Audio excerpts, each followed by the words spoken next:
I gotta find a way to say, listen, bro, can you step aside and let the wait. At the time we would go, let me take the pictures. That you can talk to me all you want. It's very tough for me to understand that. Yeah.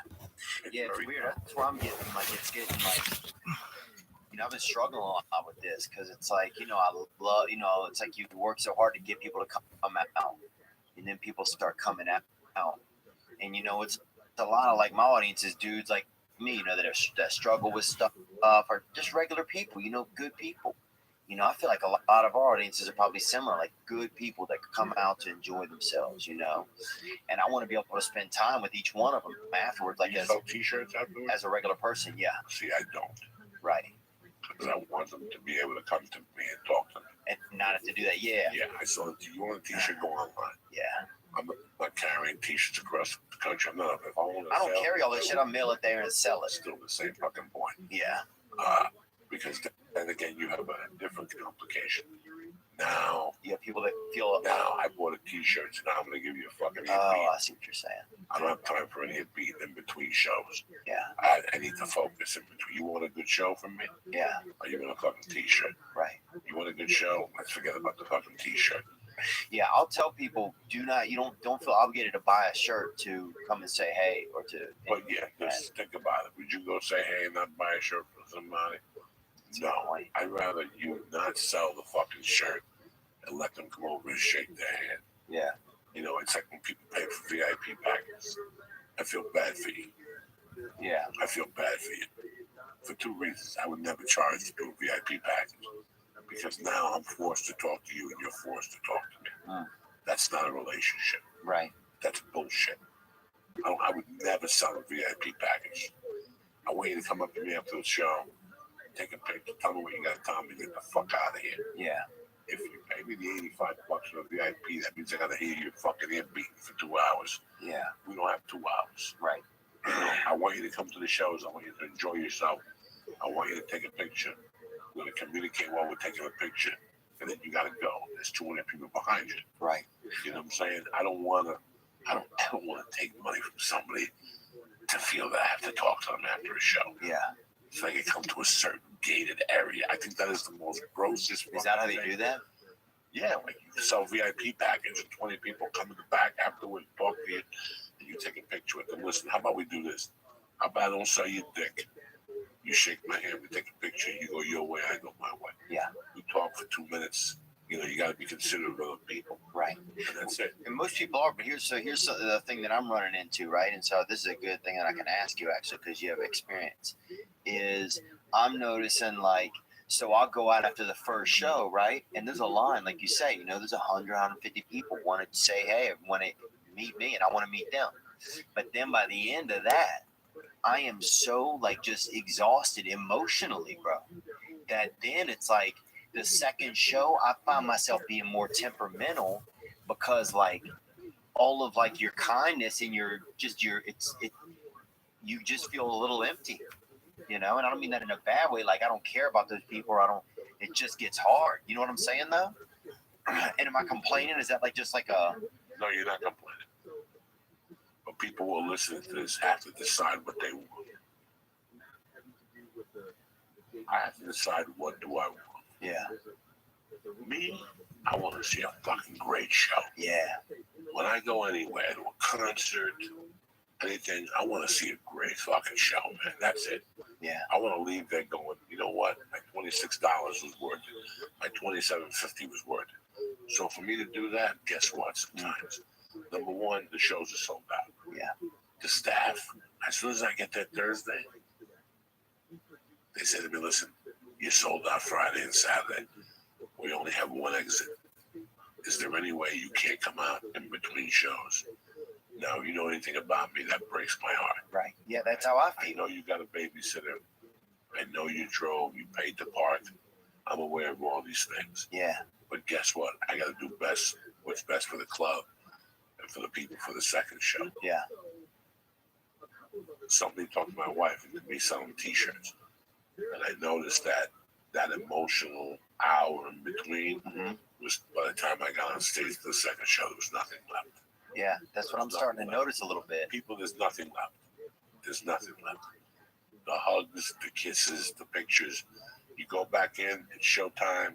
Now you're running late because your people didn't get in. Yeah. Now that show starts 25 minutes late. That means there's 20. Every time a minute ticks past showtime, is one more minute they'll be drunk. Right. Right. Yeah. Then they're drunker. Now the babysitter's later. There is nothing that pisses me off more than a club that starts a show late. Yeah, me either. You want to not make me come back to your club, start a show late. 7 o'clock to 7:05. I understand people are driving. Right. And 9:30 is 9:35. Yeah. I don't want to be on stage at 12:30 at night for a 9 o'clock show. Yeah, fuck that. That's so what do you do then? What do I do? You know, man, if the first show is sold out, I cannot go out. If the first show is sold out, the club does not want you to go out. And your fans are okay with that? They have to be. Yeah. They have to be. We're not in the picture business. We're in the comedy business. I'm in the business of giving you the best show that I can give you. Yeah. So for me to be able to do that, I can't be out there in between shows slinging shirts with glasses on, taking pictures. You're absolutely right. It draws your energy. Yeah. You know, this is the week that everybody wants to take me out to dinner at 5 o'clock. We say that. You know me a long time. You don't see me after 4. Yeah. You do not see me after 4. I will, when I go out in the morning, I will buy a protein bar. Yeah. So I do not have to leave my room after 4 o'clock. Yeah. You take a rest. Those 3 hours before the show, those are my time. Right. I put my feet up.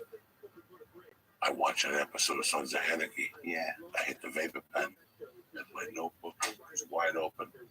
There's a pen close by. And I also got another notebook open somewhere else. For what is that? Whatever comes to my mind. Comedy over here, and the story over here. Sons of Anarchy over here. A glass, 2 things of water, a pack of nicotine gum, and a vapor pen. And that's what I do from 4 to 7. That's cool, huh? Show starts at 7:30. About 6:15, I start stretching. I throw some punches. I turn the shower on. I let the shower get nice and hot. I start stretching a little bit just to get my body man. to work. Yeah. That's what you do. No, I'm feeling you. I don't want to talk to anybody. Yeah. Hey, how you doing? My agents, they're great. You sit here all week. Yeah. But on Friday at 6:30, they want to call you. Listen, call your mother on a Friday at 6:30. I'm only concerned with the 2 shows. Yeah. That's all I'm concerned about. And this is what works best for you. This is what works best for me. Yeah. A great headliner once told me, that if you headline, rest is the most important thing. For me to give the audience the show I want, there's no dinners at 4. I'm not meeting you to smoke out. I'm not meeting nobody. Yeah. I'm not meeting nobody. Man, it's so crazy. I need to talk about that. When you pay $25 to $28 to see me, yeah, you don't see me out of the hotel room. This Thursday I go to do 2 podcasts in New York. You see the show. And Friday, and I'm back in my room by 1. And Friday, I go to the cemetery and bring flowers for my mother. Yeah. Besides that, nobody sees me. The reason why I stay where I stay is because it's 2 of my favorite places. Yeah. And this hotel has breakfast for free. Yeah, I like that. And even though it's a half a Hindu hotel, the eggs are good. It's white bread, and they got oatmeal that's fucking out of this world. So I'm at least helped over to one of my friends could pick me up at 10, or I take the fucking bus into the city or whatever. Every city I go in is planned out. Yeah. But I never take away from my show. That means there's no t-shirt. There's no contact in between shows. In between shows, I sit, I reflect on the last show, and I reflect how the next show is going to be better. Interesting. That's it. I don't care if my mother's there. I don't care if your grandfather's coming. I don't really want to do much. Yeah. I don't really want to do much. Wow. Game day is game day for us. People work hard for their dollar, and I have to give them their value for their dollar. And for me to give them the value for that dollar, I gotta take care of myself. Yeah, that's what I'm struggling with right now. I gotta take care of myself. I'm feeling exhausted. So Friday night, you stay up. Like Friday night's my pill night. If somebody gives me a pill at the show, I take it. I bring back a protein bar, maybe a fucking banana. Yeah. Maybe I have an apple from the lounge. I go upstairs and I drink soda, and I watch 2 or 3 episodes of something. I have no curfew on Friday night. Yeah. That means Saturday morning I wake up nice and early. I eat breakfast, a nice breakfast. I smoke a joint. I go for a nice walk at 8:30. I go for a half a mile walk just to let my body know I'm alive. I go back to the room. I watch a little Netflix. I pass out for another 3 hours. Now I get up, take a shower, and I go for a nice lunch, a nice cut of salmon, Yeah. a nice salad, water. You take good care of yourself. Yeah. And you go back to the hotel room and you write for an hour. Yeah. And while that hour, you're writing, you're digesting your meal. So now at 4:30, you go down to the hotel gym. Yeah. And you stretch out, you do 25 minutes on the elliptical, 10 minutes on the bicycle, and you throw some weights around 45 minutes. You get that funk out of your system. Now that energy's up, because now you're building your own energy. Yeah. You're working on your own cheat. Yeah, you're not letting the world just give you a jump. No. I don't want to hear your stupid stories, Jack. I ain't got time for that. I'd rather not have physical contact. They know. They see me for breakfast, lunch. I don't see you till post time. Yeah. I'll read it that. I don't want to see nobody. Yeah, man, that's That's the best show I can give you as Joey Diaz. If I deter from that plan, we don't have a good show. So after the second show, you'll do the pictures. Yes, after the second show, I'll do the pictures. Maybe I need to start trying that because that has been honestly, man. I know 1,000 people don't do dick. There's 1,000 people out there who don't do dick. I will take pictures with you before shows. I have a superstition not because one time in Columbus, a hippie hugged me and he had armpit of death. Oh yeah, and it got on my shirt while I was on stage. They got grilling cheeses. I could smell fucking onions for 2 shows. Now when I took pictures of people were looking at me like I smelled. Yeah. You know, it takes a long time to come to terms with comedy. By the way, I always wanted to thank you for supporting me on the Netflix special. You showed up. You showed up on your own dime. You saw the response has been good, huh? The response has been great, but it's really weird. Even for that, I had too many distractions. Yeah. Like I don't like that. Yeah, in hindsight, even thinking about that, it's like hindsight. You see that? It's like, man, that's like a lot of distraction. I don't like that. I stick to my own thing. Yeah, in the future, stick to what we do. I have a way for me to give you a good show. I have to do things. Please, I know your mother cooks the best chicken. I know you do that. That's all great. Yeah. I really don't give a fuck. I really don't give a fuck. When I get off a plane, that's why when people contact me on the road to do a podcast, I'm not in your town to do a podcast. That's never going to happen. Yeah, some groups offered me money to do it last week. I did my 2 podcasts for the week. That's it. When I go on the road, I don't want to do nothing. All I think about is stand-up comedy and how I can make it better. Before I go to a town, I Wikipedia, I Yahoo, kickboxing schools. If you got a good Muay Thai school, might pop in there on Saturday. Why not? Meet some people, have a little contact in the daytime with some new people. Yeah. And you blow their mind, they blow your mind, and you're still back in your hotel room by 2 o'clock. Yeah. You shower, you write, you eat. You gotta take good care of yourself. When you're a feature, it's a different story. When you're an MC, it's a different story. The world don't fall on your shoulders. Yeah. You could go to watch the Baltimore Ravens and go to a game. The world don't fall on your shoulders. You're just doing 10 minutes. When you're a feature act, you think I gave a fuck? When I was a feature act, I went out to dinner. Yeah. Oh, feature act, I don't give. You give a shit, dude. You can fucking. I don't give a fuck. I don't give a fuck. But when you pay, and I got a fucking. You got a babysitter and you pay the park, and all those variables. I got to be at the top of my game. There you go. That's the ghost telling you, I change. I'm you got to be on your fucking it's game. Late. It's getting late. Theo Vaughn, I love you. Any dates you want to promote, my brother?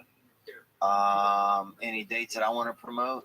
Yeah, I'm gonna be in Lexington. Great club. Yeah, I love those Broadway. Great club. Yeah. Great food, great hotel. Yeah. Great city. Great city. In December, that's when I'm going to be on there. So I'm excited that I'm going there in December. Where else? January. Don't worry about January. Yeah. Just give them one day. Why confuse them? You got to assume they can't remember their fucking phone number. And then what else? Oh, I got Uriah Faber is on this past weekend, so you can check that out as well. And I just want to say thanks so much, Joey. You're always such a you're just a nice man, and you always make me feel welcome, and call me a lot, and I know that you care, and I really feel that, and I want to thank you so much. I care about my blood. I care about my blood. But I can feel it. But some people say that kind of shit, and whatever. But I'm just telling you, I appreciate it, man. No, I know you do. That's why. And I love you, Lee. And I'm sorry that if I made funny when I got in here. I love you, bro. Leave me alone. Don't worry about it. This is tough as damn. Oh yeah, the dude took fucking 9 farts, bro. It's fucking jeez, like Iwo Jima over here on his neck. No, that's a death sentence. The judge will tell you either 4 farts in 90 days, and most people take the 90 days. Yeah. This poor Jewish tank sat there and took 5 of the worst farts you've ever smelled in your fucking life. Even I have to sit here going, Jesus Christ, my intestines are about to pop out of my ass. Anyway, I love you guys with all my fucking heart, man.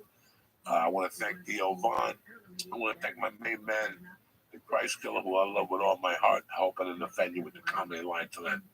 I just wouldn't be doing you any favors. I would take you somewhere, and then you'd still have to go back and do the work, and then you'd be more mad at me. So you always got to understand I got your back in more ways than one. Thank you very much for always being a great fucking sidekick and a friend and a dear supporter of what we do. And I'm very proud of you for doing comedy. And when the time comes, you're going to be right there with me. So good luck to you in your venture. You know, I love you to death and I support you. I break your balls, but I break your balls out of love.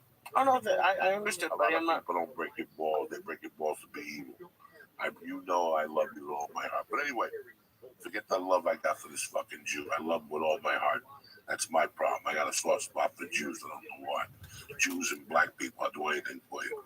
But listen, this podcast is brought to you by Rich. Like I said in the beginning, Rich is a minimalized front pocket wallet that helps you reevaluate your everyday carry, launched by a father-son team and funded by Kickstarter in 2013. The Ridge now resides in the pockets of over 250,000 men and women.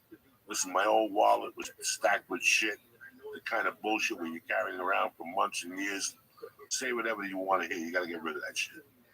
Talk about all the pointless stuff that we carry in our wallets.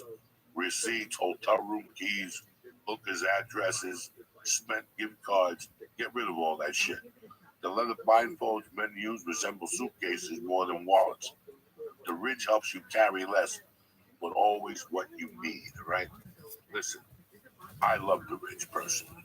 When I travel, that's what I got. I got the Ridge, 2 credit cards, a PBA card, and my ID, and I'm ready to go. So do me a favor. Like I said, it's minimal. It's front pocket wallets. It's designed to help you ditch your bulky wallet. The Ridge wallet is slim, RFID blocking, and it has a lifetime guarantee. And it's going to be the last wallet you'll ever own. So do me a favor. What I'm going to do for the church family today. First off, go to ridge.com. Check out what I'm talking about. You're going to be blown away. Number 2, if you get something, I'm going to give you 10% off with free worldwide shipping by using ridgewallet.com/church. Again, that's ridgewallet.com/church and use promo code church to link in the description. All right, listen, Ridge Wallet will make a great present. You're going to love it with all your heart, okay? Number 3, I love you guys. These guys are tremendous. My wife has been using them for years. And again, I got nothing against nobody, but time is time. And if you're saving time, you get postage on demand. All you need is stamps.com.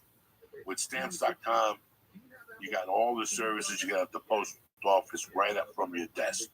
You can buy and print real U.S. postage for any letter or any package.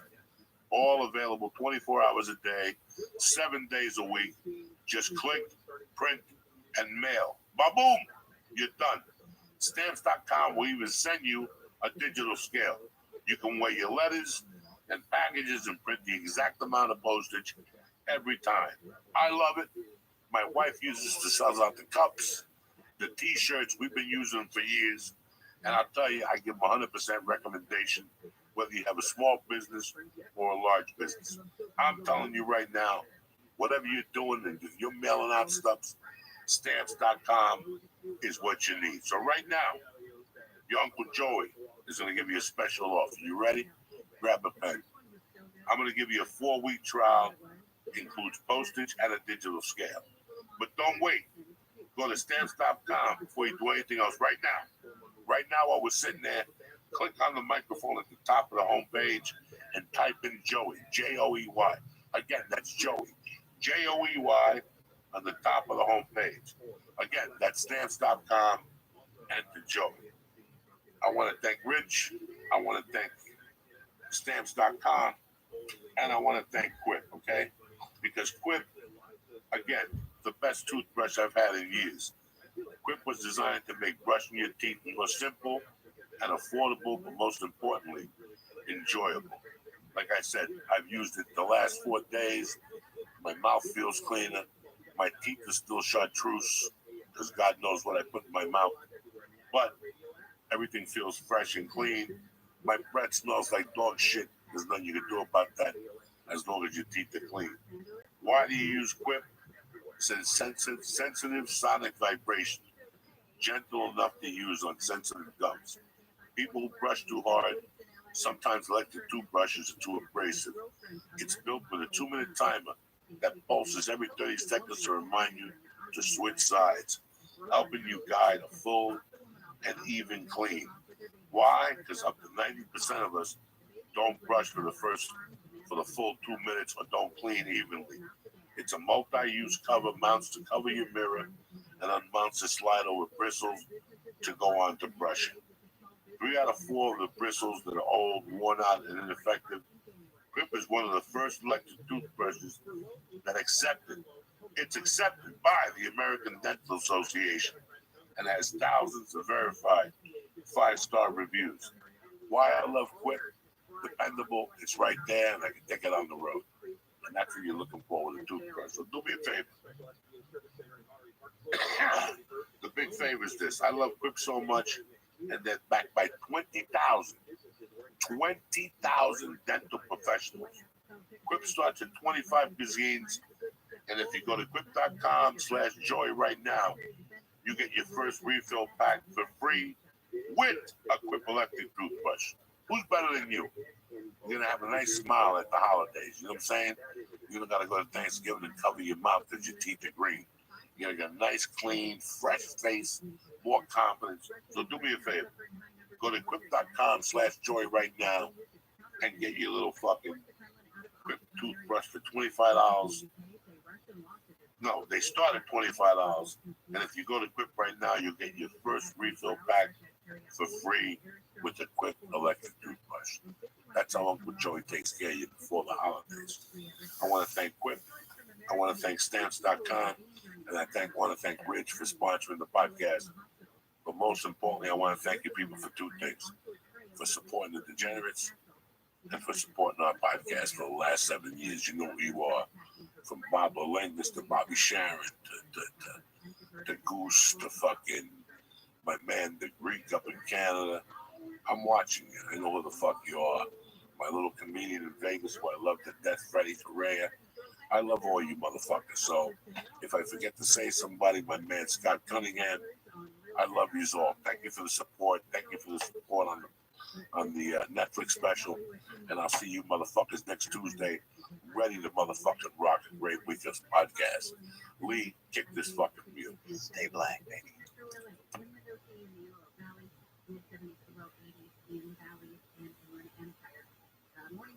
Greetings, you cocksuckers. It's Monday, March 15th.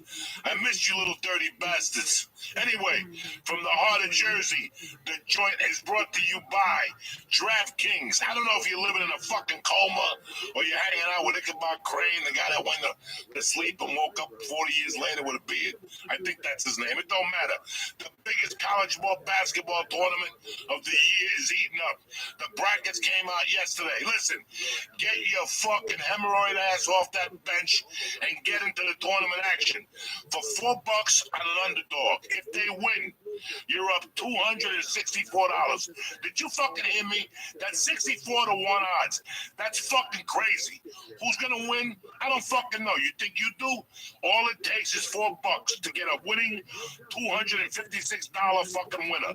That's a fucking real stimulus check. Where's Joe Biden? I guarantee he's betting $4 to get a shot at winning $256 fucking dollars. There's no better way to put your college basketball knowledge to the test than to put your money where your mouth is with DraftKings Sportsbook app. Listen, I love them. It's a fucking adventure. It's fun. It's easy. They pay when you want to. It's your fucking money. So do me a favor. Download the top-rated DraftKings Sportsbook app today, right now. It's fucking Monday. It's the beginning of March insanity over there at DraftKings. Use promo code JOY when you sign up to turn $4 into $256. Listen, if you're paying me $5 at Patreon, quit right now. This is a better deal for you. You might as well quit. Fucking take $1, buy some bubble gum, and fucking win $256 for a limited time only at DraftKings Sportsbook app. And here's the part the lawyers make me say. You got to be 21 or old to get your hat with the propeller and shove it up your ass. New Jersey, Indiana, Pennsylvania only. New customers only. Restrictions apply. See DraftKings.com/sportsbook for details. Now, do you have a gambling problem? I'm sympathetic to you. Call 1-800-GAMBLER. And in Indiana, 1-800-9-WITH-IT. My mother was a degenerate and they fucking killed her. So if you got problems, take care of it. But if you don't, bitch, it's fucking March insanity over at DraftKings. And for $4, you can make $256. Are you fucking, is there something wrong with you? Go bang your head off the fucking wall 15 times and download the DraftKings Sportsbook app and press code Joey. You understand me? DraftKings Sportsbook app now. And tell them I sent you.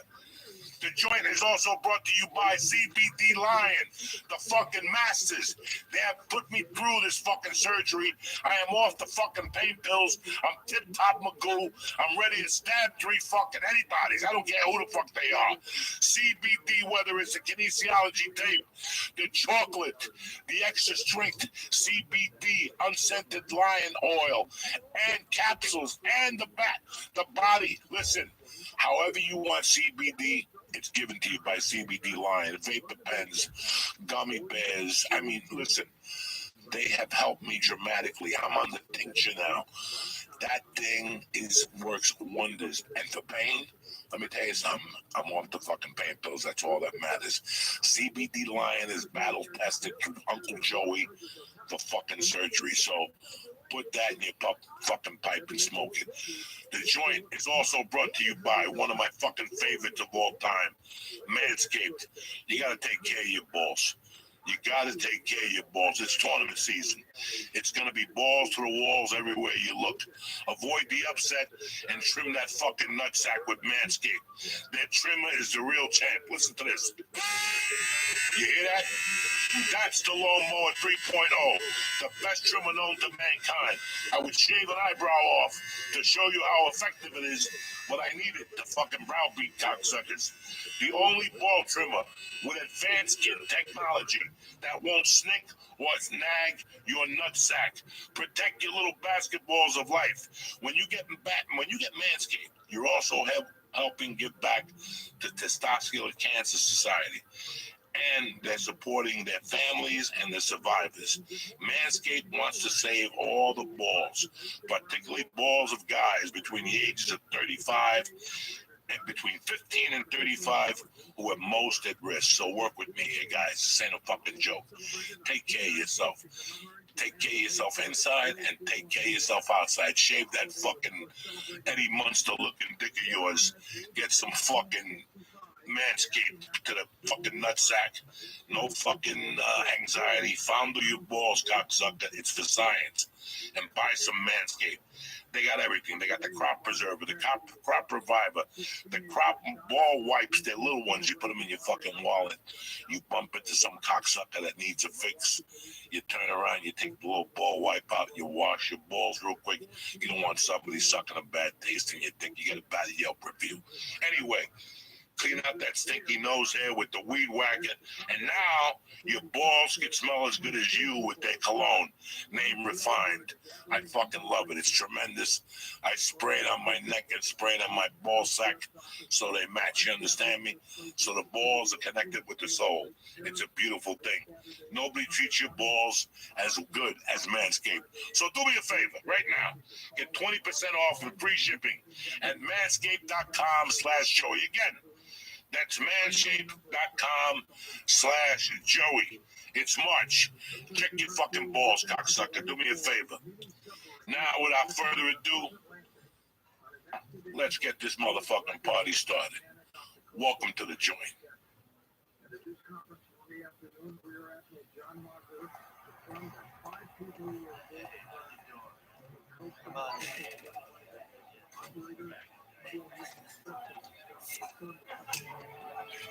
Check 1 2.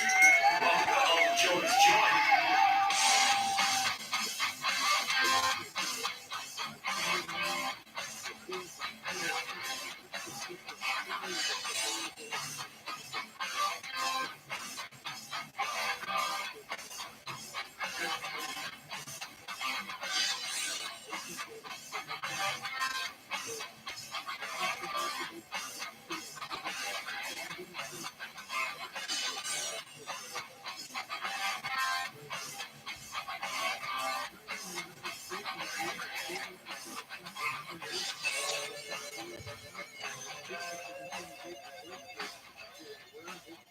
What's happened, you bad motherfuckers? It's Monday the 15th of fucking March. We're halfway through the goddamn month already. Can you fucking believe that shit? And I gotta tell you something. I'm wearing my little blue shirt and my fucking little light blue to bring happiness into your life, but I can't. I gotta be honest with you people today. I'm a little low on a Monday. I'm here for you guys always. You know I'm a fucking animal. I'm always ready to rock. But I'm a little low today. I'm very upset over the Jennifer Lopez. J-Lo broke up with the back, Alex Rodriguez. I just can't fucking believe they broke up. I was cheering for them. Are you people fucking retarded? I don't give a fuck that they broke up. She just ate up another poor fucking soul. You know what I'm saying? She's eating up Puff Diddy, fucking Puff Daddy's cousin, fucking Ben Affleck had to get a new wig, fucking Alex Rodriguez. This bitch is a fuck. Listen, I've been telling you for years, I love Puerto Rican people. I love them to death. They're the closest thing to Cubans when they were. I avoid Puerto Rican women like fucking, they'll wear you the fuck down. Poor fucking Alex Rodriguez for months had to be fucking making believe he liked the new song. Nobody likes that fucking shit. Can you imagine them playing that shit in your house? How do you like it? Then they start dancing to it, lip syncing to it, and you have to sit there and put up with this shit, this fucking marimba music. Oh my God, it's a fucking nightmare. Listen, when I met Joe Rogan, he had a whole no headshot policy. And I'm like, but you're not going to date actresses that hot because you don't know what comes with them. Let me tell you something. Date one of those actresses, you got your fucking hands full. Everybody on Saturday was like, J-Lo and whatever broke up. But let me tell you something. Who gives a French with fuck? Worry about your relationship. That's all you got to worry about. J-Lo broke up with fucking A-Rod. They probably couldn't shoot steroids anymore. That's how you think she keeps her ass so fucking big and hot and juicy. By fucking doing sit-ups. Yeah, you bought that fucking line, cocksucker. She's doing Deca Durabolin too. But anyway, it's great to be here on a Monday. Fucking great weekend with the family again. Fuck comedy. I ate a bag of dicks last Wednesday at Uncle Vinny's, but hey, it happens. You can't fucking go up there all the time and just think you're gonna sniff some nutsacks and get out of there. Sometimes you gotta swallow the whole soul, the whole sword, and take it like a fucking man. There's nothing you can do about it. You know what I'm saying? Let me see. What did I do? I did 2 guitar lessons this week. I've been practicing last night. You cocksuckers and your fucking guitar advice. You know I got an addictive personality. You know it. And you're throwing videos at me and Joey do this and Joey listen to this fucking thing. You guys are gonna fucking put me in a guitar fucking rehab. People go to rehab for fucking cocaine and pills and reefer. I'm gonna be the only half a fag playing like a ukulele for 10 minutes. I have to wean off the guitar because you cocksuckers keep. Listen, I'm just getting started. The best thing about me getting started with the guitar is it's not like comedy. It's like anything else. I got no illusions of grandeur. By the time I get good, I won't even be able to fucking hold the fucking thing. I'll be like the guitar player from Motley Crue. Have you heard anything about the Motley Crue ticket tours? Remember they were gonna do that big tour with fucking Poison and all those people? That shit ended. Mick Mars is 60 going on 90. He said he can't even pick up the fucking guitar. He's gonna have to have a little midget hold it for him while he struts fucking Dr. Feel Good. You know what I'm saying? Are you fucking crazy? By the time I get any good, I'm going to be fucking 100. So relax. That's what's great about this. It's just a stress reliever for me. It filled in the biggest void I had in my heart. Nighttime. My wife leaves me at 9:30. The baby goes to bed at 9. I sit down here. I got two options. Shoot heroin, fucking watch more fucking bad TV, or fucking, you know. So I started reading my books. I started fucking playing the guitar at night. He gives me exercises. I learned, ready for this one? You ready for this one? I learned the first 3 chords of Back in Black. So I could play bam, bang-a-dam, bang-a-dam. Now the we'll save that for later. You know what I'm saying? That, we'll save that for later. But the I can do. I'm not going to play it for you because it sounds like fucking something different. But at least I'm halfway there. That's all that matters. You got to stick with it, bitches. Nothing happens on the fucking couch. Nothing. Except you might find a nickel on there from time to time. And who needs a nickel? I got to check the update for 25 cents from some movie I did 18 years ago. But I deposited, fuck yeah, you know I'm 3/4 Jewish. I don't give a fuck. I'm not going to sit here. 25 cents. Gas is going up. All of a sudden, fucking this guy becomes president. I move here, it's 202. $2.02 for gasoline in New Jersey. I just got to go down a little bit down there. There's some people. They look kind of weird. I think they cut the gasoline. $2.02. It's $3.60 now all over. I heard it's like $5 in fucking California. Who gives a fuck? I don't live there anymore. But you know what? It's Monday. Rejoice. The blue is back. I'm back. Uncle Joey's back. And as promised, I switched it up on you this week. Every Monday, we're going to have a guest. And every Wednesday, it's just one-on-one. So you don't think Uncle Joey's fucking being a gabon and giving everybody a fucking earbeat. Hey, sometimes we might switch it around. I might come on Monday. We might have a guest on Wednesday. But for now, it's been working out. And this week, I got one of my friends that I have been a fan of his since about 2008. I really got to know him at the store about 2013. And I considered him a younger brother than me. And I could see that for a couple of years he had the world by the balls, and something wasn't right. So I always made it a point to keep in touch with him because I loved him dearly. He's got the heart of gold. He's from my home. He's from one of my heroes' hometown. Pistol Pete Maravich is one of the baddest white motherfuckers that ever lived behind Tom Brady and a couple other white motherfuckers that I love. And I've always loved this kid. And last week we were talking, and we finally figured out what was eating away at us the last couple of years. We were burnt out. We were just burnt out. It's very rough to do what we do, especially when you want to be as good as we wanted to be. You have to constantly have material. Your mind is constantly in thought. Sometimes Mike would call me and say, hey, did you see this? Mike, I don't even know that's existing because I'm too busy trying to write the tail end of this fucking joke, you know. He was one of the guys that was working alongside with me, and I don't give a fuck what anybody has to think. I still think that some of the best work, I'll always tell you my best work. I think my special sucked. I think the work I did for Ari was great. This is not happening. But looking back now today, as a man, I have to be proud of what we did with the church and what's happening now. We did 880 episodes. 400 of them probably sucked. 200 of them were probably okay. And 200 of them were spectacular. Theo Vaughn made one of them spectacular because we all ate mushrooms. And then he went and did sets, and people didn't know he was on the mushrooms, and they taped him. And it was just a great podcast. He told us about his adventure in New York took the cab, and I fell in love with the kid naturally. And then he became sober, and he was struggling. And listen, man, as comics, you have no idea what's on the other side of the mind of the comic. For me, I'm not going to sit here and tell you it's depression and that bullshit. Do I look fucking depressed to you? I'm the happiest I've ever been. But when you're in it, you're in it. And you don't know, you're not really taking time to smell the roses. And somewhere there's a disconnect. And that's what happened with a lot of comics. And that's why now you're going to see a lot of comics that, yeah, even though it's been a year, they're going to take a little additional time off and really, really get to the root of the fucking matter. So without further ado, a little Zoom on a Monday with my man Theo Vaughn. I hope you enjoy it. What's up, Theo? Oh shit, huh? Oh shit, it's the Mac Daddy of the Mac Daddies. What's up, Joey? Motherfucking Theo Vaughn looking good.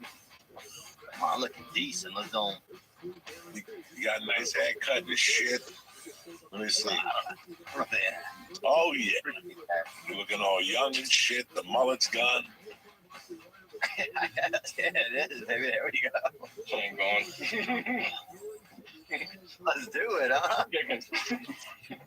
Where's Lee, man? Where'd you guys bury Lee? He's tough to bury. You got to pick him up and throw him in the hole. You know what I'm saying? You just got to burn that body. That's it. Throw leaves, some fucking gasoline, and fucking ignite. Oh, I got a buddy that does in-ground pools. We'll fucking find a spot for him, baby boy. He's in Florida. He's doing great. Listen, the best thing that happened out of this podcast was that Lee got to find himself. Part of me doing what I did was moving, and I could have brought Lee. Listen, 78% of the people who live in this town have children under 18. Oh my God, man! Like pedophiles, you mean? No, they just have kids under 18 in the house. Oh, whoa, my bad. Their own kid. This ain't a fucking kid town. If Lee was sitting in his room on Studio City in Laurel Canyon, and there was no action, can you imagine out here with trees and deers and shit? No. So he went to Boston. He went to Milwaukee, got a job, helped the guy put together an app. He went to Boston for a month and helped his mom. Now he's in Florida doing a great Patreon. He lost 51 pounds. Yeah. Yeah, I watch him on his walks. Sometimes he'll do these walks, you know, and I'll watch him on there and I'll chime in and 2.5 fucking miles, 3 miles a day. And listen, when I was 21, I had a really good job. I was running numbers in the city. Yeah. And I was making 140 a day. But I also knew that was going to come to an end one day. I was smart enough even then when I was all fucked up and coked up. I knew that what happens when I'm 28 one day and I go for a job and they're like, what have you done the last 10 years?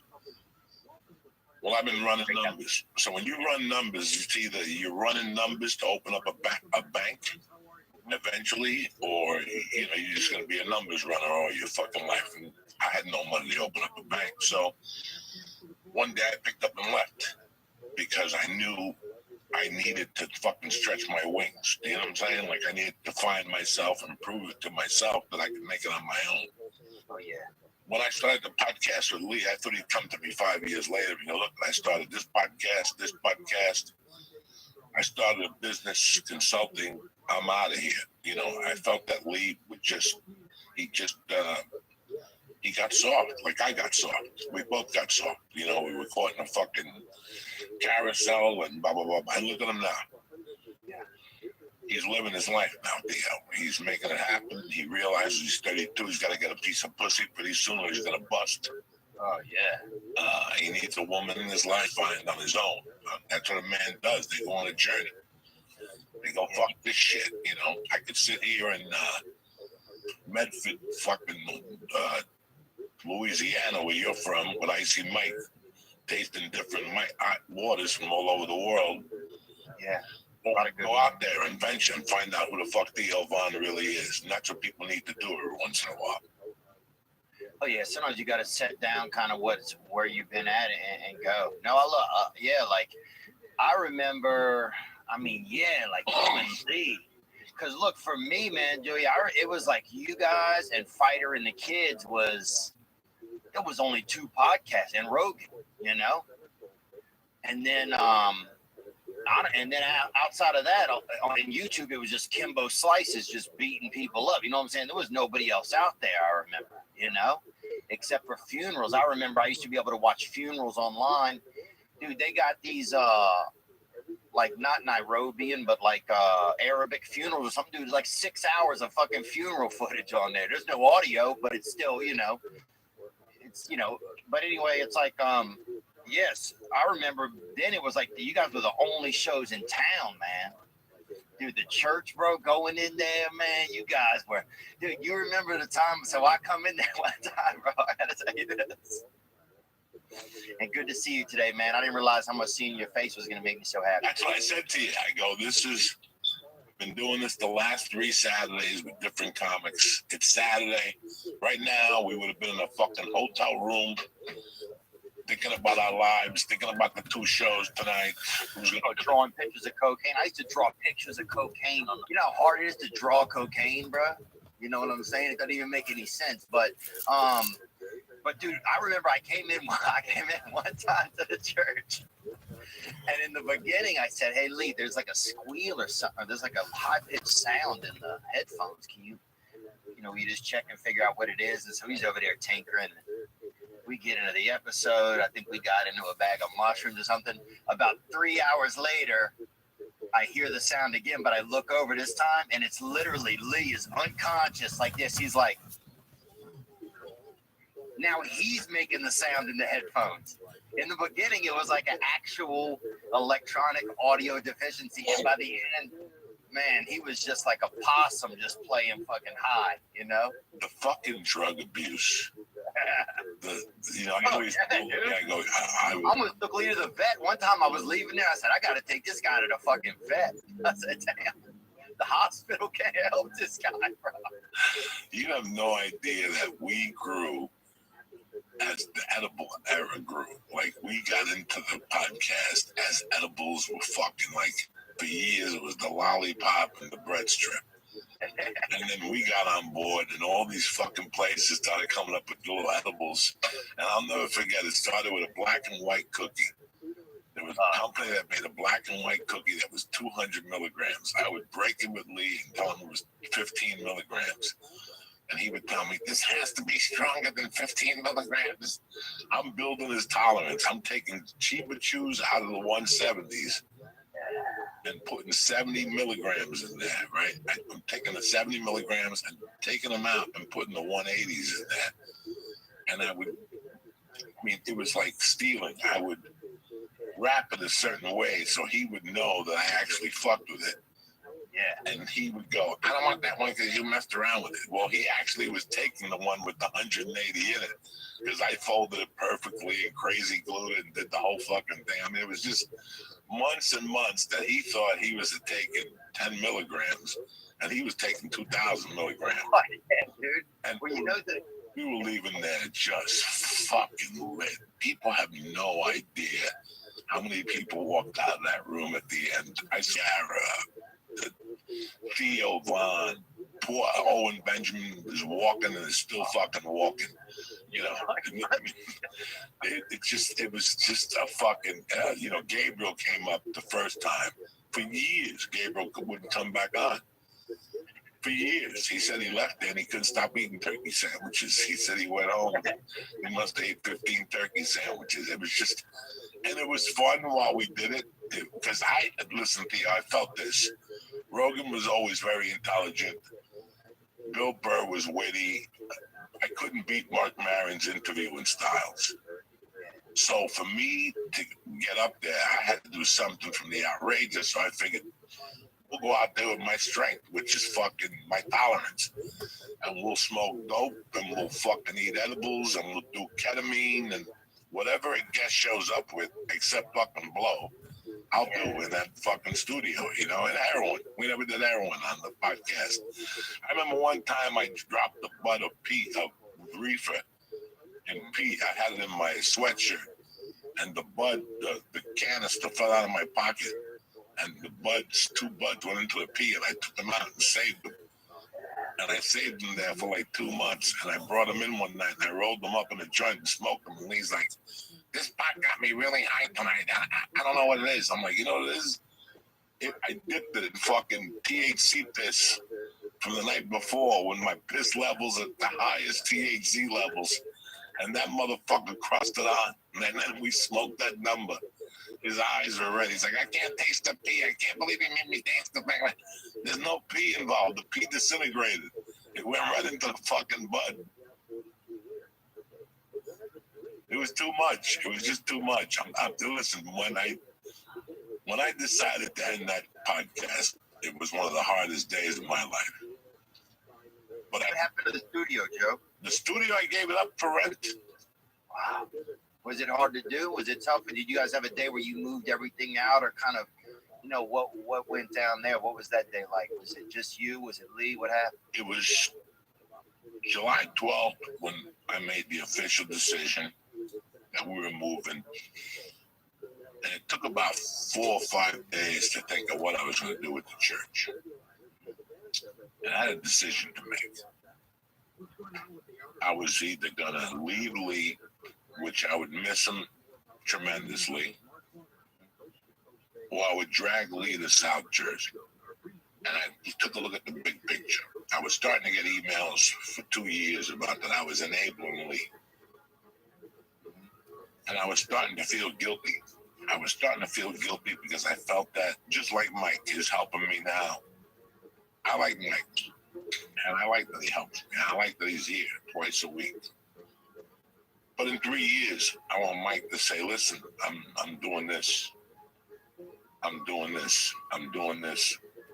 I'm just giving you a warning as a friend that maybe in 6 months, I want to take this in a different direction. Would you mind? And I'm the type of motherfucker that I want to see people grow.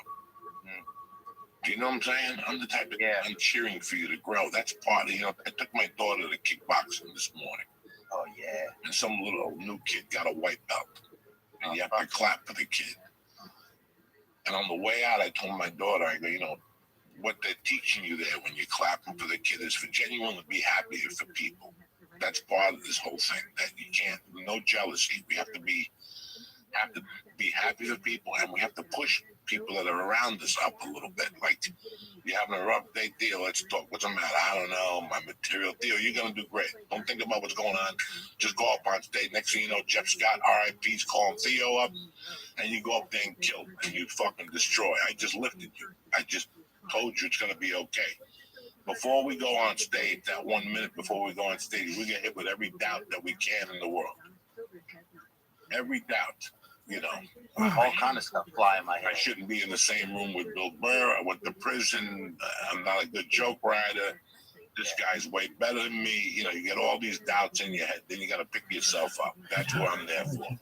Because for years, I would look at that stage and I know they're bringing me up. The lights on blue. You know how many nights I almost ran the fuck out of there? Like, just coming to the stage, Joey Diaz, just bam, and fucking I'm running on Sunset Strip in a fucking car from fear. But no, that's when I would sit there and go, fuck this. I gotta go up there and fucking kill these cocksuckers, period. And that's where you get your balls from.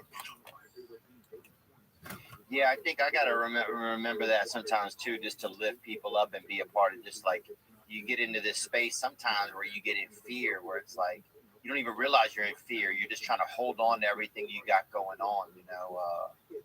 It's hard. I mean, it's all a little bit tricky sometimes.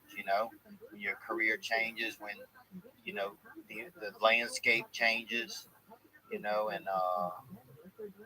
It's just. I mean, it's a journey, man. It's all a journey. What does Theo Von think of his career today? Where's Theo Von today with his career? Well, I feel, when I really start to drop into it, I feel pretty good, man. I feel honestly, I hate to say this, I feel grateful for the fucking disease or whatever this thing is, whatever happened, because I was kind of burnt out, man. Like, my brain felt like it had separated from my neck, like somebody been fucking feeding me knives at night, like I was just I was exhausted. Like about a year and a half ago, I had 5 shows in Brea that were sold out for Friday, Saturday, and I canceled on a Tuesday. I couldn't go on. I just couldn't. I was just burnt. I literally could not go out there and do it. I was just burnt out. So I needed some type of a break, and this whole virus came along or whatever it is. And so now I feel a little more hopeful, like I'm getting more excited. I was grateful to have podcasting during that. Like we've been at least able to survive. We've been at least able to okay, we got a microphone. You got Michael over there. We got Sean over here. We got a producer. Okay, how do we start to piece this together? And week by week, you start to get your set back behind you, and you figure it out, and then you start to really okay, I think I can do this. Okay, he can come in on a Saturday. We can do this. We start to build it back up, and I'm starting to feel again like I can get on stage again, and it feels kind of fun. I didn't want to get on stage for a year, honestly. I was cooked. And we did a lot, man. During that 5 or 5, I don't know. You guys did it for so long. You guys, Fighter and the Kids, Mary, you guys did it for so long. But I just got into that wheel where it was 3 episodes a week and going out of town and doing the shows on the weekend. It was I felt like a remote control car, but some fucktard had the remote and we didn't even know where he was, I felt like, Jesus, who's got the damn remote, dude? I felt like some brother was on PCP and he had fucking happened upon the remote, my goose was fucking grilled, baby. So right now I feel like, okay, what do I want to do? It took me a long time to feel like, okay, this audience is going to stick around. I felt like, man, I think in my whole life, everything I always felt like when I was a kid, I didn't know if things were going to stick around. I didn't know if the next second was guaranteed or if the next, if when my mom came home, if she was going to feel okay or if she was going to be happy. There was never any guarantees, So I think it took me a while to feel like, okay, if you go sell a show in a year, put your name on a bill in a year, people are still going to come. So that's where I'm just kind of getting to. I feel like personally, having some confidence that I don't have to fight every single second for somebody to be there. That, okay, you've done enough work where people are going to come. You can start to be a little bit more come from a place of planning instead of a place of desperation or reactiveness. I feel like now I can kind of take action. So yeah, I want to maybe do some touring later in the year, and then the next year, I got a cartoon I'm thinking about trying to work on. I think about putting together a book or something. But man, I didn't realize how happy till just this moment, how happy I am to be here with you today, bro. Thank you, dog. Theo, let's go back to 2006. I'm playing Beaumont. You're doing some casino in New Orleans. I heard of your name. You had done some for MTV or whatever. When did this hit you in the face, that your little fucking dream that we both had, this little thing we started living it? What year did it start going into motion for you? I guess that it started going into motion, I would say.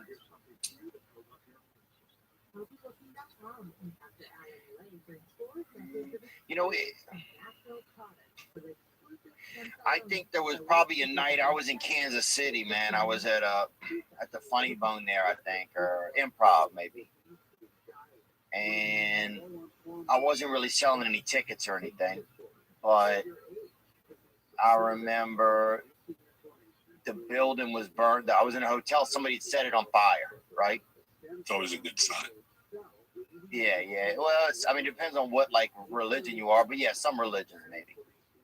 But so I'm there, and the firemen are coming up, bro. And I just, I just got into my room from the shows. It's cold outside. I got a fucking big sandwich, bro. I'm sitting there on the bed. If I die, I die. You know what I'm saying? I'm not fucking leaving the hotel room, And there's literally police officers beating, or whatever it is, fire police or whatever, people with the axe, I think it was a black guy, honestly, Bryce sounded black. I'm not saying that, but And look, I would rather a black fireman. I believe a black guy could is, but I believe if you go brother fire, bro, I'll fucking put a brother over fire, Bro, man. brothers don't like fires. You know what I'm saying? It's in their DNA. They don't like chase for years with fire. They just don't like it. A black fireman shows up, that fire is going down. That's what I'm saying, bro. Lighting is done. You know what I'm saying? Brothers don't like fire. Them brothers and Frankenstein, they never like fire. People chase them motherfuckers for years with fire.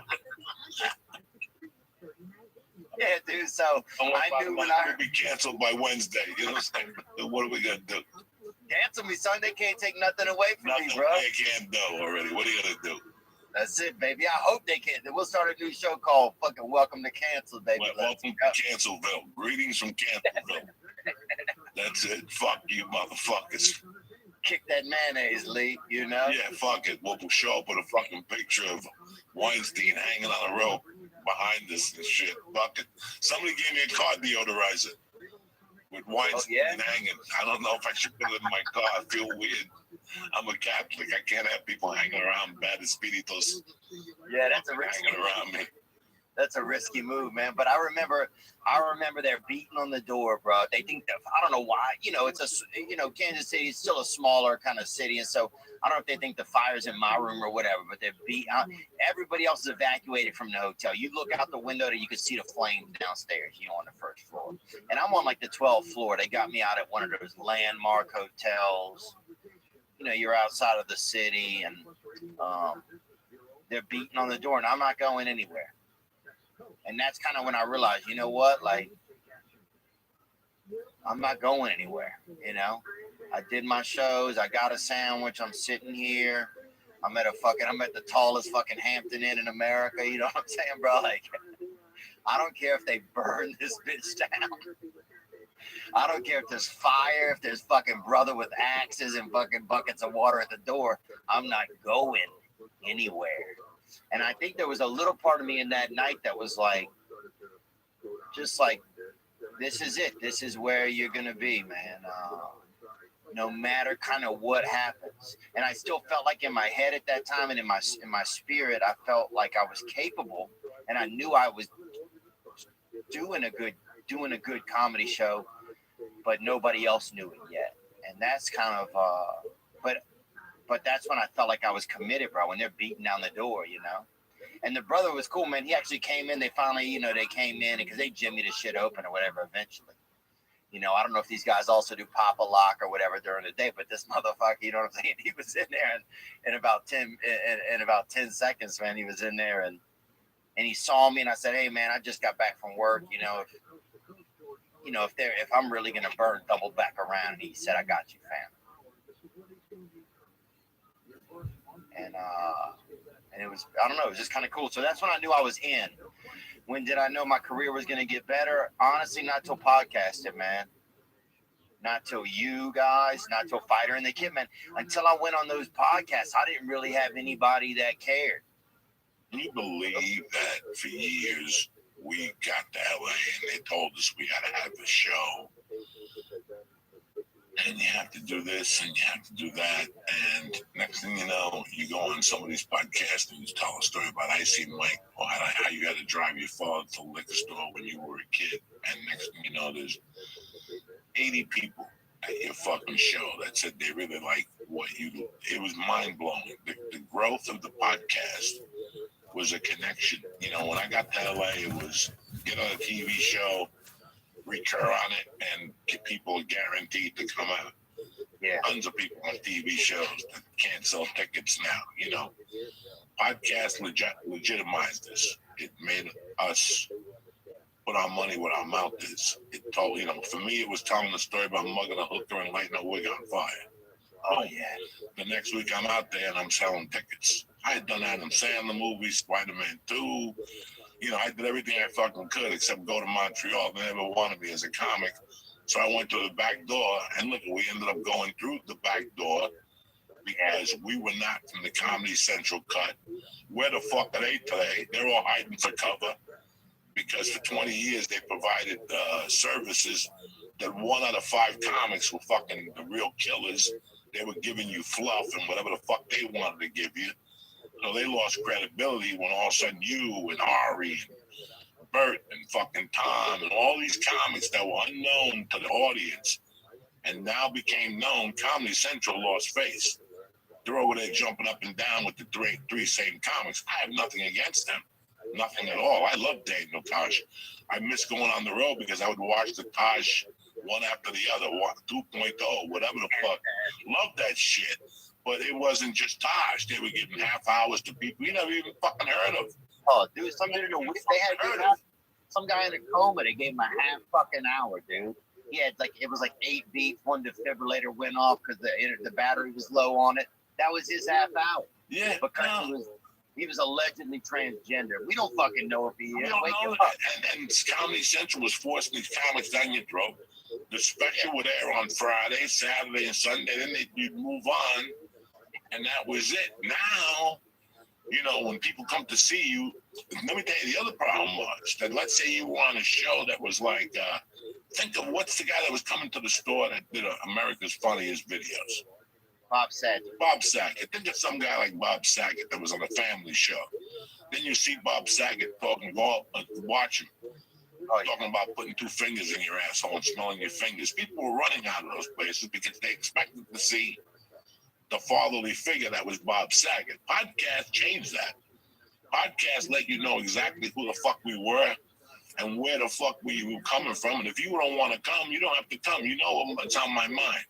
Yeah, that gave you more of a personal touch that people that have TV shows now, I know for a fact, I don't want to drop any names, it's not for me to say it, they can't sell tickets. Oh, yeah. Because that connection is not there. Now, if they would have done the TV show and a podcast throughout the week to contain that TV show on their own, not CBS run with the co-star and you got to talk, you know, but letting people let people know what's in your heart and soul, not what's in some fucking writers are writing for you. It would make a world of a difference now to an actor. When that show moves on, guess what? You're going to retain that audience. And they're going to follow you for years for Comic-Cons and shit like that. But that's what I'm trying to say. That podcast changed the game, especially for guys like you and me that have a life. That have stories. Yeah, that one of the things we wanted to talk about. Or also, sometimes it's just things you want to feel, things you want to have a concern about, you know? It's like I can talk to you, and if I need help with something, I can say it. Like, even as we're talking about Hollywood, man, sometimes I feel bad.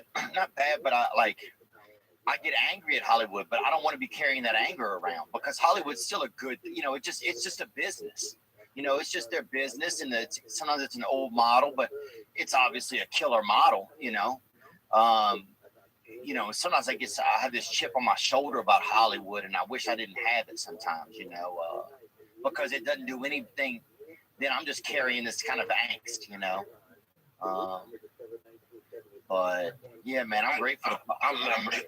I would never be mad at you for having a chip on your shoulder against Hollywood. I'm going to tell you why. One thing during this pandemic, it gave us all opportunity to think. It also gave us a chance, opportunity to catch up on shit we hadn't seen. You know, you get sick of what they're serving you on TV, so you start watching other things. You start watching movies that. Same thing with music. I started listening to music I hadn't listened to in 20 years. I have the albums. I just listen to different stuff on Spotify and YouTube when I'm on the computer. I watched the movies that stuck out the most when I watched this was Bronson's Death Wish, Steve McQueen's Getaway, which I watched the other night, and I watched How the West Was Won or something with Charles Bronson, which was a long-ass movie. And what I realized was I was a fan of that Hollywood. I was a fan of those men, how they conducted themselves. You know, when Marin called me and said that Artie Lang had fallen out for his episode against Sally Struthers, I had a bunch of shit to do that week, but I didn't really care. I canceled it and I did the episode because I wanted to talk to Sally Struthers about Steve McQueen and the Getaway. And I remember asking her at the third day, not the first or second day, I had to keep, you know, you can't be a comedian, act like a jerk. Well, but the third day, your last day on the set, you could be a little bit of a jack off because you're not coming back tomorrow anyway. So I asked her, I go, how was Steve McQueen? And she goes, he was an animal. And I remembered why, because in that movie, she's yelling in the hallway. He just looks at her and fucking punches her right in the fucking face. Like, you couldn't get away. They give you 22 years now for doing that shit on film even.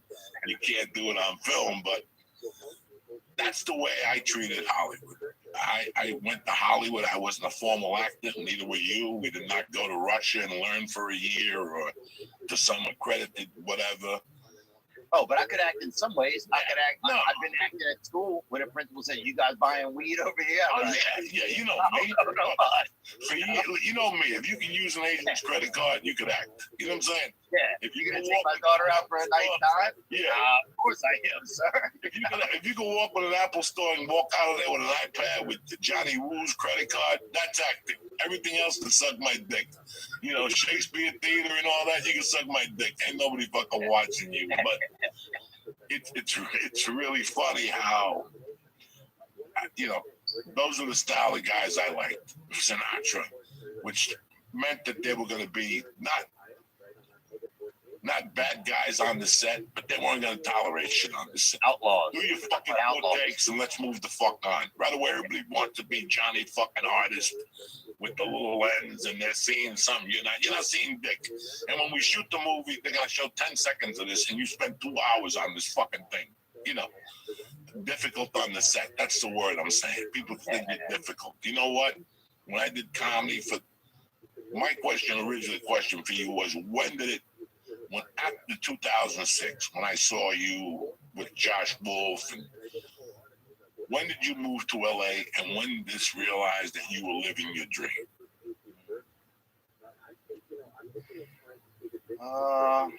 Man, I don't know if 2012, let's just give it a shot. Yeah. When did you move to LA? Yeah, I moved to LA in 2005, maybe 2004. Okay, so about 2010, 11, you already had your Netflix special. Well, yeah, my Netflix special came out actually, I think 2015. 15, okay, so that now. Didn't do it. And that didn't what? That didn't do it. Well, it came out. Right. Well, you were one of the pioneers, and it fell between the fucking things. It fell between the So it's really weird that you said that, and you're saying this for an audience. It fell through the whatever. Nobody really caught on to it like you expected. What caught on was when you went on Rogan and told your stories. Everything changed after that. Then you came on with me, and we did that hash podcast, mushroom podcast, where you went to both places. Oh, dude. And somebody obviously taped your sets at both places, and it became like a fucking thing. And you and I spoke last week, just checking in with each other. Wednesday, I go to Uncle Vinny's, and as I'm coming on stage, my friends are there. I talk to them. I'm walking towards the car, and some kid walks over, and he goes, "How's Theo doing?" And I'm like looking at this kid, and he goes, "I got to tell you, I listen to a lot of podcasts. I drive a truck, and I load trucks. The one you did with Theo with the mushrooms, that's so far one of my all-time favorite podcasts." And I go, "I can't believe you said that to me, because I'm going to have a podcast with Theo next Monday." So there you go. You're a fucking mind reader. And I always felt that. 10 years from now, when they look at those podcasts, we're the cutting teeth. We're like the Lucille Balls. We're like the black and white podcast. Like when you look at our podcast, it's going to be like black and white. Like we were the old school fucking no real studio, just a sheet thrown up against the wall. And then in time, we got better and better and better. And we got a studio, and we put albums up, and it looked like something substantial. It's just so weird to see the growth. And now I'm doing it again, the joint. And I told people from day one, I wasn't ready to do this. And because of COVID, it's tough to get guests. It's tough to trust people. It's tough.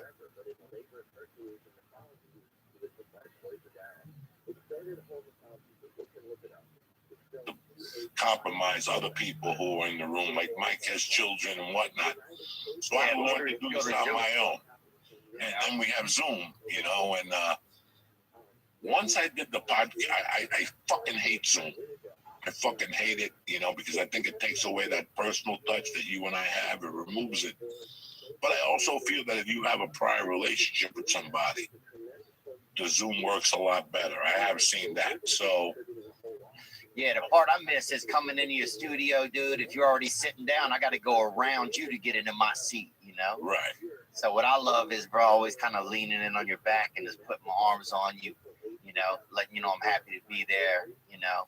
You let you know I love you. You tell me you love me. And it always feels good, man. You know, that's a one little thing I miss. Bro, so one thing people don't know about the mushroom show is so I rolled out of there late, bro. I was supposed to be early on that show. And I get in my car, dude, and I see all the dashboard lights, and my car ain't even on yet. I'm like, fuck, man, I'm on some mushrooms, you know? That's when you know you're on mushrooms, dude, when the street lights are on, but they're not even on yet. You're like, damn, I'm seeing a lot of extra electricity, you know, a lot of free electricity from God. So, anyway, I get over there. I get over there, and I remember walking down the hallway and shaking somebody's hand, and I felt like they took my hand. And I'm like, fuck, bro. I'm not, you know, I'm feeling pretty squirrely if I feel like I shook somebody's hand and they took my hand with them when they walked off. So I said, you know, I'm having some weird feelings right now. But so the set at the Improv was crazy. But then I went to the Comedy Store. And that's, I think, when the vegetables started to rattle inside of me, because I get over there and I go on stage, and Adam E gets over there and he's worried about something, you know, he's just fucking Hebrewing out over there, you know, the fucking living legend Adam E, he's fucking concerned or whatever, you know, and so I just tell him everything's gonna be okay, get over there, get on stage, and some guy near the front was in a what's that thing called? It's like if you're handicapped, but it's like a little, not like a, it's like they push you. It's like a Wheelchair, like a wheelchair. Wheelchair. Wheelchair.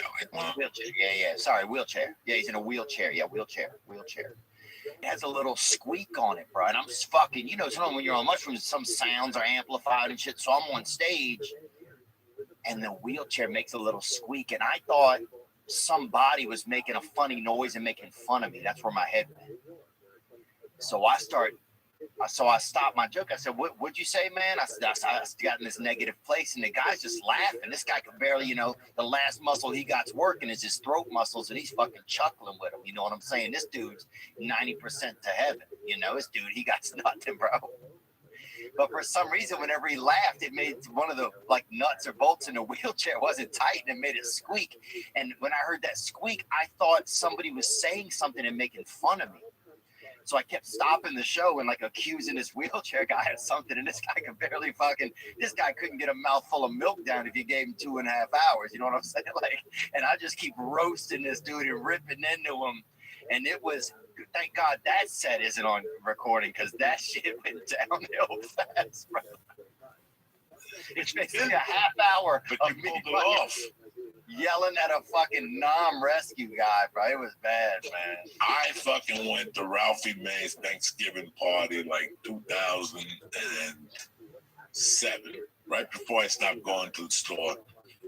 Ralphie May was on top of the world, and he fucking threw a barbecue that was tremendous. And on top of the counter, before the fucking food, was a bag of mushrooms, a pound of mushrooms.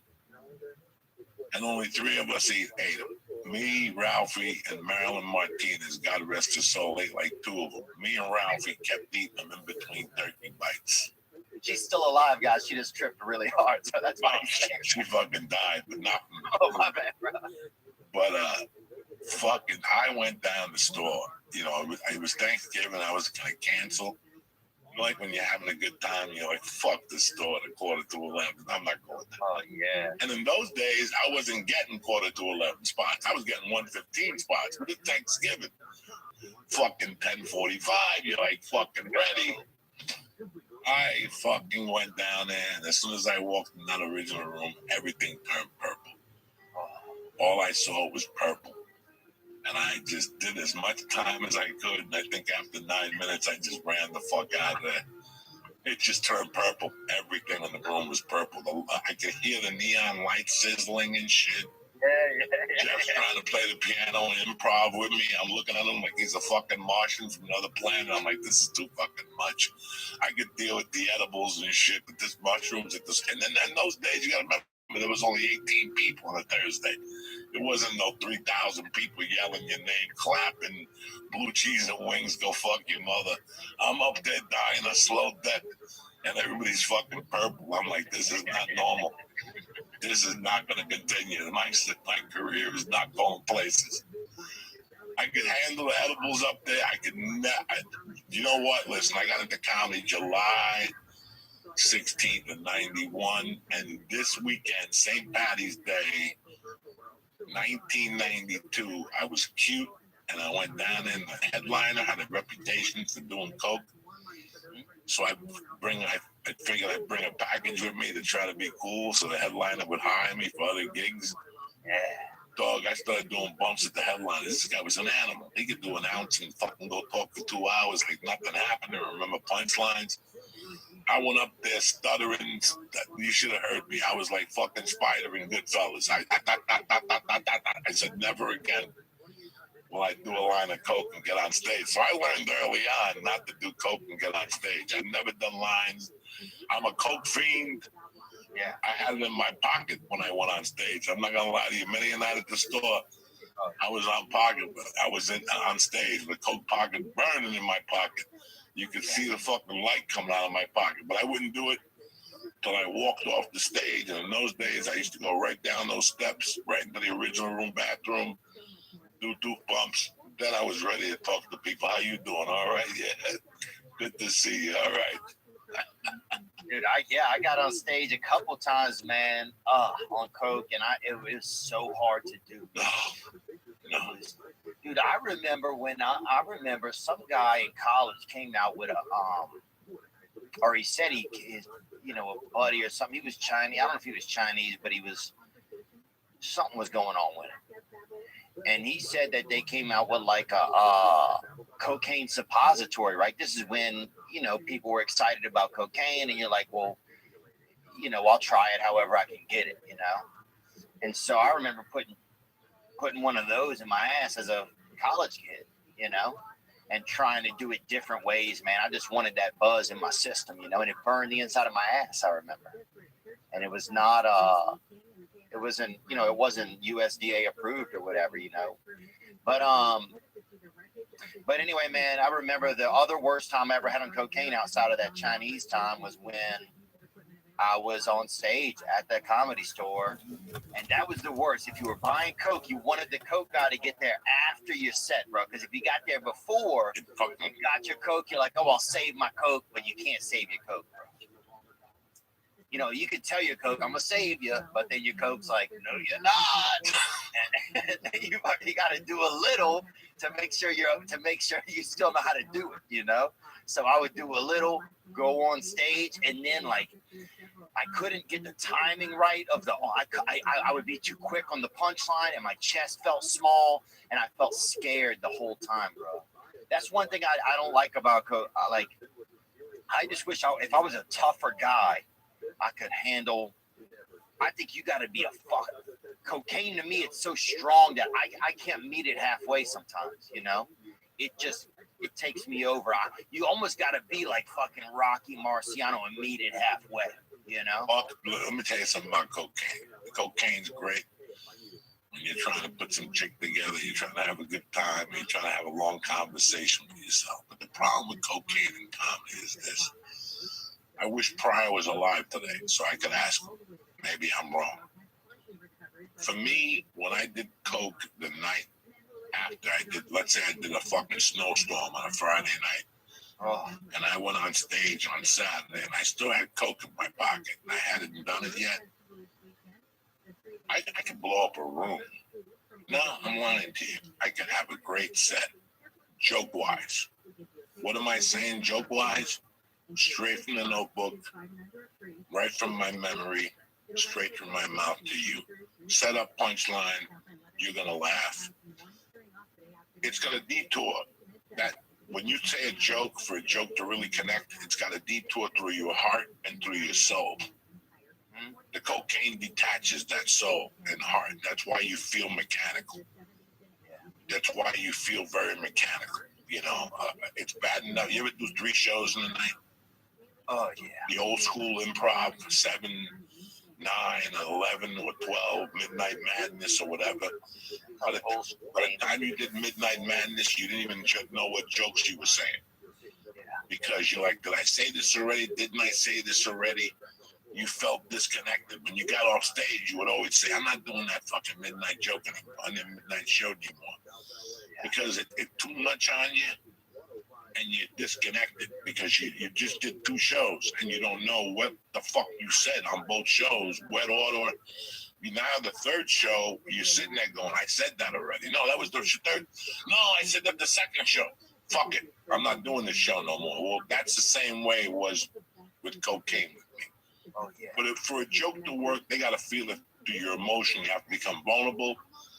It's got to go through your soul, your heart, and then your mouth, your brain. When the cocaine's in there, it don't hit your soul or your heart. You just become a fucking person who writes great jokes and just says them like a computer. Yeah, you know, that's a great way to explain it, man. Yeah, that's the way it felt for me. That's why I used to get pissed off when people would say shit about Lawrence Taylor. Yeah, he's a great football player. He's on coke half the time. Let me tell you something. When I went to prison, I would do a line on speed on Monday nights and play basketball. Oh my God, I was horrible.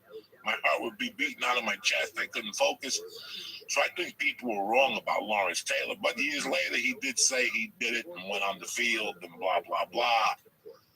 So who the fuck knows? How's your life now in Nashville, visiting, going back and forth between California? Man. Yeah, I mean, I came over here to spend time in Nashville because you know, I'm going to say this about cocaine too, because since we were just talking about it, because you had me thinking about it. That's a great way to explain it, man. Yeah, it takes away, it detaches you from like the real emotions that are connected to whatever you have going on. So if you see somebody you care about, you don't treat them the same way. Everything, no matter what. If you have a job you care about, you don't treat it the same way. Yeah, it takes your emotions off. It's like something that kills like glue, kind of, you know. Cocaine is, when you look at it from a fucking distance now, 13 years for me. No, it's great when you're fucking getting your dick sucked, and you're doing somersaults with, you know, when you're gambling, you're in Vegas, whatever. Yeah. But when you really look at the big picture, and when you figure out what you're trying to do as a human being, when you're doing cocaine, you're adding evil into your life. If you really, really, really think about it, it's a certain evil that you feel. That's why you're tormented. I'm not gonna ever do that shit again. Then you quit for a week and you start again. Now you're in that vicious cycle. And it's tormenting you. And it tormented me for years. You know, like I told somebody the other day, listen, I quit 1,000 times, and finally one day it stuck. You know, you got to keep quitting. You got to keep quitting and telling yourself, I'm going to fucking quit. And then 3 days later, fuck it, I'm quit after Thanksgiving. You know what I'm saying? And then 3 days later, I'll quit after Christmas. I said it so many times that after one day it fucking stuck. So I ended up becoming a comic, and I could put my emotion into my work. And years later, I could see the differences of who I was on tape. You know, I could feel it. So, well, I think it's so painful for some people, you know, and some of us that have had childhood trauma, emotional trauma in our life. It's painful to stay attached to the world, to have your feelings stay attached to things. It's painful. And so I think that's probably, you know, there's some elements of cocaine when you're in college and shit where it's fun, when you're in your 20s where it's just a good time. But there's also, it starts to become that thing that makes you feel detached. It makes you, you know, it kind of like, it's like a fire extinguisher for the connection between you and things that you care about, you know, because when you have, you know, when you grow up having a lot of trauma or something, that it's scary to stay attached to things you care about because you feel like they're going to go or they're going to disappear. You don't even realize it in your head, but in your spirit's just so scared to stay attached to things that are good. And so cocaine comes along and it fucking puts a little wedge in between there, and it's almost like a little bit of relief, you know. But But the long term, yeah, it's rocky, man. Ever since I stopped doing coke, I realized I love my friends more. I love my wife more. Amen. I love my cats more. I had a cat. I had 9 cats. Oh yeah. And I had a cat named Sissy. Man from St. Ives. Sissy was a beautiful fucking cat. Sissy lived in my house for 5 years and never would have contact with me. Oh damn. She would come 5 feet of me, and that was it. I stopped cocaine. A week later, Sissy was sitting on my lap. Amen. What does that fucking tell you? And we, after that, we became tight till she died 2, 3 years ago. Wow. It was just really weird. That's when I knew. I didn't know at the time. But I first had her. I just thought she was skittish. My wife fed her. She liked my wife more. No, I quit doing coke, and a week later, she's sitting on my lap watching fucking TV. It's weird. Nashville, you like it? Yeah, one thing that's nice. Well, first of all, California was so shut down. You couldn't do nothing. I mean, you come to Nashville, you do whatever you want, dude. You know what I'm saying? You got people, you got insects, you got whatever you want going on over here. You couldn't catch COVID if you was dating your fucking sister over here. Like they just don't have it. Because it's just not as. I don't know. They're just not as afraid over here. People are just living their lives and shit's pretty normal. You got the jiu-jitsu gym is open. How's jiu-jitsu going? I'm so fucking proud of you. Look at you. What school are you going to? Let's go. Which school are you going to? White belt. What is it? White belt. Oh, it's called Nashville MMA. Okay, and what's the guy's name who runs it? The guy's name over there named Chris. The guy's name over there, Mr. Hammonds. This other guy named Irv. This other guy named Itai. And this other guy named Andrew. What's Chris's last name? I don't know his last name. I think he's friends with Eddie Bravo. I think that's the guy. But send him my love. How's jiu-jitsu working out for you? I will. So many of the guys over there ask about you, man. It's good, man. I had to fight a child the other day, which was a little bit, look, it's good to know you're not a pedophile, bro. That was one nice part about it. It was like, look, at no point during the thing was I like, hey. This. Yeah, I said, yeah, I might enjoy it. I was like, this is just technical. You know what I'm saying? Like, I didn't feel any like, hey, let's go another fucking, put 9 minutes on the clock, So that was good. But it's a lot of like, right now I'm still learning like a lot of like how to approach, like whenever you're like approaching with somebody, it's a lot of defense, But I love it, man. I love just defending myself, and it just makes me feel like a little less scary about conflict, or not even conflict, but just interaction. Like getting too close to somebody, whether it's to fight or to love, it's always hard for me, bro. All of it scares me. Getting close to people scares me, bro. And so to have this thing that like you kind of learn to fight and to love at jiu-jitsu, because if you find good people to roll with, then they're helping you learn how to fight, but they're doing it in a loving way. And so it's like, God, bro, it's like, I didn't realize that it's exactly what I need. It's exactly what I need. It's like the opposite of cocaine, man. Did it fill that void for you that you've been missing the last few years? I think it is. I think it will. The more I can focus on it, I think it will. So I've been trying to make more time in my life to be able to focus on it and go. The hard part is I got to be flexible enough to even go to the class. I got to make sure that I'm I'm doing a little bit of yoga 2 or 3 times a week to get in there and just not break my neck, not just get, I got to prep myself before I go in there, because a lot of the people in there is younger and these children and they're fighting. So it's a learning process, man, but it's so much cooler than I ever thought. And like, yeah, man, it's just fun. You get in there and everybody beats you and it's cool. And you're not Johan in there. You're just a dumb guy in the back. Yeah. That's how I used to just say, I'm not Joey. I'm just a fat fuck in the back sweating. I'd sit all the way in the back and I'd do my little hip escapes and push-ups. And then sometimes I'd feel confident. I'd go up the line, land number 3. But for the most part, I'm all the way in the back. I'm the fat dummy in the back, sweating, smelling like onions and fucking garlic feet and shit. And toenail polish. Dude, they got me fighting a blind guy too. They got a blind guy over there. This guy's probably. He's probably deadly. You're like, Jesus Christ. If you weren't blind, I'd fucking take your eye out already, cocksucker. You got me in an armbar, you're fucking blind.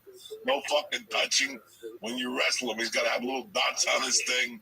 Then you look at him and you're like, you're the motherfucker that makes the governor stand next to him. He's probably the guy that stands next to the governor giving out fucking sign language. All right, but let me tell you something. If I see one more sign language guy, everybody's got a fucking sign language assistant. Oh, it's crazy. All those mayors got sign. Where's the bodyguard? No, they got some guy teaching you fucking lying to you by the hands. You're gonna get your vaccine by Tuesday. No, you're not. You gotta do this shit. It's bullshit. That's what that bullshit is. That's the bad one, bro. Creed, Rocky. That's why you gotta watch the Rocky series. I learned how to speak deaf people language. And sometimes it's not even a deaf person. Sometimes it's just a third base coach that fucking used to coach in Toronto. You know, he's over there fucking giving signals. I used to go to Alberto Craig's, and they used to put me against two people. A 74-year-old guy that, by the way, would fuck me up. His name is The Savage. Go on YouTube and type in Savage BJJ. He's 74 years old. Don't type in Savage BJ, though. Savage BJ, you might get somebody else. You know what I'm saying? So you would fight this guy? No name, 74 years old. He would get there at 8:30 in the morning with a cooler. Listen to me. Not that fucking construction cooler. I'm talking about a cooler filled with liquids and protein powders and carrot juice and Gorilla biscuit and menthol. 9 o'clock, he does the fucking kettlebell class. 10 o'clock, he does the no-gi class. 11 o'clock, he wrestles with the dummy by himself. And at 12 o'clock, he would do the fucking gi class. And the utmost respect for him. The guy would stay there, eat a banana, yogurt, almonds. He would do 4 classes, 74 years old, and he would berimbolo you to death. He would fucking, one time he hit my toe, because he's 74, so he goes to the simple things, you know what I'm saying? You're not going to grab your fucking arm, you're going to pull him. He'll do like a toe thing. One time he got me in the fungi toe hold. That's an old Brazilian fucking toe hold that he got toe jammed. This motherfucker was killing me. And then there was a chick, like a brown belt, that she was 50. I was probably 52 at the time, 53. She was 56. I think I used to time it. Like today, if I could last a minute with her, I did good. Yeah. She was heavy set. She would fuck me up, and then she would knee to belly me. She would stick her knee in my belly. My dick would pop up like a fucking, like. That's how deep she would fucking just. They would press something like liver. There's a button in your stomach that if you press it, your dick gets hard. I mean, you learn so many things, but you learn that you learn technique. Oh yeah, it's your comedy. When you get back on stage after a while, it's gonna go back to a level it's never been because you're gonna learn that in jiu-jitsu, no matter what he does, you gotta keep retrieving your guard, right? You gotta keep putting them back in your guard. Then you can start operating again. You go for the arm, you go for the fucking Kimura, you can do all that shit. Lost on comedy, I would take a couple breaths and I would find my home again, which is the closed guard.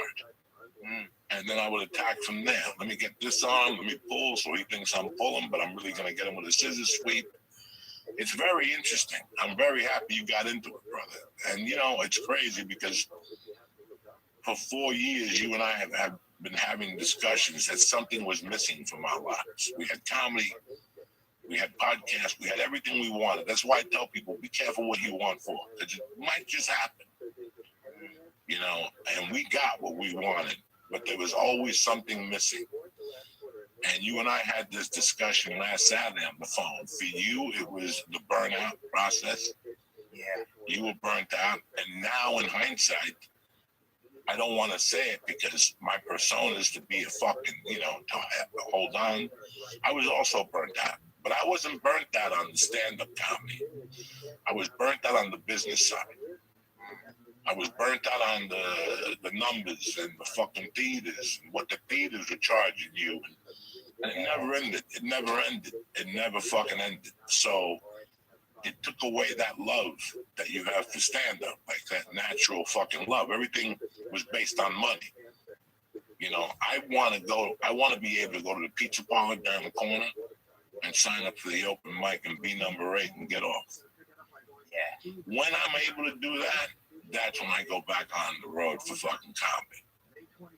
When I could go to an open mic and do it not for money. It got to be for money. And I didn't like it for money anymore.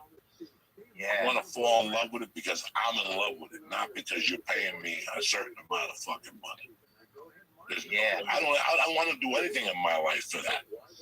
Once you get over a certain age, you realize it's not the money.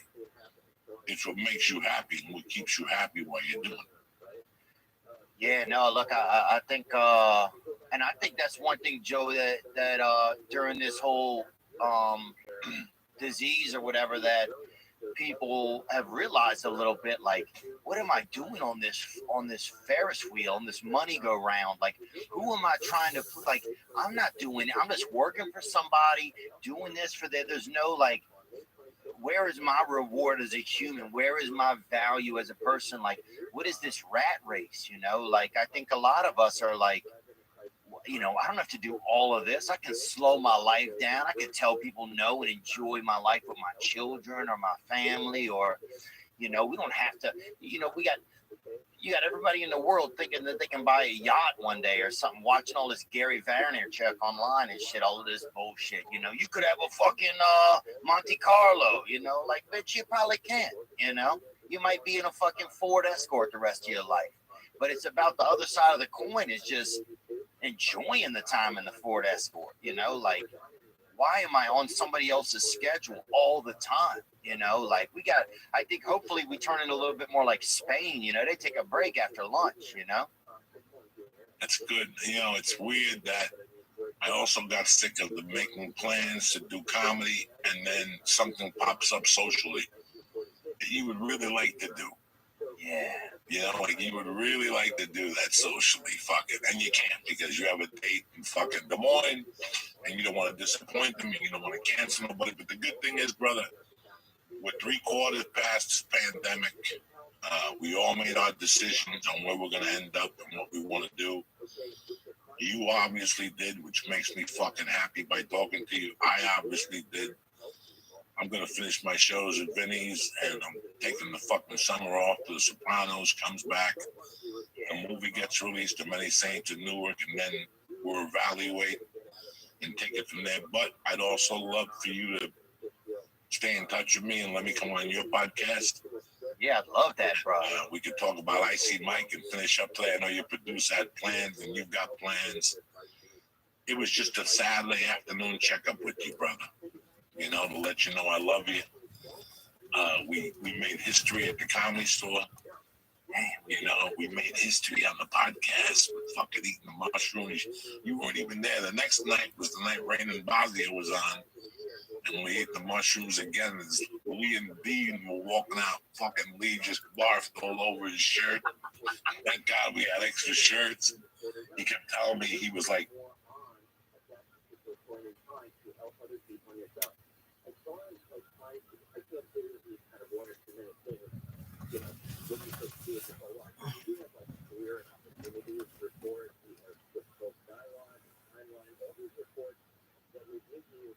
hi. I am too. You couldn't leave Hi, the bro. stars, dog. I didn't puke all of them. Oh, you gotta leave at least 3 more. Shit. Get your fucking life in order, Lee. You fucking muscle hamster. This show is presented by On It. The Church of What's Happening Now is brought to you by ZipRecruiter. The new year means a fresh start for your business, and a great year starts with making great hires. Our listeners can post jobs on ZipRecruiter for free by going to ZipRecruiter.com/church. That's ZipRecruiter.com/church. ZipRecruiter.com/church.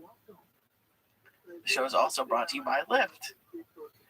Go to Lyft.com. Lyft is where drivers can make up to $35 an hour, and getting started is just a tap away. Sign up today at Lyft.com/Joey. Sign up today to drive for Lyft at Lyft.com/Joey.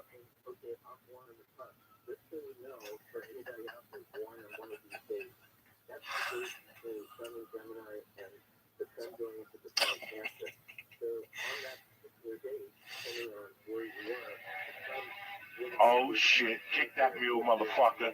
It's all over. 2017. The restraining order's over. It's over.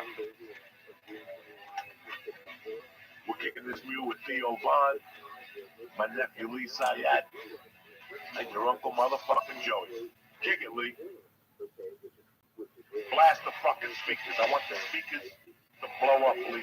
I want to see somebody's balls blow off their body, bro.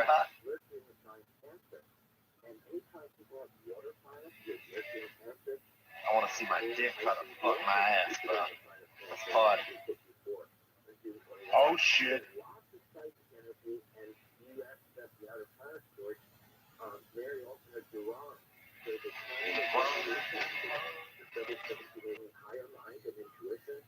What's happening, you bad motherfuckers? Happy New Year to you and yours. I hope this is a happy year for you. I hope you're healthy. Because if you ain't healthy, you can't get your dick sucked and you cannot make any geeters. You understand me? You can't hug your kids. So, my number one, one of my favorite people in this fucking city is on the show tonight, Theo Vaughn, my little fucking Jewish nephew who already started the new year off puking the edibles tonight. I don't know what happened. You know what happened? You know what happened, bro. You know what happened? Fucking little money. You're away from me for a week. You didn't keep up the training. Okay, first of all, I don't want to hear a story. I don't want to hear a story. I know Excuses. exactly what happened.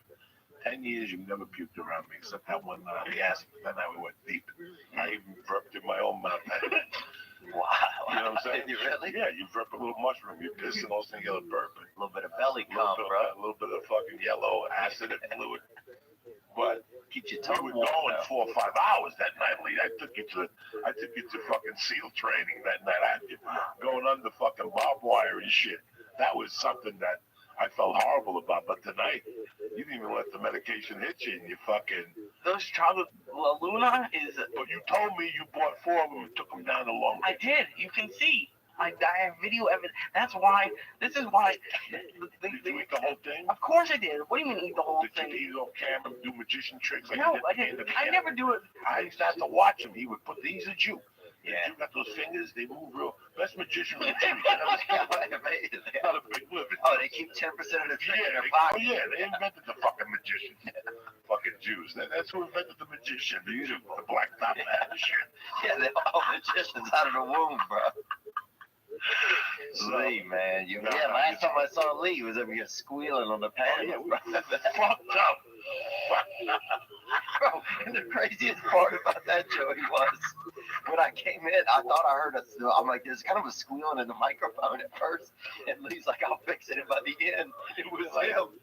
It was him. He's like, look like a fucking disabled gerbil, bro. He looked like a fucking. That's how I felt. That was like the deepest I've ever been on mushrooms. Oh, I'll tell you, he looked like a damn welfare gerbil. He was over here just like. It was chocolate mushrooms that smelled like Parmesan cheese. He was eating it and it was foaming out of his mouth. I just put it in my mouth and drank it. I didn't deal with it. He wants to fucking chew it. He wants to snack it all. He thinks it's Anthony Bourdain. You gotta swallow them drugs, dog. You can't be fucking That's what I around. tried to do tonight, and that's why I puked up all over the floor. Because you said you were making fun of me. You're like, just swallow that motherfucking Swallow thing, that Lee. motherfucking thing. And it was like still a whole chunk, and my body just is like, I think my body is starting to fight back because I wasn't getting that fucked up over the weekend. Because you do them every night and you do little amounts. You gotta go deep. You gotta get in there, 16, bro. 1800 by yourself. Yeah, you gotta get your vowels high, Lee. I ain't 800. 800 don't do nothing for nobody. Yes, Yeah, it does. That's What are you an talking about? appetizer in your world. And first of all, no, I was doing over 1,000. No, you weren't. I was know, too. I know you. You gotta get your vowels high, bro. I want It's your so- shit to be scared. so That's how funny. high you gotta get. It's so funny. We were having a conversation before the podcast started about this is it. Like, I guarantee there's a lot of people today walking around with an ice pack on their head going, what the fuck happened 2 nights ago? Yeah. Like, I went out to get 2 drinks and I ended up blowing 4 guys. My asshole shut. You don't know what realm you get into, And when we spoke today, right off the bat, you were like, listen, dog, I'm trying to keep my life together. I'm a young dude. I'm good looking. I don't want to fade away, so I've been behaving myself. Was your main thing alcohol, and then you went crazy? Yeah, I mean, well, I just ended up getting like I ended up getting into drugs usually sometimes at night. But drugs without the alcohol, or they have alcohol had to soften you up first? I think I would just, that's a good question, man. Alcohol has never been a thing for me. I never cared about alcohol. I just, once people started having cocaine around, I just kind of like the smell of it. You know what I'm saying, bro? What about meth? Nothing else up your nose? Oh no, nothing like that, Nothing like dude. that. We used to do like back in the day. Some dude came through the neighborhood. I remember with some kind of I don't know what LSD suppository, some kind of suppositories, dude. People were doing, yeah. It was like just putting these like little. They were kind of I don't want to say pink. They were kind of reddish looking little. Fucking throwing rainbow treats up your ass. It's not manly enough if it's pink. I mean, it was, yeah. And people was doing LSD suppositories. This dude had about I remember he probably had about 400. I don't know where he got them from, Germany or somewhere, Iceland or something. And to us, that was like they got them from Saturn. We never even heard of that. Germany, we'll fucking do this. And people were doing acid, or whatever it was, doing the suppositories. I remember for a while. So I liked psychedelics a little bit when I was younger. And what else, dude? And then, but out here, I don't know what happened, man. I just had a couple of crazy nights. And then I was like, I'm going to try something different, man. So I just decided I'm going to stop partying. So now I got about 6 months. I've been sober since the last time I walked out of here, I went over to the Improv and did a set high on mushrooms, and they were flicking the lights on stage, bro. I still have it on video, man. I'll put it out. I'll put it out for your for your legion. How old are you now? 36, man. I'm an adult. It's tough to say to yourself, this is it. You have those nights, and like we were saying, you had a spectacular night in my world. Like where I came from, that's a spectacular night. Oh, yeah. Getting in a cab, going for blow. Then the guy hooks you up with a chick. You fucked the chick in the cab. No, he did. Oh, he fucked her in the cab. Oh, no, this is craziness. Now, what time did this night end? Dude, so what happened with that night was, let me revamp it for you. So what happened was doing comedy, I had a sublet there. I was just kind of experiencing the city. We talked once or twice when I was there, and I was enjoying it, man. It was good. And then I went to a party one night, and afterwards they were drinking at the party, and I just felt uncomfortable, dude. To be honest, man, most of my life I have felt uncomfortable, bro. I don't know what it is. Like in a lot of environments, I just feel uncomfortable, bro. Out of place. Yeah. You feel that ever? All the time. What do you mean ever? There's more times that I feel in place like that. That's the weird times. But it's like my girlfriend and I were just talking about it because we stayed in on New Year's Eve. Yeah. But seeing the shots of Times Square and seeing the shots of the clubs, maybe I should have done something a little bit more social. But that is not. I'd rather be in a box than in a club. Like that would feel so uncomfortable there. Like a New Year's Eve club, like that's not me at all. You don't see in a club too. They show you the picture. You don't see people getting fucking molested in the background and people, But at least light a candle or something for your lady. You do anything? Oh well, yeah. Well, Joey's gonna make fun of me. We went away the weekend before. We went to Long Beach. As funny as it sounds. We took a trip to Long Beach, dude. I don't know. Probably to pick up rent, right? This is amazing. This is just amazing. So anyway, bro, I can't even get what that was it. You took your girl to fucking Long No, Beach. she took me. Jesus Christ. But then we just decided to come home because it was raining. Because it was raining. Yeah, what are we gonna sit in someone else's apartment on New Year's Eve down in Long Beach when I have a nicer apartment up here? Bro, what the fuck? It's a horror show. I tried, and I keep losing them. I'm losing them by the month. It sounds like the Notebook for two people on Down syndrome. No, this was something that when he told me, I go, what? Now, when he told me, I thought they were going to leave Friday night, go to a hotel like normal Americans, right? Yeah. Wake up in the morning, get a little room service, gives her a stabbing. Yeah. Take a walk down, come back, smoke a joint, eat a star. Maybe about 6. Take it to a nice fucking restaurant, 6, 7 o'clock sitting, dog. So you're out of there by 9:30. You take it back to the apartment, give it straight up, eat 3 more stars, and watch some stupid movie. That's what he was doing. America. I get a call from him Thursday at lunchtime. So yeah, we're about to leave. And I go, leave where? Long Beach. I almost shot myself in the fucking head. I go, this kid can't be this stupid. And then that night I went to dinner. I had to do a set last week, and I had 2 hours to kill. I told my wife, don't even make dinner. I'm going to eat dinner in Hollywood. There's no sense in me coming back. Yeah. I did a set for Penn State. So I had 2 hours to kill, so I went to Chibo. That's one of my favorite places. It's a good place. I've never even been there. I see it. I don't eat the pizza. I don't eat none of that shit. I get the salad. It's delicious. Whatever salad and the Big Mama spaghetti with no meat. Just pasta with sauce and you got cheese. And they give you a small serving. It's always been good. I've been eating there for fucking years. Wow. And that's what I eat. I go there 3 times a year, though. If I'm lucky, I got 3 times to drive by. I got an hour here. Yeah. I got an audition. I plan it. I go, okay. I got an hour and a half. Might as well go to fucking Chibo today. I get excited. Yeah. I sit next to a guy. I go to the bar and I see the bartender. He's an old door guy from the Improv. We start chit-chatting. 2 things down for me is a guy from Emerson College. And right away, I had to ask him, what do they teach you up there? Because I don't have Emerson College. And I don't know. I'm not sure anymore. I go, I hired him because I thought he was sharper than I was. But lately, he's been slipping. I don't know what the fuck is going on. And that was Lee? That was Lee. Wow. He went to Long Beach Thursday afternoon for New Year's. Now, I can see it. Like I said, Friday after all the traffic is... Now, here's the best one. Here's the best one out of all of them. I call him Thursday night. I goes, yeah, we Airbnb. I go, you're not even in a fucking hotel with like a fucking elliptical. Then you go to the elliptical.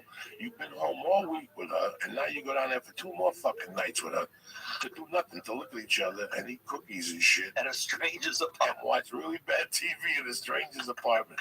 This was something that I was Squatters, like, bro. I don't know. Yeah, like You're what? fucking squatters. When he called me Saturday and told me he was coming back, I wanted to tell him, just GPS the car through the ocean to the Santa Monica Pier and take the car right up the fucking pier. Because it ain't getting no better in your life.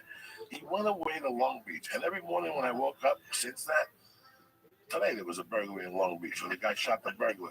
He shot the burglar every day. I woke up and that morning, all I was waiting You for... were praying for it to be like Lee's No, apartment? like to see Lee fucking shot in the head. Like Lee got hit by a car coming with a box of wings. They got poor girlfriend on the thing. I don't know what happened. The guy didn't stop at a red light. The saddest part is Who the fuck goes to Long Beach? For I don't know. vacation? Okay. Lee used to treat himself to a nice night at Chibo at the bar. And now a few years later, he's finally got a girl. No, that wasn't me. He was at Chibo that night and he was thinking about me. The guy was from Emerson. I had to ask him, what do they teach you there? Do they teach you anything? Or what the fuck do you have to eat there? I'll be honest. Okay. This was we couldn't fly anywhere. We didn't have enough time, so this is what you chose. But we actually had a good time. The fucking aquarium and Queen Mary are fucking awesome when you're stoned as fuck. But this is what I did want to talk to you guys 28 about. years old. You see what I got to deal with? Airbnb The aquarium. is it feels like squat. Like it was the weirdest experience of my life. Did you touch any animals? Like at the petting zoo in there? Yeah, well, the aquarium, yeah, but at I thought you were talking about the apartment for a second. Not at the Airbnb, dude. You fucking like had other roommates. Like there's roaches in the apartment. You massaging other roommates. So thank God there weren't roommates. This guy. Imagine if there was a roommate. He takes his lady out. No, it was it's like a horror show. Yeah. I live in a fucking world between him and my wife. I'm not gonna make it to 56. I'm not gonna make it. I just spent 4 weeks in that house with my wife. Wow. It's a torture chamber. It's a fucking house of horrors. I love it with all my heart. it's a house torture of- chamber. What's the worst part? Like, what's the worst part? Honestly. It being 9:30 In the morning? at night and just sitting there not having a spot because I don't want to be at the store every night, bro. Yeah. You know, I don't want to be that guy. I Yeah. don't need to be at the store every night. There's young guys coming up. I know how I felt when I was coming up, and I had shit to do. And there's some old guy that's coming down. I'm good enough. 2 spots a week, I'm good. This week I'm doing Thursday. Tomorrow night I'll do flappers. If I get out jiu-jitsu early Wednesday, I'll pop into someplace. But, you know, I got a gig Friday. I'm fucking good. I'm not working on nothing. I'm just putting a couple bits together, finding my new fucking voice, you know? Yeah. It's like when you travel, it breaks the monotony up a little bit. Oh yeah. And I was home for 4 fucking weeks. And it was the holidays, and one of those weeks the baby was home all week. That's tough. Baby's off of school? All week, 1 week vacation. What did And it rained 3 of those days. You know what I'm saying? So she wanted to ride the bicycle. It's like a triple threat of. So do parents hate And the truth of the matter is that I'm a dud. I've always been a dud. You know, Lee says that he feels uncomfortable out. I'll tell you where I feel comfortable. I feel comfortable in a bar where the bartender's a good-looking woman in 1924. Yeah. She still has tits. She wears push-up bras. She's got freckles on her tits. She's got a sense of humor. The bar seats 20. She serves some fucking food in there that's kick-ass. There's a jukebox. There's music. You know what? At this age, I don't want a fucking pool table. Yeah. And I don't want a dartboard. I don't want a lot of movement. I never like movement. Yeah. Sit down, have a fucking beer, and talk to me if you want to do this. If you're going to be moving around, go somewhere else. Shoot pool and arguments. And I can't walk. This guy's throwing a fucking dart at me. You know, I just want to be, you know what I'm saying? Like, that's what I want to do. That's my ideal bar. And to be strictly honest with you, since the age of 16, that was always my ideal bar. Once we started going out to those discos, I've said it once, I've said it before. My wife asked me on the ride home the other day from dinner, we were listening to Studio 54 on Sirius XM. She goes, so you used to go disco dancing? I go, are you crazy? I was a kid when that shit came out. I go, when I was in high school, I could put a handful of times I went to clubs. I went to studio, but I went to studio in 84. There was nothing going on in the studio no more. It was a Thursday night. 84? Yeah, I was going to Club Aria like twice. I went to like the Rooftop 4, 5, 6 times. But I was never a club guy, bro. Look at me. I knew who the fuck I was. I belonged to a neighborhood bar with a bartender named Lila. Yeah. She had a dog behind the bar. The dog slept the whole fucking time. And that's the bar I grew up in, Joe and Mary's. They had a little circular biscuit thing, like a bakery thing in the middle, and they would have a cover, and in the middle there was ham and cheese sandwiches. Oh, that's beautiful. So if you want a sandwich, you just went over and got it. They had Stewart sandwiches, and next to it was a not don't cook tonight called Chicken Delight. It was a chicken fill, not Chick-fil-A. This is when chicken was chicken, and one of the kids we hung with was the fucking cook. So at the end of the shift, he'd come over to the bar with a box of chicken, leftover chicken for the fucking night. It was, and you had a tab, and the guy that ran the place was a loan shark. So if you fucking needed to buy an 8-ball, you could borrow 300 from him on the spot. I still owe 8,000, 1982. You know, I never. The first time I went to Vegas, dog, I knew it wasn't for me. Yeah. I just always felt very insecure in those places. Always. Still do. Yeah, that's how I felt, Still man. do. And I always had an excuse in my head on why I felt insecure. When I was younger, it was that I wasn't good looking enough and I'm a criminal. These people are all nice people. These are the environment I want to hang with. These people don't want to hang with me. Yeah. And when I got to a certain age, it was I was too old. And then now I'm like, I just feel like I'm playing out a fucking pervert. Yeah. Like I remember being 25 and seeing like 50-year-old guys thinking, why is this fucking guy here? This dude's a pervert. Lee is a sweetheart. I've seen Lee at a bar. No, I can tell he's a gentleman. Lee wants to go to a bar and watch a football game and have a bucket of wings. And he wants to yell maybe a little bit. He doesn't want nobody close to him yelling. He doesn't want nobody.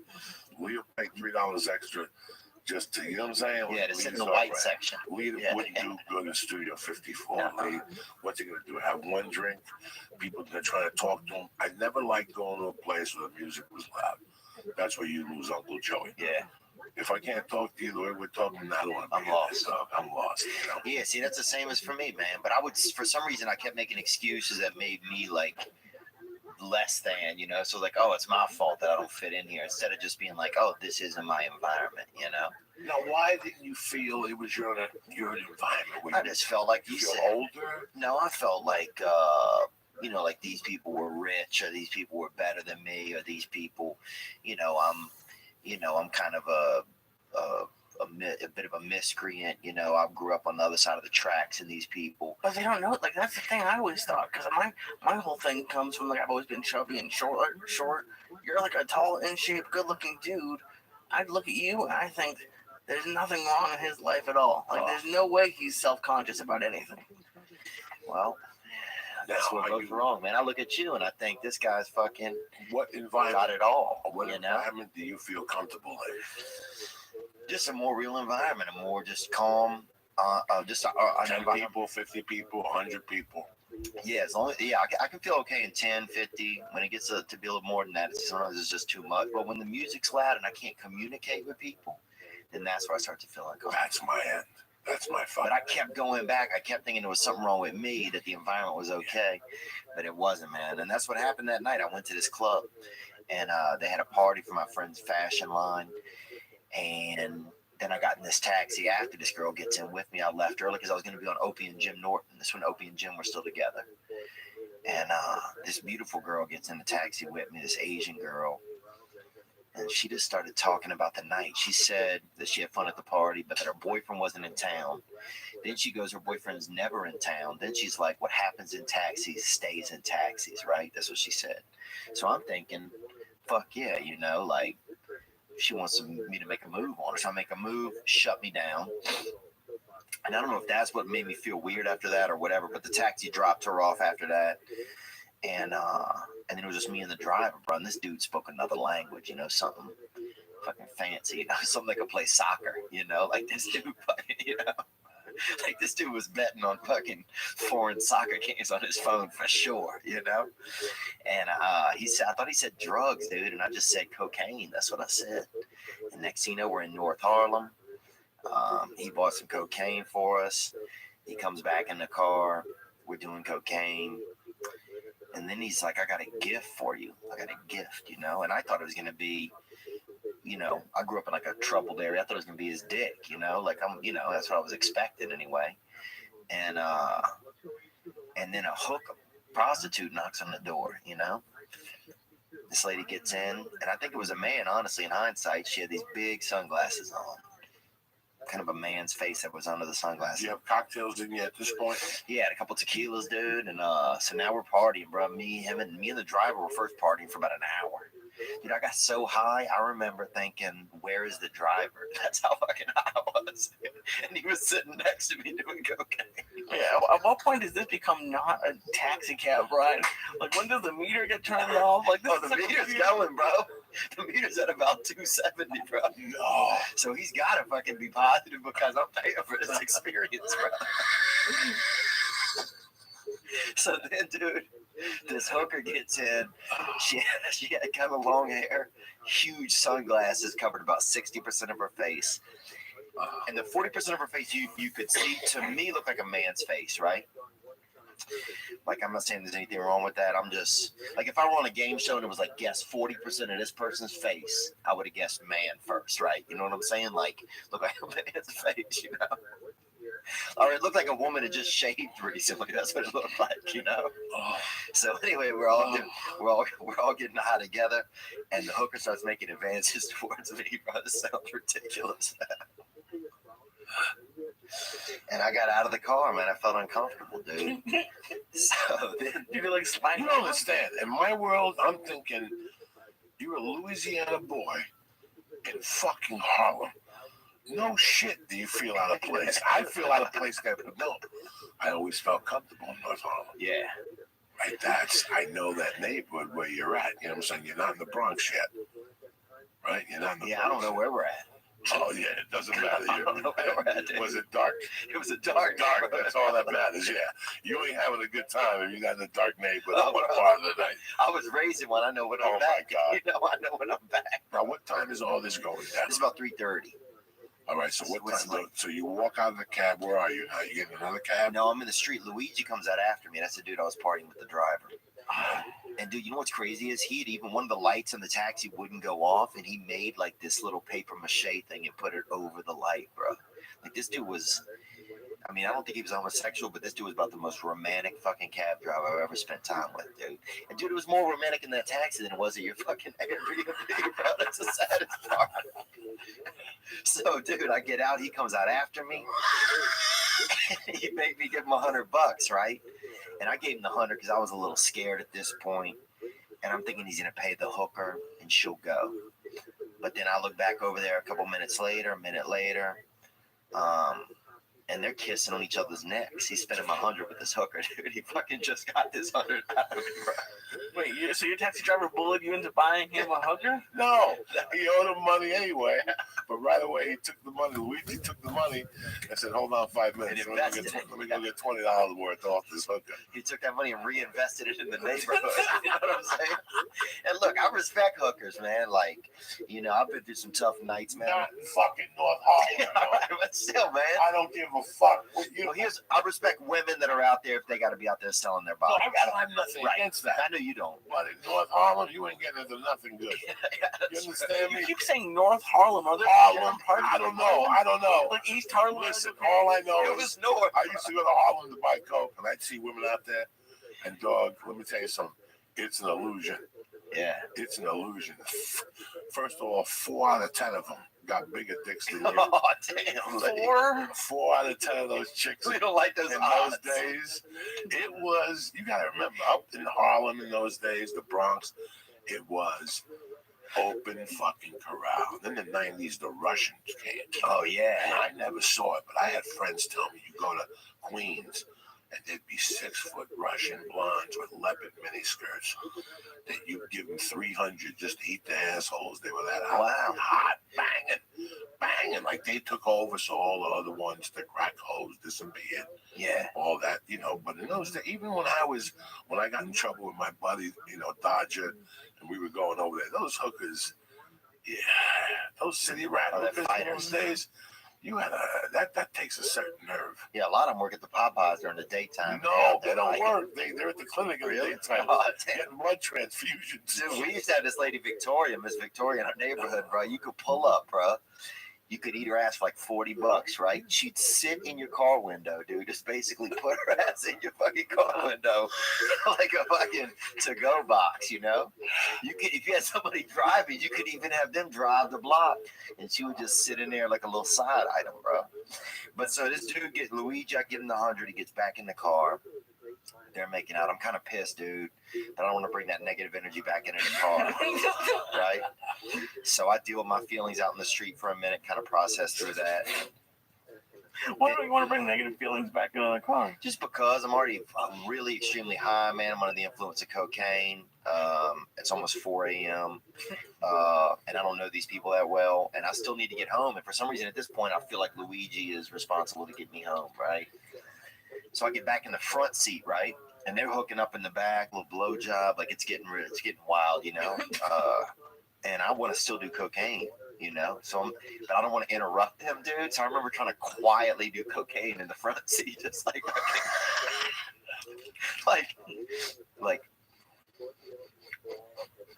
like the softest little inhale you could do. Were you watching them at any point? Oh yeah, some dude. I was definitely listening hard. You know? Did you stink? I mean, no, I Like remember. cologne. Dude, All you smell is like cologne.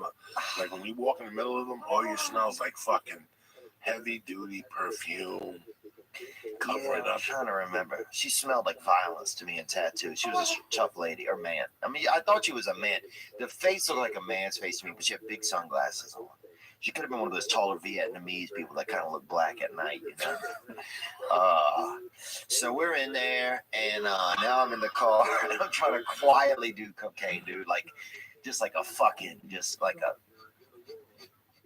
just doing it in like in installments. Like I had a bump on layaway. Why do you know, have to just go fucking? They're back there fucking. Why can't you just? Because there's something wrong with me where I'll sacrifice other people. Like I just feel like I got to be considerate at all times. I don't want to interrupt them, dude.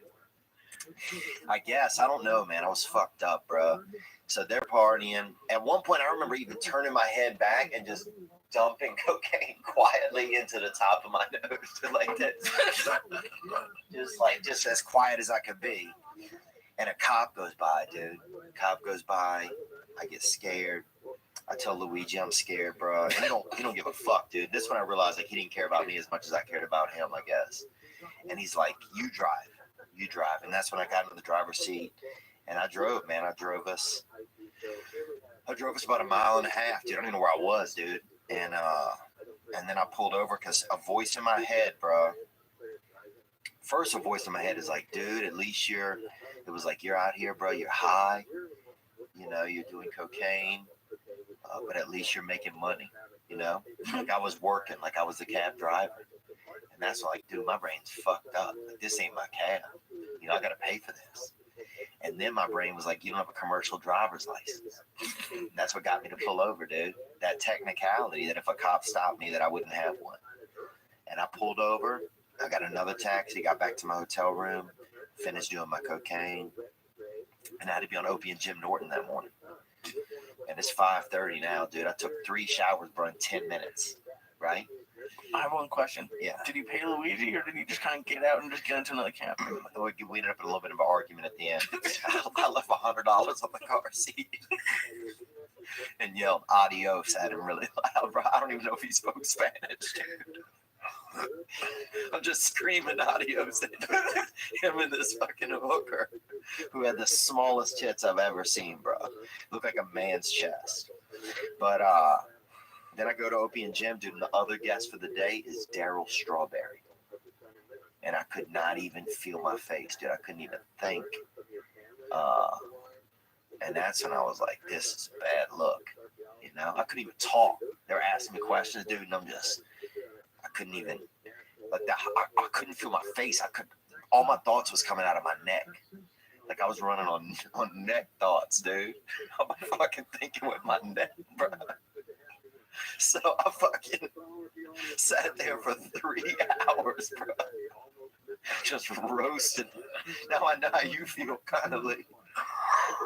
I just sat there just boiling in my own fucking drug-induced bullshit. And then I fucking left, bro. And I'm halfway on the walk over there, I realized I had on fucking sweatpants with jeans over them, bro. Horrible. That's like a catheter outfit. Like if you might be getting a catheter, you might have to stay overnight. You know, while I'm sitting here, because I'm like, you know, this people like Lee, that he's a sweetheart. I wish to God Lee never does a drug. He would never do a drug. But for some people, some experiences like that experience. Yeah. To wake up on Opie, because you basically woke up on Opie and Jimmy, and you're coming down off the juice. You're not paranoid, but you can't talk either. You're in that stage. Scared. Yeah. You're in that stage of fucking, why the fuck am I even here? It's horrible. Yeah. I'm sitting here going, I remember doing that 10,000 times. Oh. Not, you know, being in a cab with a hooker, but when you said Harlem, when I was growing up, I had a friend, and he had a girlfriend. He was about 7 years older than me. He's dead now, God rest his soul.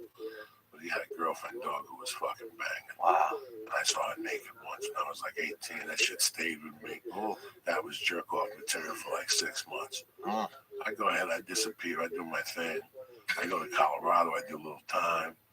I'm back in Jersey in '93. And I reconnect with a friend of mine. And he goes, what are you doing tonight? I go, nothing. What do you want to do? He goes, let's go out. Meet me at Teaneck at this, I forget the name of the place. It's a popular place for that age group, you know, and I went there, met him about Teaneck? Yeah, Teaneck, Tenafly. Is it Teaneck?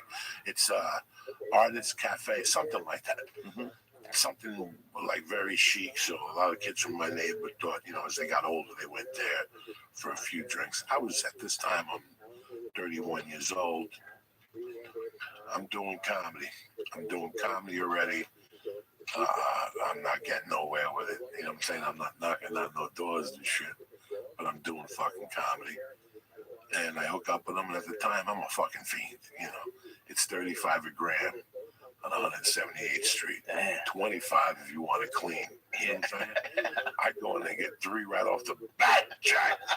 Bam! This shit was glass. But aluminum foil, and they give you a blast when you walked in. Oh, that's beautiful. They sat you down. They go, what do you want to do? And you go, I don't know. Let me take the 35. And what do you want to do? You want to take the 25? And you go there, and then they walk you out to the door, and you'd walk back to your car, and the cops were paid for, and they put you back out on, not Amsterdam, but one of those streets under the bridge. Yeah. And then rule number 1, you took the Lincoln Tunnel back. Go in, get a fucking hot dog, roll a joint, They just seen you go over. They pull you over, now they confiscate your fucking car. You have to give it to them because if not, they're gonna bring the dog and they're gonna get you anyway. Right. So don't fuck with them. Damn. You know what I'm saying? It was hardcore. Damn. So I went over there first. That was my automatic first stop of the night. And I had it down to a science in those days. Sometimes I'd walk over and take the bus back. Same difference. What were we gonna say? You'd be high on that bus, though, huh? No, I wouldn't do. Oh yeah. Wait till you get home. No, I'd do that little blast that he'd give me. By the time I got to the bus, I'd be coming down like a little bit, like. But how? Theo was saying that he felt uncomfortable there his first time. Do you remember how you felt the first couple times you went there before it became old hat? Like, were you freaked out, or was it already at that point? Since my mom had a dry cleaner in the Bronx, Probably in your system. yes, and my mom had a bar in Union City, and my mom had a bar in Harlem at a young age, it's in my system. Yeah. I had a friend of mine who take me over once to the city. When I got back in the car, he goes, "It's amazing how you blended right in." He goes, "You knew the walk." I knew those first 10 years of my life. I lived in New York City. Those first 7 years of my life in this country, Yeah. I lived in New York City. I went to school in the heart of New York City. Yeah. I went to school on 89th Street, PS 166, from K1 to fucking third grade. Then I went to Catholic school in Jersey. But all that time, I got the patois of the city. Yeah. My mom's action was on 125th. My Santeria action was on 148th. I knew the fucking city. You understand me? Then I got older and I knew George Washington Bridge. I knew the fucking streets. My stepdad shot a dude on 148th Street right there at the Santeria party. I knew the escape route. I knew a way to drop the gun on Riverside Drive. I knew that situation. So I get the coke. I go back to Jersey. I meet him. And in those days, dog, I'm not a big drinker. But I'm the type of guy, see, I'll call you up and go, "What are you doing tonight, Theo?" "No, let's go get a drink." On the way there, you go, "Joey, I got an audition tomorrow, dog. Don't even start your shit tonight." "Theo, come on, bro. I wouldn't invite you for a drink. I got a joint in my pocket." We go, we have one drink, we have two drinks, we have three drinks. All of a sudden, that chick we used to fuck shows up, and with her friend that sucked my dick in the bathroom that time at Oak and Padre, right? It's 9:30, it's early. "Theo, let's get a taste." "No, bro, I got that big audition at ABC. Fuck, you can give Theo 10 more minutes. I'll get the chick to buy him another fucking double kamikaze, then he'll be begging me for a blast."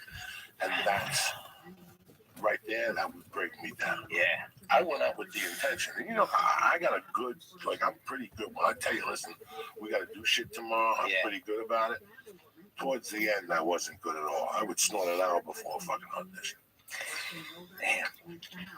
I got thrown out of an audition at Fox one time. Towards the end, towards 2006, dog, after the longest ride, I got a little fucking weird. Yeah? Yeah. And one day, I get this audition directly from Fox. Like, they're like, "We want you to read for this role." Yeah. It's been done before. The crazy roommate owes the bookie money. Right. His mom supports him. He can't get a job, hasn't shaven. They were looking for Artie Lang. Yeah. All right. I'll never forget my fucking coked up, ready to quit mine. I said, "You know what? They're looking for this guy. I might as well go in there like this guy." So I did something I never did a day before. I stopped shaving. Oh, I thought you glued hair to your face. No, what do you think? I'm fucking half a fucking mook. Oh, no, dude. We used to glue hair to our face to make beards, pubic hair, too, during Halloween. Stop. Some of it was gray, We did. I didn't put gel in my hair. I just put water in my hair.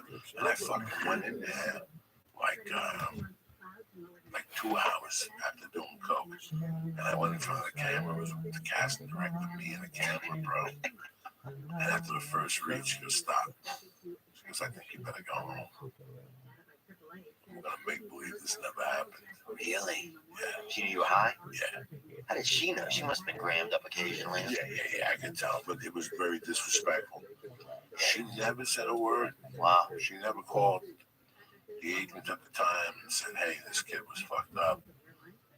I hit on an Asian lady recently who was a casting director, and she told my manager on me.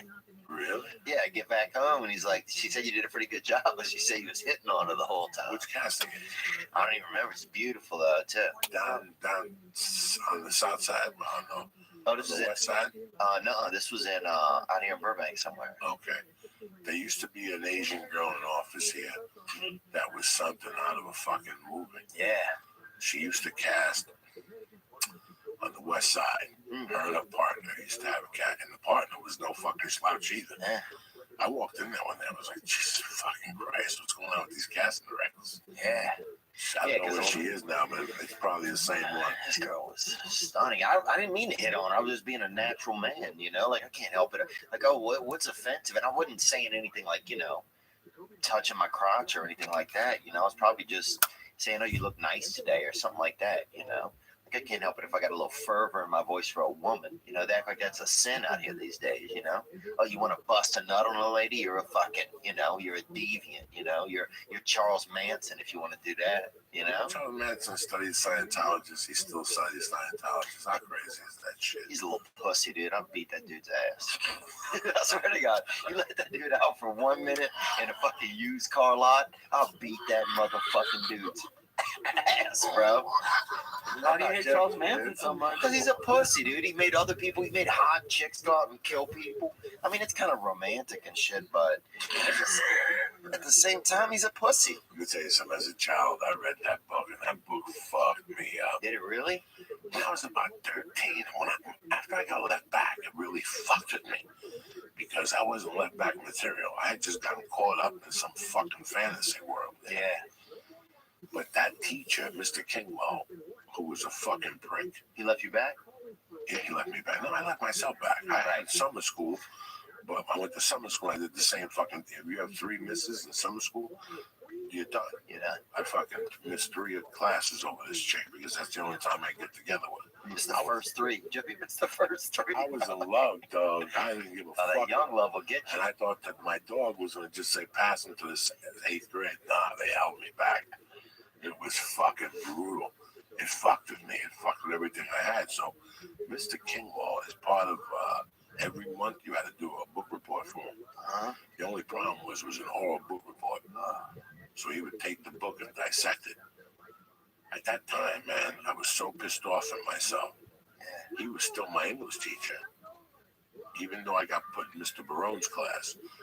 Mr. Barone, I took him to the premiere of the grudge match. Wow. That's how tight I am with Barone. That's beautiful. No. Barone was tight, but here was the beauty of it. Me and Barone hated each other in the 7th grade. Like, he kept telling me in the hallways, you better not get left back because you're going to get me next year. It's going to be all over. And so that fucking last day of school, if you have to go to the 8th grade, you go to the 8th grade. If you have to go to summer school, they just put you in the other 7th grade class. So the whole fucking 8 hours, Barone kept busting my balls. It's going to be fun. You're sitting here all next year. I'm going to fail you again. You're going to be in the 7th grade till you're 90 because you're going to be driving the other kids to school. And he would torment me. So he tormented me, dog, for like 4 or 5 hours. And on the way out of the classroom, I saw his keys on the desk. Threw him in the fucking weeds somewhere, some shit. And about an hour later, he pulls up my house with a cab. Where's my fucking keys? Wow. I got left back. And I was in this classroom where he never mentioned it ever again. That's pretty cool of him. And after about 2 months, we became tight because I realized he was a good basketball player and shit. So, how did we end up talking about this shit? We had this dude, Mr. Larry. We had this black kid in our school, Mr. Larry. He got held back so long they just made him a janitor one time in middle school. He was there probably. I remember him being like, he could piss. His trick was he'd come in while you were peeing at the urinal and he'd piss over you into the urinal. And finally he was in 5th grade for so long they just made him a janitor. I mean, he's probably still, if that school's still open, he's probably still there. Can you imagine all you've been in the 5th grade and they pull your sellers? Talking, the staff has been talking. It's not going to work out for you, but lucky for you, we have an opening in the janitorial services department. What does that mean? Listen, we'll give you $1 for every $1. We'll match it so you can join the army when you're 30. I just love that probably means he was at least 16 or something. So that was what, like 7 times going through the 5th Let me grade. tell you something. When I was a Beautiful kid, guy. if you were stupid, Really handsome too. listen, when I was a kid, if you were stupid, they pulled you aside when you were 16. Yeah. The teachers at school pull you aside and go, listen, Oh my god. you're wasting your time in here. When you get to high school, just sign out. Yeah, Get a job as a mechanic. I swear to God, the teachers were honest in the 70s. Well, that's a better way. Now they want everybody to push forward. I remember the first Wigger went to our school. I told you guys that before. The first Wigger, this kid Brian St. Pierre, went to our school, and they'd never seen it before, and they thought he was mentally handicapped. They put him in. They made him eat the third lunch. The third lunch, a special lunch where those kids are in there. They make some of their own food and then they eat it. To make them have a talent. And he was in there, dude. This Wigger. So you'd have you'd have kids who really had mental illnesses and everything, all the DS and everything. And then you'd have fucking Brian St. Pierre wearing a Charlotte Hornets pullover, dribbling an invisible basketball all day, bro. Just posting up mental kids in the lunch line, bro. They'd never seen it. They thought he was mentally handicapped just because he wanted to, play with the brothers. Just different times. They had him cook lunch every day still, like he didn't say anything? Once a week, they'd have them make some of their own recipes for lunch, It's cool. I mean, we had a good group of handicapped kids at our school, I remember. I'm fucked up, dog. Those stars hit me hard tonight. That's what happened. You know why they hit me hard? Because I trained last week. I didn't eat stars last week. Lee sprayed out of his face, out I of the didn't eat gate, stars boy. last week at all. I sprayed, but I'm still See, high. you Still here, you bro. kept eating stars and shit. Fucking around. I had transmission You over could- there. No, you didn't. You threw a chocolate Oh, away. Jesus. So This is sad. why I have to do everything on Periscope. Well, Thank you God know, for you Periscope. know that. Lee's fearless, man. I don't see how you do it, Lee. I really don't. He's really not He doing does, this anymore. he does like a little bit. He goes like this in front of the camera. He goes, I'm gonna eat some chocolate. He takes a bit like that. He chews and then this 80 milligrams, whatever, he throws this away. And he tells people he ate it. And tonight he ate the whole thing and it was coming through his fucking fingers. You should have seen him. He was gilling out, huh? When you were telling your story, bro, the thing that I was thinking about the most was the 200 of those stories that I had that I wish I had the time. I wish I had the fucking time to. And I got 10 that roll around in my head sometimes, and one of them would pop up in the middle of the night before I'm about to fall asleep, and my whole body shatters, bro.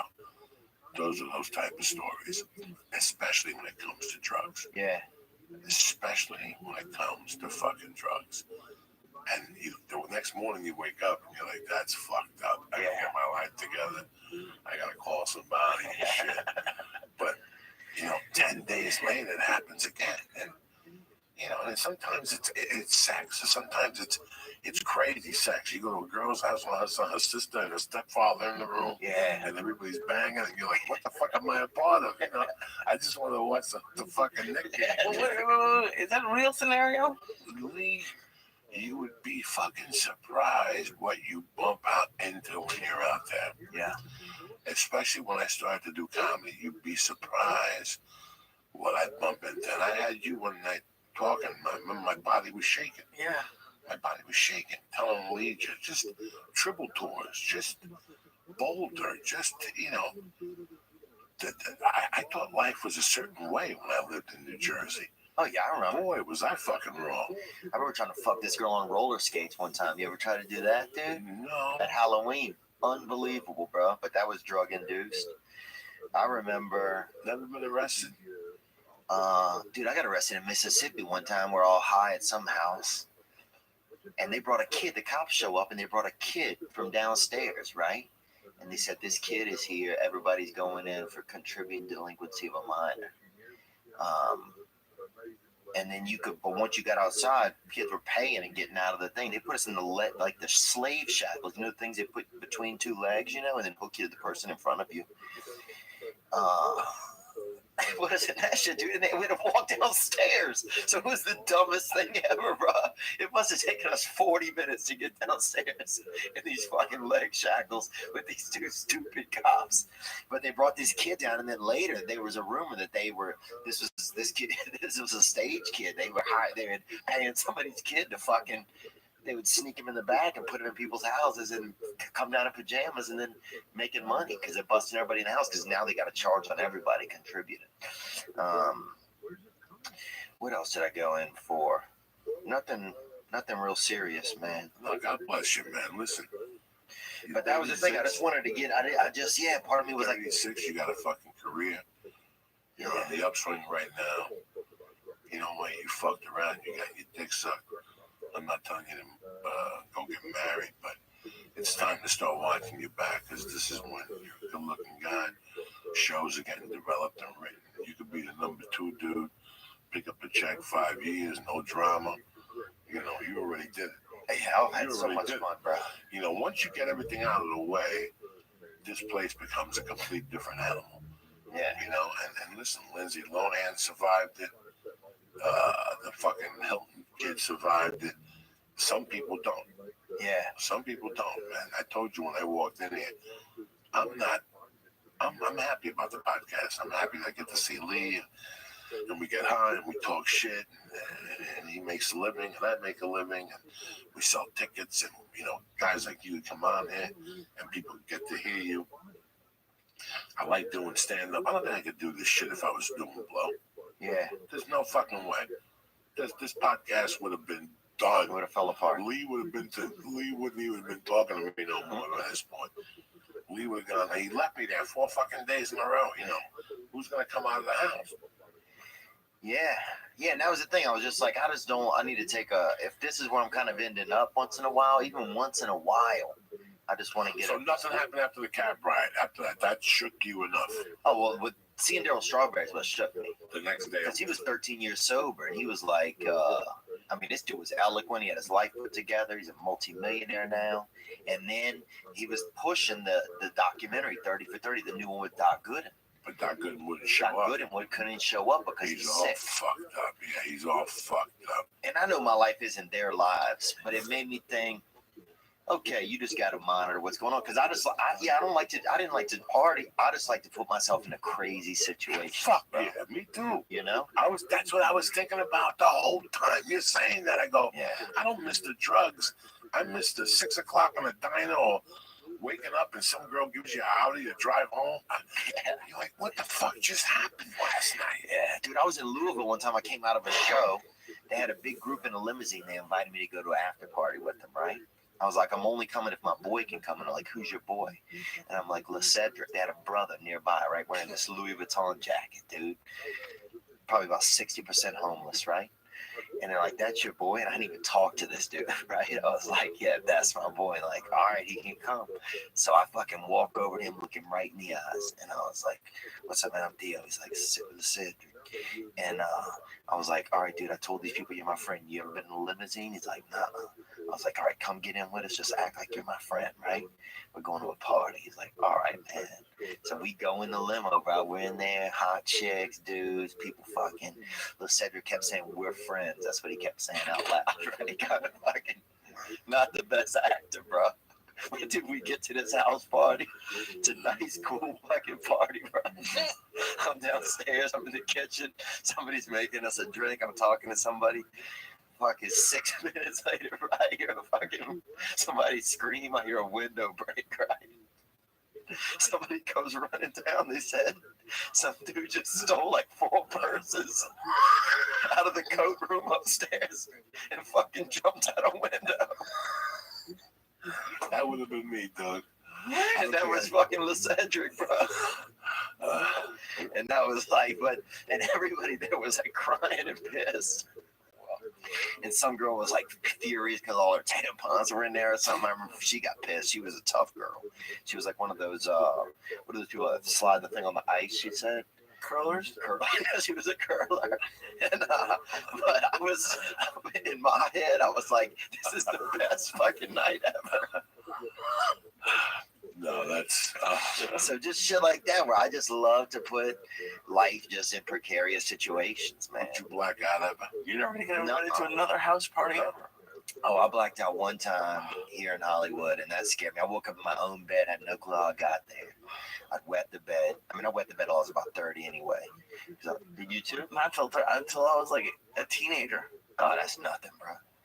And that was a pretty crazy night. Hold on 1 second. You went to bed till you were 13. I don't know. Be Probably honest. around there, I would guess, yeah. I gotta watch you like a hawk. Damn.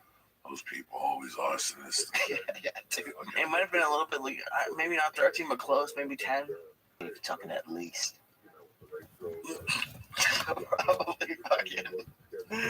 No, but yeah, I know. I had a huge issue with it. It was terrible. Dude, I used to have those buzzer underwear, bro. They put these underwear on you. When the urine would hit them, a buzzer would go off. Oh my God. I'm not joking. Look them up online. This ain't no joke, bro. So I went to my grandparents. My mother didn't tell them that I had these, right? I'm really hoping these are a real thing and not just like a torture device your parents put on you. Not at all, bro. They made by themselves. This doctor gave it to us, dude. This dude was a bona Go to fide. Google. This dude was a bona fide doctor.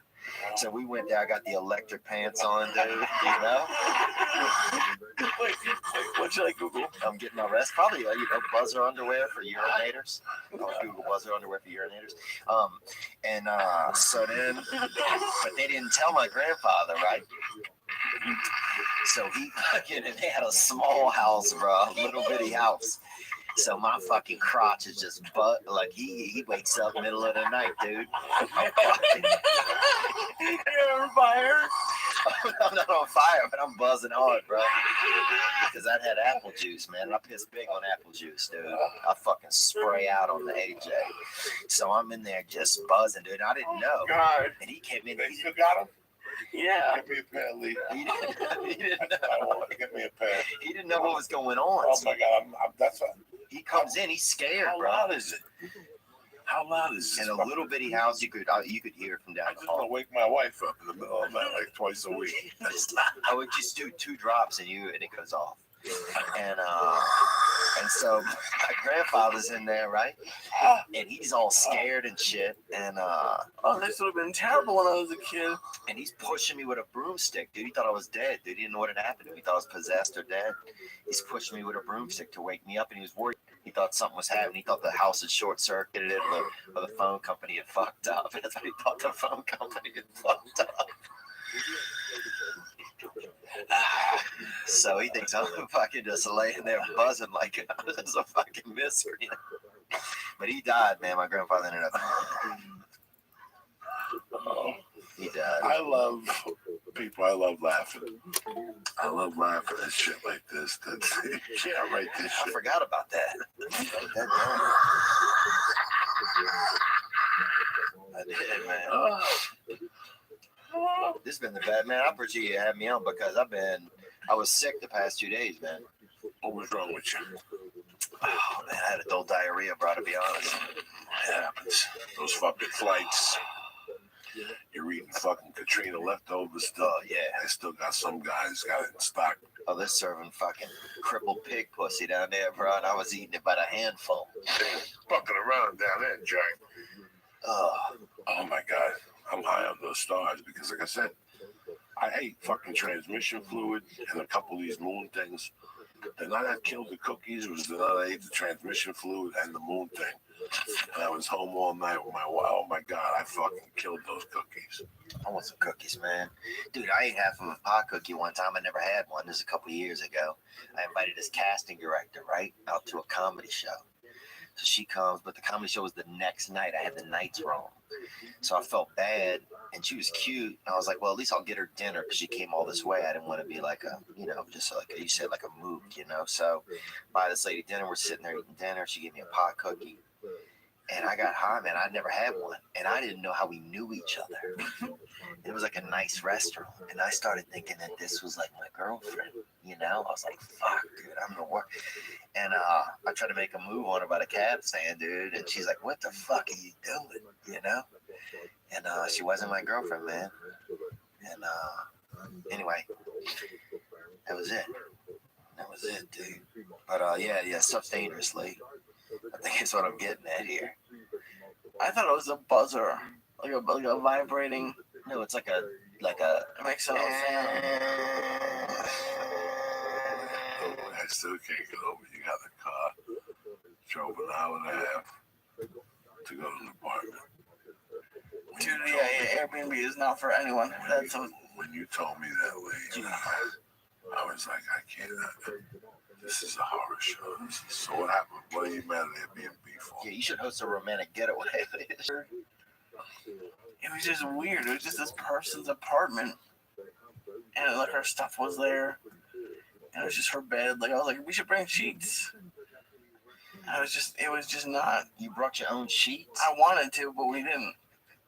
She's like, no, this is what they do. They make money doing this. This is all they have. It's an industry. I don't know, but It's an industry. Yeah, I like hotels. So from now on, I just said from now on we'll do hotels. Yeah, man, splurge, man. Throw the extra $9 out there and get a fucking hotel. He's young. He knows all the No, sites. I've been to hotels. He knows how to flamingo. Oh, He'll get 90% off fucking hotels. You should be Dan, Dean, Del Rey, they know how to get a hotel room. I don't know how to do none of that shit. People try to be like, I don't know, it's cool. It's like you get to be a part of the community. It was right on the beach, which was nice. But Oh, wow. I didn't know that. But it was cool. But I'd still rather be in a hotel on the freeway. It's just, I don't know. Like even though I know more people probably are on those sheets, to be honest. And sheets make you nervous? Yeah, I do. You cooking with silverware and shit. No, I didn't cook. I didn't cook with none of their silverware. But ever since I've been with him, I just get unlucky. I never had skin issues, and now I get styes if I look at a hot tub. So it's, trust me. And about I get a call. His ear is swollen. Dude, that's why I sleep on my stomach. I was You sleep on your stomach? I do. Like a fucking dead animal? Yeah, Like an armadillo? Yeah, or on my side, or mostly either on my stomach or my side. Jesus But Christ. Do your arms touch the ground? Yeah, of course. How do you even do that, bro? You have no idea, dog. Who sleeps on their stomach? Face down? No, I sleep. Yeah. Oh, face to the I side. had pillows. Yeah. Oh, face to the side. What did you- Jesus Christ, I thought you slept face down. I think I had like a massage table in my bedroom. And I I just don't sleep. know, bro. No, but I just try to... Dude, you're a fucking unreal, Lee. I figure what we were talking about. They should have dolls. They should have the Lee Syed dolls, bro. They're indestructible, dude. Oh yeah, it was just Airbnb. It was not. It's a hotel. It was just. I get it in like places where you want to rent a cabin or something like Was that a that. spare bedroom or was it We a had a full personal bedroom? apartment. We had a full apartment. It was her personal bedroom, though. Yes. Okay, see, that's disgusting. Yeah. All that people bang in my bed, come on my headboard and shit. People spraying out. Oh yeah, we disrespected. We disrespected that bed. Let me tell you something. You just come on the headboard and rub it in like fucking lemon. What's that joy? What's that shit you polish wood with? Yeah. Palmolive. Old English. Old English, yeah. They come back. They gotta sleep with that old DNA. Diaz lurking over your head and shit. Yeah, I did. Old English. That's a liquor. That's a malt liquor. That's why we left. I didn't. It was gonna rain. There was gonna be fireworks, so we were gonna stay if there was gonna be fireworks. But then it was raining, and it was just like this person's. It was like her college apartment, kind of. It was like everything that was like someone else went to IKEA, And they stayed out of the dorm at fucking pretty much. Cal State Long Beach. It was not good. It was not good. But my girlfriend is young, but the activities were great, and she just isn't making a lot of money yet. So Did she have a good time? Oh yeah, we had a great time. The activities are great. Dude, that fucking dude. She had a good time, Lee. That's what counts. Yeah, oh yeah, of course. And we had a great time. We have a great time together. It's just That's love. I'm the old weird one who just wants to be in hotels. But Now, do you try to act not older on your girlfriend if she's younger? That's one thing I've noticed. well, I'm not that much. I'm only 2 years older. Oh, that's not bad. That's not weird. That's not bad. But people should go to museums stoned more. It's fun. It's like that. Have you been to the Queen Mary? I've been to the other place, the museum down there, the fucking Zoolandia. The aquarium? Water, yeah, it's cool down there. Yeah, the aquarium was fun It's very too. nice. Yeah. It's a nice time. It's beautiful down there. It really is. Every day won't be. Yeah. You know what I'm saying? It's just not a vacation resort thing. And we had the best Mexican food I've had in That's the California. first thing I said to you that afternoon. I go, make sure you get the Mexican food, but don't get a fucking chain. My boy Simon Rex is going down there with him in a couple days. You know him, Simon Rex? Dirt Nasty? No. Oh, you gotta be in. He's great, bro. So No, it's great to fucking get sober, man. yeah, it's cleared my head up a Get little. sober. Listen, man, I don't give a fuck what anybody tells you. And the quicker you catch yourself, the better off it is, you know? Yeah. It might take you a year to get sober, but it's so good when you do. Do you feel better? 5 more. What's the difference right now that you feel? Yeah, I mean, I feel like no reefer, no sleeping pills. No, nothing. Just straight up water. Maybe sometimes I'll hit up a Cialis 5 milligram, if I'm trying to party a little, if I'm trying to treat a lady to an evening or something. But I'll drop $9 on that. I got a dude that I mean, when did that start happening? What? The Cialis 5 milligram? Oh, I throw that just because. Look, dude, you know what I'm saying? Like, I can be Michael Jordan, but if I could have Scottie Pippen next to me, bro, I'll do it. Like there's no point not having him in the ring with you.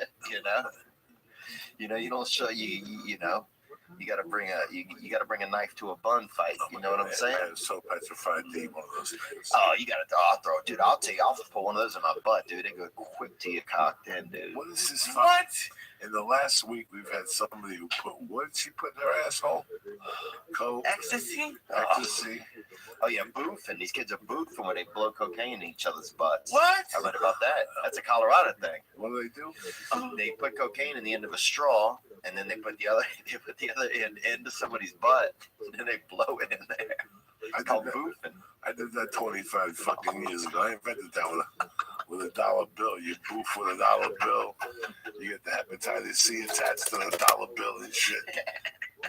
If I don't have hepatitis C, I ain't got nothing. You know Amen, bro. From all those fucking dollar bills and snorting that shit. Hysterical. Oh my God. What the fuck? So yeah, I hit a sabbatical, man, but I hit a sabbatical, so that's where I'm at. But it's chill. I just feel what I feel because I just got a lot on my plate right now, and at least each time I can show up for it. It's like every day I know I can do what's required of me. Because my mind already tries to beat me up a lot. My mind, first thing out of the gate, my mind is like, you fag, you nigga. Sometimes my mind calls me nigga, like Jesus Christ. I guess my own brain using the N-word, and it's just like that stuff's just tantalizing, sometimes. So at least I know each day when I'm sober, it's like, or if I haven't been drinking or partying, then I'm able to get up and like battle my own demons and go at the day head on, And I got enough war stories, and now I'm too busy making new stories to even think about the old ones. So now I'm able to look through the old ones and be like, oh, this could be a good story. And I can share those stories. So I feel like my stand-up has gotten better. I put it together a new hour in the past year.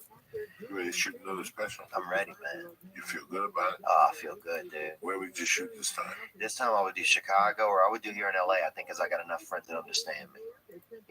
That might be delusional. Otherwise, I would do Dallas. Dallas, bro. I love those people. They're fucking everything, dude. Where do you work in Dallas? The Improv? Yeah, I work the Improv, but I worked the one out in Arlington. Yeah, Addison. Addison. Yeah, I worked Addison. That was one of my favorite clubs. It is a great club, isn't it? One of my favorite. But the hotel used to be 50 yards away. Now they switched to that. The one I stayed at was really close. You could walk. I could walk. How many minutes? Literally, not even joking. 2.5 minutes, maybe less. Then they put you back in that hotel. They said they took you out of there, so I was like, nah. Oh, they did take you out for a little while. The first time I went, they had me stay at some other place down the street. We had to drive down to some shit. Yeah. Fuck that. Yeah, I don't do that. I don't do that shit, man. But yeah, man, I had some other crazy. I remember one night, body slamming a bunch of hookers dressed up like a fucking Genghis Khan, get Korean hookers, and one of the last times I saw you, you had gone out one night, you went to the apartment, and you were gacked up, and you called the chick, and they sent you the wrong chick. Oh yeah, some lady had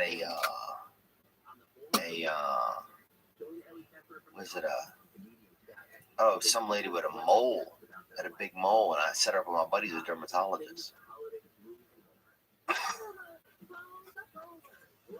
I don't even know how to answer that. Yeah, but hookers and stuff were never really my deal. My deal was I would just want to party and create stories, Like I never got into that. That guy brought the hooker into the taxi, that's Luigi's deal. That's his life. It was nice of him because I think he was trying to be a friend to me, but, I didn't need that. I was just looking to party. It's really weird when you live a certain lifestyle. You come to a point one day where you go, you know what, I can't do this no more, because eventually something bad is going to happen. Luigi could have stabbed me. Yeah. The hooker could have slit my throat while I was putting my neck back to put coke in my nose. A fucking 1,000 things that go wrong. You know, from experience, man, now, if I could do it again, I always minded my business. Listen, I went into those neighborhoods late at night. I think about it, my fucking skin like just wants to shake like a spirit touched me. Like, it's the weirdest thing. Like I remember being at a bar in like Fort Lee, New Jersey, and knowing that the place is gonna close at 3. You gotta make it over at 3 in the morning. When you get to that place, the place is closed. So now you gotta get to the Bronx. Are you fucking kidding me? Now you gotta cross a bridge and another bridge with coke in your fucking car. They're confiscating that car and you're doing 7.5 years somewhere. Yeah. And you're still doing it. Yeah. And you're still going to that bad neighborhood. And that's all you need is for a cop to see a hooker walk towards your car and her talking to you, you're getting pulled over. Yeah. It's that easy. They see a woman 18 inches from your car, you're getting fucking pulled over. Unless you're Miss Victoria, dude, who just drop her ass in your passenger seat, dude. That lady would hang out the side of your car. I mean, that's basically the, what's that food place where you go and they run out to your car and set the thing on the tray on the side? Sonic, right? Basically the Sonic is that lady.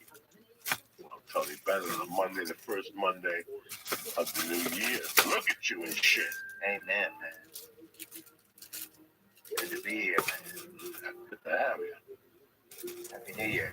Happy New Year.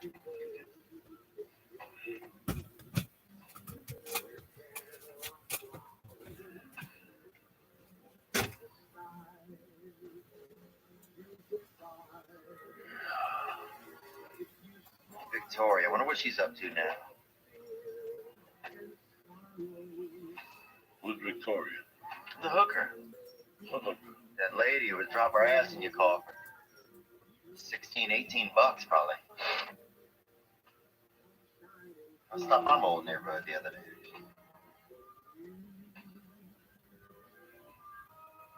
I'll tell you about that next time.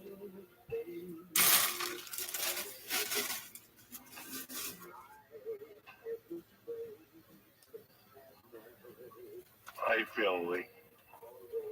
How you feeling? I'm feeling, So the star stayed in you, the chocolate came out. yeah, I also ate the first half of the chocolate bar. So it was like something, some parts of something stayed in me. Whatever's in there is working. Unreal. Hey, it's on fucking Periscope. That's the fucking craziest thing. You got the whole thing? You always do great. I thought to yourself, oh, you bought 4 bars, you trained last week like a soldier. But as it was happening, I go, I should have known. No, I had that feeling like Ronda Rousey when she was standing next to the referee. I should have known this was a hoax. Listen, I mean, no disrespect. I know a lot of great people who make a lot of great edibles. Chocolate doesn't really ever sit well in my stomach. It's weird. Wow. A chubby dude who just chocolate is not in it for me. Ain't no chocolate guy. I'm gonna remember that. No, sir. How many weeks a month do you travel now? Probably 20 weeks. I do like 20 weeks on the road, and I spend time with my family. Try to do 3 weeks at home during the year. And then I'm doing enough work in town where it's good to be home. You know, like I can make decent money just even staying in the city. You go out every night during the week? 5 nights a week, I say I get up. Damn. Actually, I'll probably get up 6, dude, honestly. I try to take one off, though, just to make sure that I'm able to know what I'm doing when I get to the club, you know? If I'm in training, I want to be out 6 nights a week and get 6 sets. If I'm fucking around, I like to do 4. Yeah. I'll go out one night and bang 2.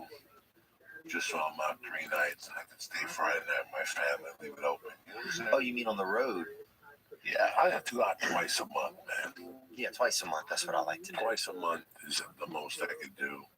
6 nights. Let's do this shit. Do this shit. Do this shit. Oh shit, Lee Sciatico, look at you. with a new shirt on. What'd you do with the old shirt? It's not bad. It's not in the trunk of my car. I just didn't want to wear a stinky shirt. But oh my god, that was fucking. And you just eat them like they're nothing, which is the weirdest part to me.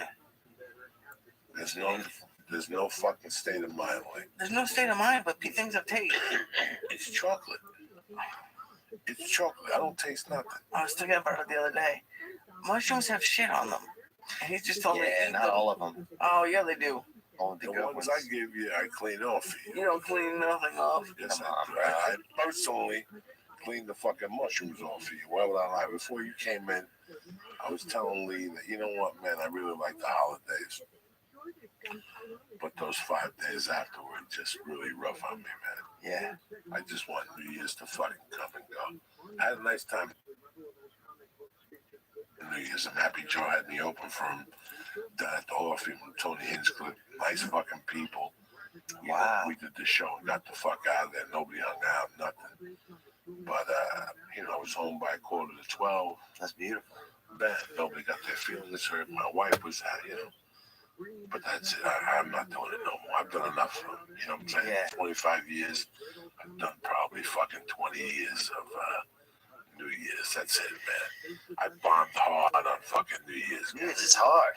New Year's is hard. I bombed fucking hard. One of the hardest bombs of my life was Miami Improv, where I was fucking kicking ass as a feature act. Yeah. New Year's, like 99. Oh, did I eat a bag of shit in front of Angel Salazar? Oh, really? Oh, boy. I saw him at a diner in New York not long ago. How bad does he look? Dude, I swear to God, Joey, I'm walking with Sarah Tiana, you know her. Yeah. And there's a guy sitting in the diner by himself. It's 2:30 in the morning. We've been at the comedy clubs and stuff. We're gonna eat. And I'd never met Angel in my life. I'd only heard stories about him, right? I'd seen a couple pictures. And I was like, I think that's Angel Salazar. He's drinking a glass of wine in a shitty diner. And we go in, dude, and it was him. And we sat there and talked to him for a while. He tried to fuck Sarah a little bit, which I respected. Yeah. And then, How and that are you? was it. What's your name? Yeah. It was cool to see him, man, because I only heard stories. He works in percentages. He's an interesting fucking fellow. You know what, man? He gave me a lot of encouragement early on. I can't lie to you. He's a good dude in that way. When I got to meet him, it was, I appreciated what he had done. I just, that was a little too fast for me. He was rocking and rolling, Jack. Yeah, he used to party hard. That's what He goes hard. And I was going hard at the time. I was going, wow, this guy goes fucking hard. Like El Paso. We get to El Paso. It was Tuesday through Saturday night. Let me tell you something. As soon as I got down there was somebody waiting for me with a chunk that just got over a border in somebody's shoe. That first night, Lee, It smelled like a size 10, huh? I get fucking lit up. This shit was fucking tremendous, And from there on, every night there was somebody at the club who had something at El Paso, bro. When he would come to town, the phone at the condo would start ringing the night before. Wow. People, because Angel there yet? People wanted to take him out. And that Scarface thing, people will be, when he's 80 at a funeral in an old man's home, every day somebody will be taking him out, taking pictures of him, checking it out, buying them lunch, bringing them clothes. It's amazing. People fell in love with that character hard. It just goes to show you. He still sells tickets. He's not selling out. Right. But he still sells tickets. He's not fucking Michael Jackson. Right. But he still sells 100 tickets a show. Doesn't matter. He takes pictures. People go there and look at him. It's 30 fucking years later. It was 30 goddamn years ago, right? That's amazing. 83? Well, yeah, 83, 90, boom, boom, yeah. That's amazing. He was born in 94, right? 88. 88, 94. Who gives a Frenchman fuck? You know what I'm saying? Like, Yeah, fucking Lee, bro. Unbelievable. I'm just happy to see you alive every time I come back in here, man. It always boosts my spirits to know you're still going. You know? we ain't going nowhere. I know. We ain't going nowhere. Indestructible. We gotta take Lee for a ride and have a little talk on this shit. kick him out the car, make him walk home. It's meet a hooker. His name is Luigi. In a car, we need to scale me a little bit. We've never really had fun. Yeah, we need to get you out in one of the neighborhoods one night, dude. Get you in a little clan outfit. Sure. Take him out in one of the It's gonna go great right now. Oh my god. I'm joking, bro. I don't think you'd make a good Klansman, lady. No, I wouldn't. Yeah, I don't think you would. He's Jewish. Yeah, you could cross over though. Because you have to be Christian first to be a Klansman. You probably do. I think it's like kind of you just can't be can't be Jewish. I know that. They'll be like, hey, what are you talking about? What do you want to do this year, man, as a comic? This year, man, I want to get this other special. I got my new album that's gonna come out soon. We just locked it actually about 3 days ago. Called 30-Pound Bag of Hamster Bones. And so I'm excited about that. And what else, man? We got a couple of great shows that we're pitching, so I'm excited about that. I wouldn't mind meeting a girl, maybe falling in love, or at least being an honorable boyfriend. I don't know if I've ever been that in my life, dude. I was out there, licking pussy after dark, out there in the streets and just tasting the flavors of the universe, Now that you quit drinking, it's a different game.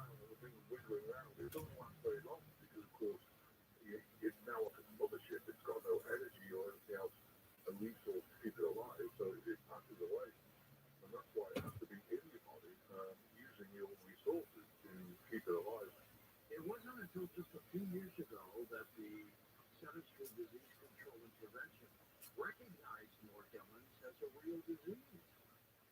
Oh, no, before that, people were so upset, so, well, I go to the doctor, I said, just go to psychiatrist, psychotic, but of course it's psychotic because the poor people have got this stuff coming out their dick, Exactly. And of course, when you go to the doctor, oh, yeah, I've seen, silicate balls come out of people, I remember one guy was talking, oh, yeah, they both have to Hobby Lobby.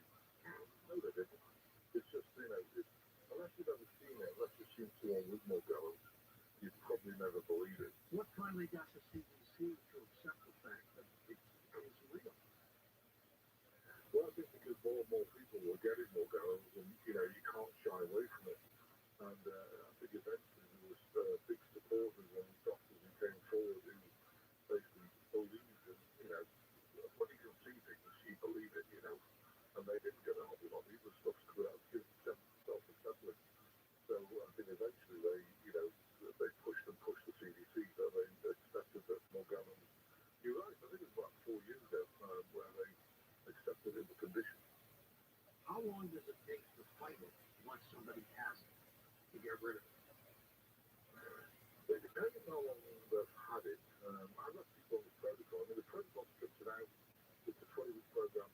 After that, it can carry on for almost a year because the stuff's coming out. I remember just give you an example. I had a guy with, he had all like fibers, bugs. He even had black too. He said, and he was psychotic, of course. So his father was amazing. So his father, because he was psychotic, moved him around so that he was, he felt safe.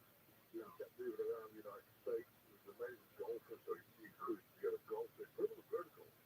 And every time he sleeps in a bed, this black goo comes out of his pores, and it's so sticky, and so it's very interesting. But anyway, when we put on a protocol, a ton of stuff came out. Of course, he went through the protocol, and now he's Morgellons free, and he's actually he's a really amazing golfer. He's starting to get into professional, successful golf. Once the Morgellons disease is gone, can it come back? Yes, that's why you have to redirect the DNA back to the blueprint, because of course, it's always done before. If you haven't got Morgellons, I haven't got Morgellons, but you have the particle. So the people with Morgellons, their DNA, therefore RNA, therefore immune system, is not responding to keep it dormant. So it's no use just stripping out of the body because, the chemicals just bring it back to the skin or, injecting it other ways, I'm sure you know what I mean. And, it's just going to replicate again. So what we do is where the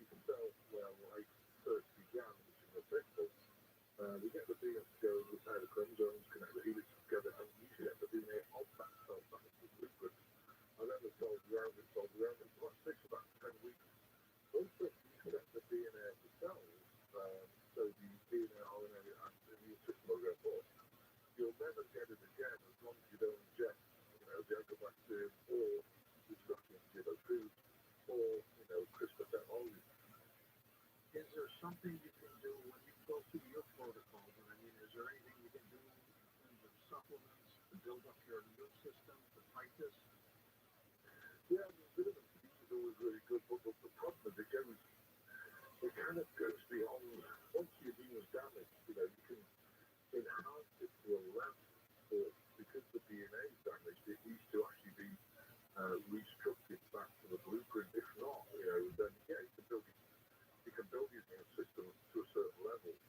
But I've not found anything. Even people talk about vitamin C, different things that helps us fight protein and everything else. But we'll go hospitals. What's the growth for your body? They're there to stay. So it's literally stripping them out. Without someone bleeding out using timeline separation. Now back to the reptilian agenda. They really want to get us, don't they? Yeah. Absolutely. They're trying everything. If you look at it, it's interesting because a lot of people think the government, is, oh my God, they're so corrupt and everything else. To me, they're just puppets.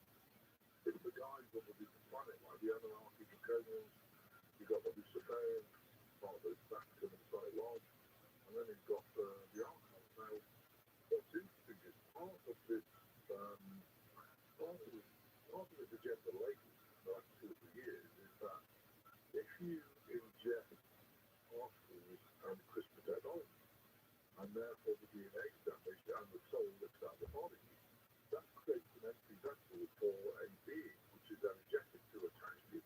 And so that's what's happening. It's really interesting. Do these fibers itch, Christopher? Oh yeah, they drive people crazy. Yeah. A lot of people have picked their skin because they hurt so much. They kind of stumble and then squeeze the skin. It hurts like ridiculous. And so what they do is they kind of pick it, to try and pull it out. And I understand it because, having seen it, many, many times, it's difficult to deal with. Bless the heart. You pull a fiber out, and you said it's somewhat alive, like a worm. Can it make its way back into your body if you put it on your skin? Yeah, it can do. But the thing is about it is, more going to particles, which you have to keep away from it, just allow it to pass, to die off, because while it's alive, it will die without being recorded. Pretty soon, pretty quickly. Oh yeah, a few minutes, I've seen the folks as well, folks walk out and I've seen, like the yellow jacket wasps, I've seen, they look like that, but they're not, they're minute, right? Yeah, they're minute, and also they're opaque as well. So they're like, you can see through them. What do they look like under a microscope? Just like a temple wasp. But the interesting thing is there's pattern numbers on these things. So when you put them under an electronic microscope or whatever, you can actually see the pattern number of these particles. It's pretty incredible. Explain that. What do you mean a pattern number? Well, all these things have been patented. They've been given from the graves to the good mental system, and then they've been patented. So they're like registered. Yeah, registered patent for Magellan's particles. Unbelievable. Can we find that in the patent bureau? Oh yeah, I'm looking at the patent bureau. Magellan's particles, you'll find many U.S. patents on nanospheres, nanotubes. Who's filed for it? Is there just any names attached to it? Maybe DARPA. Really? Yeah, DARPA. DARPA's the top those people who are developing this stuff, Was this released accidentally or intentionally? In your opinion? I think it was released intentionally I think they started years ago. Chemtrails consisted of just science, building the particles, and then over a period of time, they've added these nanoparticles with it. So I think they wanted to do a test to see how many people got organelles, which means how many people's DNA are damaged, and then, of course, after that comes another method of injecting it. Sure, you know what I mean? And that the CRISPR technology makes your DNA damage. So now, they've got the whole caboodle in one delivery. So, unbelievable. When we make the turn next hour with Dr. Christopher Macklin, we're going to take your phone calls. What happened now? Share that story. Tell us what things are like for you. What about little children? Do they get this? They can. Yeah, I think if it's, again, it's in the mother and the damaging DNA or whatever, then that could be passed to the child for sure. I've not had a lot of children with small gallons, but I do have a 3-year-old and a 5-year-old on the protocol at the moment. I bet your website is globalenlightenmentproject.com. Is that it? That's it, yeah, absolutely. All right, we got that linked up for you, coast to coast. And your last book was The Sacred Prayers, was that one which came out a couple of years ago, right? Yeah. We've also got the History, Truth, and Healing of Manufactured Diseases. That explains what happened in the past about gain of function and how they've developed all this stuff. This makes artificial intelligence look like kids' play. It does. I've used, within yourself. Yeah, you're doing it under your skin. There's nothing you can do about it. Oh, it's scary. And people become really psychotic with it, which is difficult because who would blame them? Well, I don't blame them at all, I mean, I think it's the worst disease on the planet. Like I say, cancer disease to get rid of, different things, but this disease is probably the worst thing you'd ever get. Can you catch it from somebody else?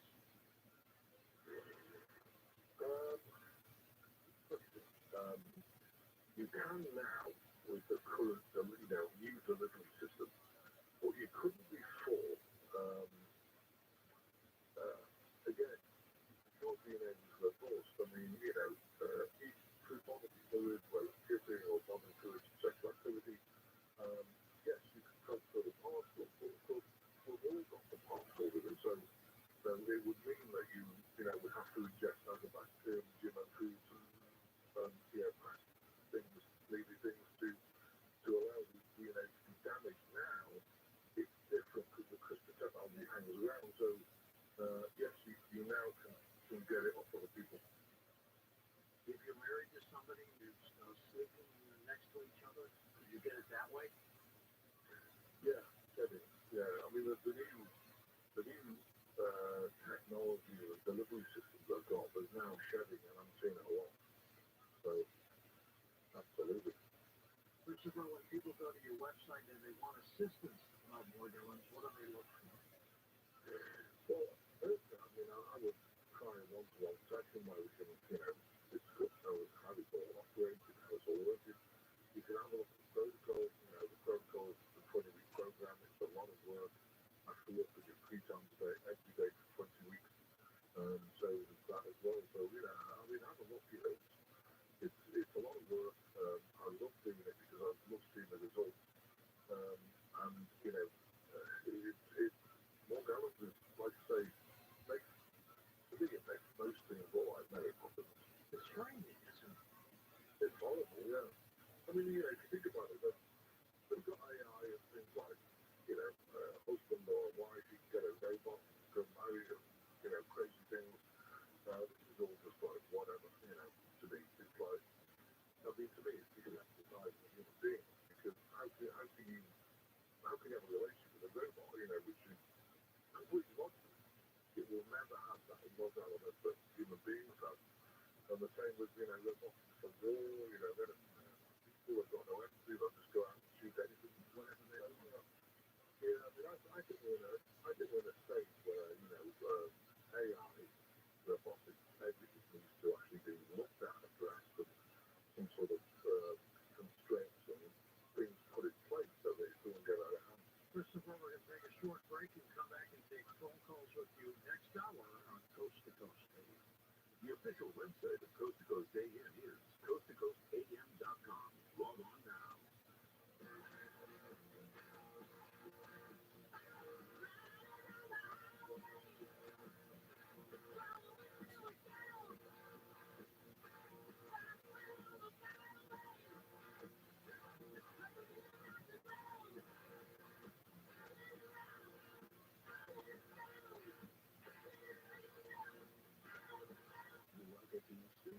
Your seat at last is clamped tightly to your face. You do not also turn to the ocean. You do not throw the message. That was the error. People who struggle with CPAP have sometimes struggle too.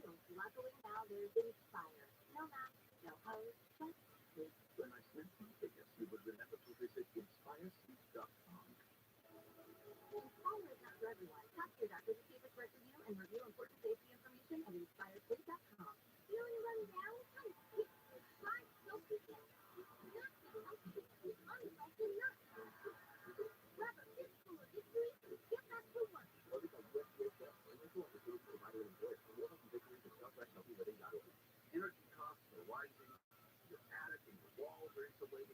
costs down, but are your windows? Hey, Neil Cervera, when we needed new windows and French doors in our home, American Vision Windows installed dual pane, energy efficient windows with grills. 20 years ago, the owners, Bill and Kathleen, they started American Vision Windows because they had a horrible experience replacing their own windows. They won't let that happen to you. They use sun research technology to prevent dust, mold, moisture, bacteria, and excessive sound from getting in your house. And you can save up to $1,500 plus zero interest and zero payments until 2025 when you buy windows and doors. CSLB number 778-326. Trust the window company that I use and trust. My family and friends use and trust. American Vision Windows. Call today to get that free estimate. 888-226-9908. That's 888-226-9908. Or visit AmericanVisionWindows.com. The Los Angeles County Department of Mental Health cares about your well-being. Join us at community events and take action for mental health.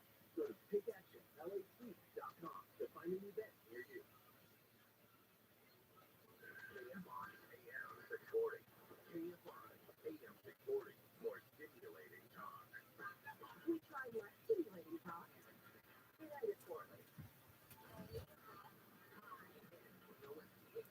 Los Angeles, Orange County. Live everywhere on the iHeartRadio app. Standoff over. I'm Bree Kennedy in the KFI 24-hour newsroom. Police have a man in custody after a standoff in Porter Ranch. The LAPD says the standoff took about 5 hours. When police arrived at the scene, they found 2 injured people, one with stab wounds. Police say one of the weapons used in the attack is believed to be a cast iron skillet. Police sent in a robot and tear gas to get the suspect out. He was found shirtless in the attic space of the garage holding a knife. The now cool bloom is causing 6 marine mammals to wash ashore. The Channel Islands Marine and Wildlife Institute says this type of bloom, also known as the red tide, is poisonous to ocean animals. The neurotoxin can cause brain lesions in some of the animals. In Redondo Beach, police have found a bag filled with anti-Semitic flyers. Police say they've responded to similar incidents in the past few months. There was a gas leak at Newport Beach yesterday. Police say it was in the area of West Cliff Drive and Buckingham Lane. All lanes were shut down for a while workers repaired the issue. No word as to how it happened. The U.S. Coast Guard is searching for a missing submarine exploring the Titanic shipwreck. There are 5 people on board. Officials say they have enough oxygen to last for about 4 days. The sub lost contact with the research ship Sunday morning.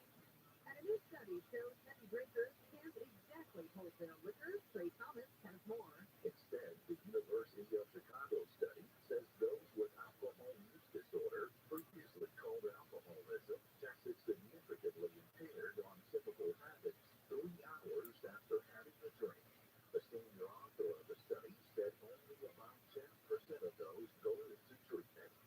Southside weather from KFI. Mostly cloudy now. Afternoon sun on the way. Highs in the low to the 70s. 80s inland.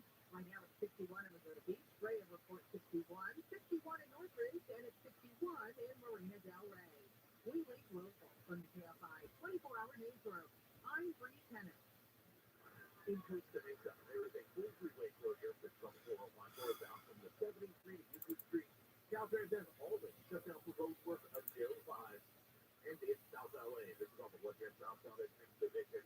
We have a crash there, taking up the middle lane. CHP's on the way. Watch the slowing as you approach. Glendale, there is a work zone 134 eastbound from Harvey Drive to Del Mar. 2 right lanes are going to be shut down for road work until 6. KMI and the child get you there across 4 Brian Van. If you're replacing your floors or getting new windows, you're never going to get just one bid. So why would you rely on a single bid when it comes to financing or refinancing your home? HMS Capital is the only lender I know that encourages you to apply with multiple lenders. Because when you apply with multiple lenders, you're going to end up with a lower interest rate. You're going to save money. Let the lenders duke it out. You're going to be the winner. And HMS Capital is confident they can get you the best deal. And it's no more work to do 2 or more loan applications than 1. It's the same application. And just calling for a rate is not enough. You actually have to apply. And I've done 2 mortgages with HMS Capital. Easy for me to recommend them. Applying is free, no appraisal, no credit report fees. Call 833-255-5698. Visit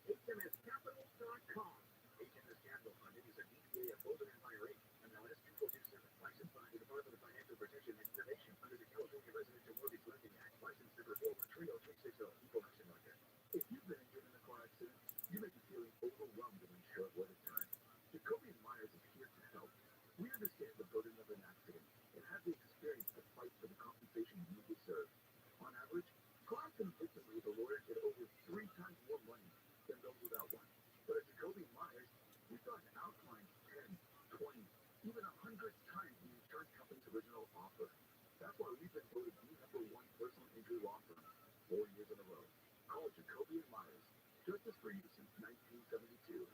On the Born to Love podcast, Joey Ellie Kemper from The Office and comedian Scott Edmonds as they speak with celebrity guests about their lifelong passions and hobbies in cities to holidays, movies, and more. Love it or load it, phone the over. Love it. Get in there, man. You tell what we're back. Hosted by anybody from Wild Television. Listen to Born to Love with Ellie Kemper and Scott Edmonds on the iHeartRadio app or wherever you get your podcasts. If you're looking to get out of your house, doesn't matter why you're moving, or maybe even Jared is moving, now what do you do? Usually you go to a real estate agent, 6%, and you're told to clean and paint and repair, and buyers are going to walk through. The house has to be pristine, and if you don't live there, you don't need to get that. How about getting a fair price for your home without any of that hassle? DirectBuyers.com will do exactly that. DirectBuyers.com, a local family-owned business, Janet and Matt, brother and sister. I love the way they do business. Now, there are a lot of schmucks out there in this business. I'm going to suggest you call to DirectBuyers.com. They'll never will. It's not that easy to lure them back, Oh no, girls want you more now. do they? Oh, I think in a heartbeat. Yeah, I've had more offers these days for like. I've just had more offers. I think just because I'm. Because you look like you do. Wait, like, oh, like, Because I'm clear. if I go sober, it's not like people are gonna be like, "Oh, Lee, I want to suck your dick." Like, well, no, They might, Lee. I don't think so. You know, bro, they might. Look, I didn't think. I've never thought I was very handsome, Lee. If that makes you feel any better. You're stunning, sir. Well, it's nice of you to say. But yeah, I think so. Those are some of my work dreams. Outside of that, I want to be a better brother. I want to have a little bit more relationship with a God. A higher power. Yeah, those are things that I want to do, man. And I want to help other people somehow. I just want to do something, even if it's little, answer the phone when somebody calls if I know they need help. Not that I would, even if it's some Muppet, that I normally wouldn't fucking answer, You're 36. This is about the time that you got to sit there and go, Jesus Christ. What's the...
Hello, this is Michael Rothschild. I have an appointment on Wednesday, June 21st at 1 p.m. I just wanted to let you know that I will call the morning of Wednesday, June 21st. If I'm able to make that appointment, I may need to cancel it, and I wanted to let you know as soon as possible.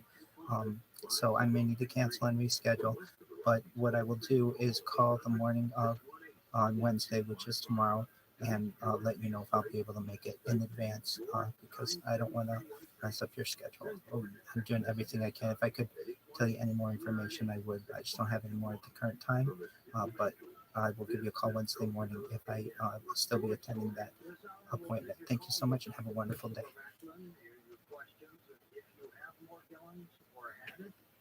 Share that story with us. Here's something on everybody's mind. How to save some money when inflation seems to be out of control and prices on everything are so high. One great place you could start is with something you know you can't do without. What's next now? I did this, I did this, I did this, I did this. Yeah. What the fuck does it go? Where does it end up? Do I join the Beatles? Yeah. This is I moved here, like at 30 something, and it was rough. I don't know for sure, and I'm like, if I fail at this, I don't have a lot of options. I could sell over the phone, I could sell cars and shit. I don't think I can sell things over the phone for 20 fucking years though. So I gotta make this comedy shit work one way or another. Like That's how I didn't know. This was it, man. Wow, that's brave, bro. That's brave. Dog, I had done everything else. Yeah. Come on, who the fuck are you kidding? I had every opportunity in the world to learn how to be a brick mason, a roofer. Oh yeah, I could have been 1,000 things. An electrician. Oh, I fuck, could have been electrician. I could have been a fucking those people who lay pipe for the fucking pipes. Yeah. The irrigation pipes. Some guy fucking when I was 19 said, "Listen, man, work the summer. If you like it, invest a little bit. If you like it, you fucking stay around. We raise your salary. If you like it, you buy in." He goes, "I'm partners with these two guys. We make a little we cut it up every month. It's not a lot, but at least you make some money. You know, it wasn't a bad deal. Though. I had great opportunities when I was a young man. Though. Yeah. Fucking great opportunities. And they would come to me and go, "Listen, man, stick around. You're a sharp guy. Stick around. Stick around. I want to run this place tomorrow." Yeah. You can't be like that. You can't, because of stupid shit. I lost great jobs, you know. But I'm happy I did, because I wouldn't be where I am. I wouldn't found what I really wanted to do. You know what I'm saying? Oh, 100%, It's man. kind of awkward while you're going through it. I know Right. a lot of people right now, they're listening to this, are going through that. They're going through stuff. Transition from one situation to another. Yeah. It seems like you just have to keep fucking pushing. Yeah, because your life or your higher power has a plan for you, bro. Even if you, and I'm not trying to sound like some Christian weirdo or anything like that. I'm just saying that life has a plan for you, and you just gotta fucking, if you out there getting your ass eaten through a car window or whatever you're doing, just know that that doesn't define you, and that's just a little speed bump. That's just a little ingredient in your recipe, man. Because I used to bury a guy's shit in my neighborhood for free when I was growing up. He died. I lived such a fucking. The other part of this holiday I didn't like that I had a great Christmas Eve. Christmas Eve was fucking phenomenal. The family, and we had a great Christmas too. That was all cool. It was like Tuesday and Wednesday got real. Like, what the fuck do you do all day? Damn, you had a tough time after that Christmas. My wife's back was hurt. Oh. I was at the park with the baby, to be honest with you, riding a little bike with her and stuff like that, She got a bike request. I was a fucking blast. But, after that, it was like, what do? You wait till 10:45 to go to the store? Yeah. You're like fucking dying. I want shit to happen. You're like, come on, baby, let's shoot something. Yeah, life slows down. Life slows down, man. For me, fuck. I ain't getting no younger, dog. Yeah. You don't need it? Like, you don't feel like you need like a 3-4 days to do nothing? You probably do. See, that's what I'm wondering too. How do you not feel like that, man? That's how I would feel a lot. That's how I feel sometimes. I'm happy to have that downtime. I had downtime. In my world, that was downtime. Yeah. Those couple of days over Christmas, that's downtime. You had too much of it. You're recharging, blah, blah, blah, blah, blah. In the back of my mind, I want to be writing. I couldn't really write. Everybody was around me. It was kind of distracting over the holiday. It was just... Yeah. It's a bit much sometimes, bro. I did write the fucking book, though. I did write the book every day, whether it was a sentence, a paragraph, a new chapter. I cut something in. I did do that, which was interesting. It's good. But the problem is when you go on the road, I lose that because the computer I have on the road just sucks fucking dick. It's a Surface. And my wife is going to get me another one. I don't know what the fuck happened. I got to ask her what the fuck happened. Yeah. I really, I only focus on that stuff when I'm home. And I only focus on it when it's early in the morning. Yeah. I really like to lock myself in and take 2 hits of the pipe.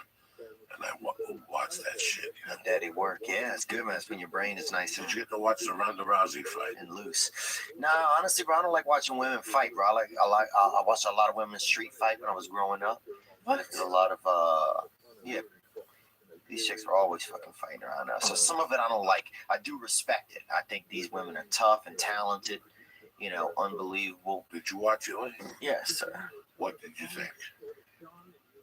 I thought, well, personally, and I've said this before, that I thought just unsure that like they want. I was like, why are they making Wanda the favorite?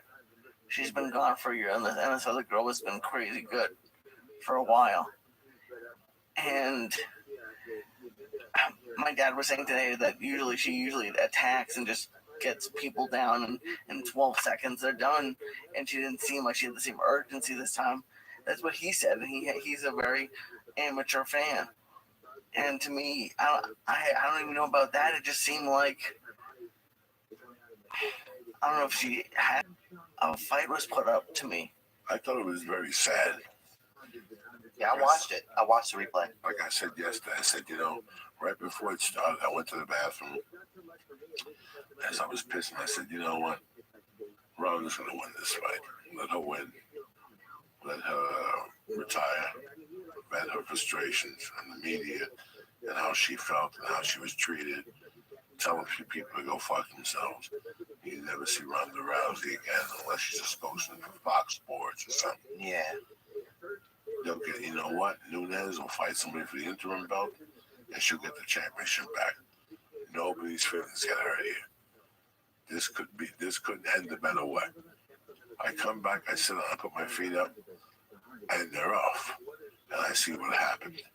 A part of me was so fucking sad. A part of me was so fucking sad because a part of me thought that she'd never recover from that if it took her that long. Say what you want about Conor McGregor. He got choked out, and a week later he was out there talking shit. That was the difference between Ronda and Conor. So you think the difference is because that was the big difference, okay? You can't sit in your house. We all lose. I understand you worked hard. I work hard. You work hard. Lee works hard. We all fucking work hard, bro.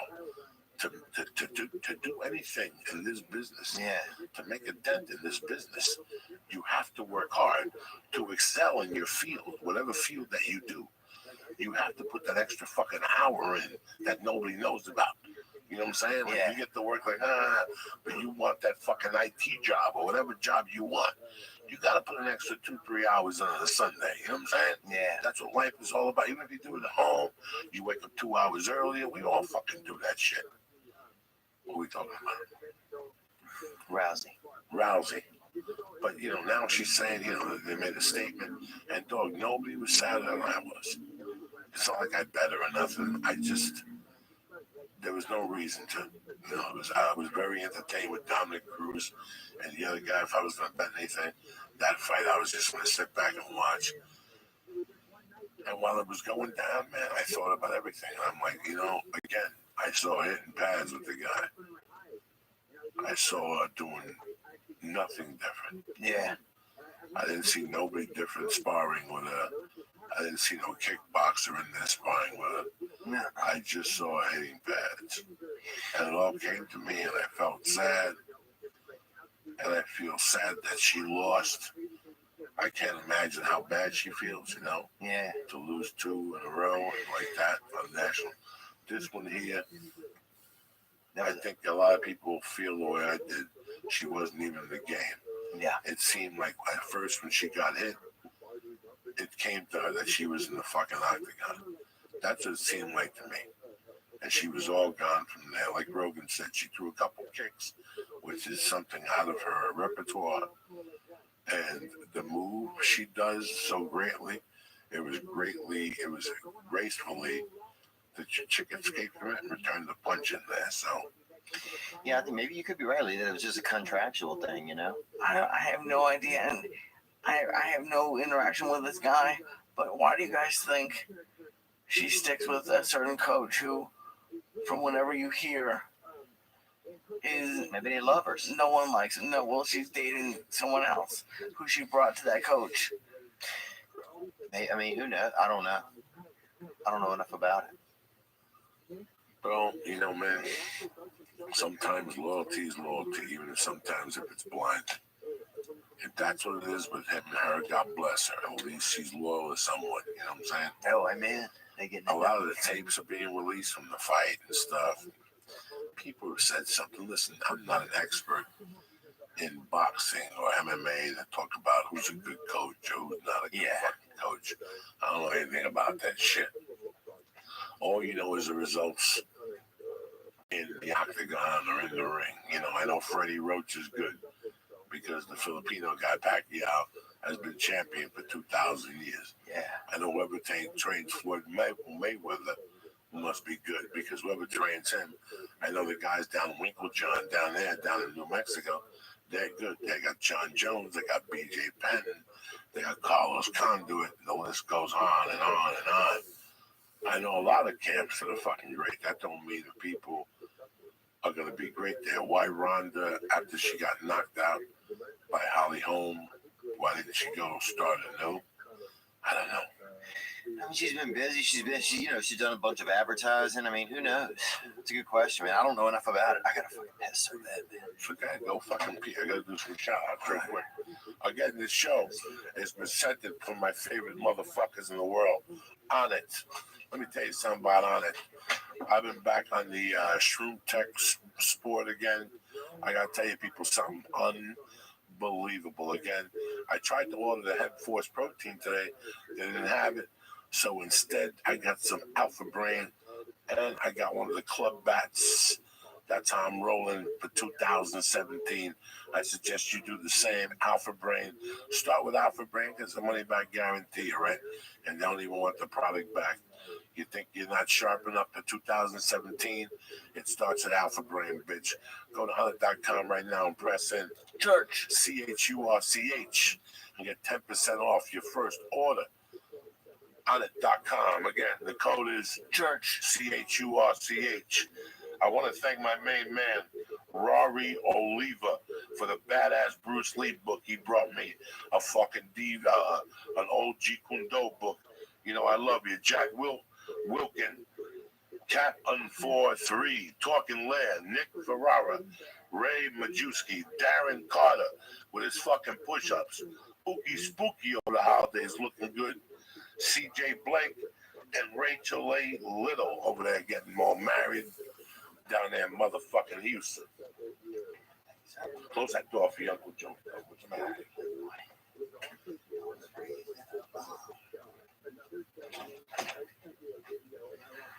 Yeah, I gotta slip, Jay.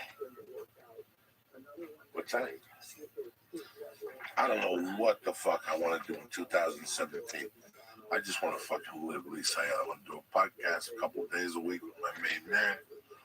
I want to be a better dad. I want to try to be a better husband. And that's all you can fucking be, you know what I'm saying? I know I don't want to travel anymore as much as I'm doing. I got some cities that I got to go to out of respect, you know, so I got to pick my fucking cities next year and make them my decisions, you know what I'm saying? Yeah. Now I think look, man. I mean, I just love watching you work, man. So I'm happy you're watching you work, man. I'm happy that when we spoke on the phone today, you told me about your decision. I'm happy when anybody gets sober. I gotta tell you something. Even if you were my enemy, you came to me when I got sober. I've been sober 8 years. I got the utmost respect for you because I know where you've been. Yeah. Listen, man, you want me to look you in the eye and tell you being sober is fun? Sorry. I will never fucking tell you. Yeah, man. I've had moments of clarity because after I quit the coke, I went on like a 30-day or like a 40-something day no reefer thing where I just ate pot cookies from the pharmacy. And I didn't smoke. And I remember how different everything felt. And I wasn't doing coke for a while. It's different when you have control of your life. Totally. Yeah. See, you could always turn down the bread off the fucking cheeseburger. Yeah. You could always go to the fucking gym. You could always, not drink and drive and shit like that. But something I always gave into was those fucking drugs. Yeah. My life had total control except those drugs. But those drugs ruin everything you're doing. Yeah. Just like Lee and I spoke about. All the alcohol, all the heroin, all the pills. You think you're making it happen. I thought I was making it happen. Believe it or not, bro, I was booking big time movies. But my comedy was eating shit. Yeah. If you think my comedy is shit now, you should have seen it 10 years because there was no emotional connection with cocaine and drinking. Yeah. There's no emotional connection. You're just up there like a parrot, just fucking talking stupidity. So Yeah. once that whole booze, whenever I see a young comic on stage with booze, it does something to me. Yeah. Because in all my 25 years, you know how many times I brought booze up to the stage? Mm. Maybe 3 times. Yeah. I never thought it looked good. I always thought you'd give me like the wrong impression. I don't know why. And I have friends that do it. I've never said nothing. It's none of my fucking business what people do. In my mind, I just never liked it. I don't know why. Yeah. I mean, I think I could see that. A lot of comics like it because the bar owners use some more booze than the comics drinking. Oh, I didn't realize that. Oh, sure, the comics drinking. Yeah, makes sense. He's up there doing shots. People are going to start sending him shots. And who's not going to do a shot? Let me do a shot with you afterward. Let's do another fucking shot. Next thing you know, you're fucking puking on stage and you're naked on Joe Rogan's podcast weighing into it. He lost by 2 pounds. He lost by 2 pounds, but they're both under obese, so I think that Ari has to pay now. Who? Ari has to pay. Oh, who won? Well, Segura was 219 today, and Burt was 221. So, but they both have to be under 227. So then if they're both under 227, then Ari has to pay. Wow. What was the price? No price, just they were both trying to get under obese, and then there's no price. What does Ari have to pay? They're going on a trip or to an event. Nice. It's a good deal. I gotta take a trip, man. I gotta slip out of here, Joe. Where you go? I gotta go home. I gotta put one episode of my own podcast up. So I gotta go work with my editor.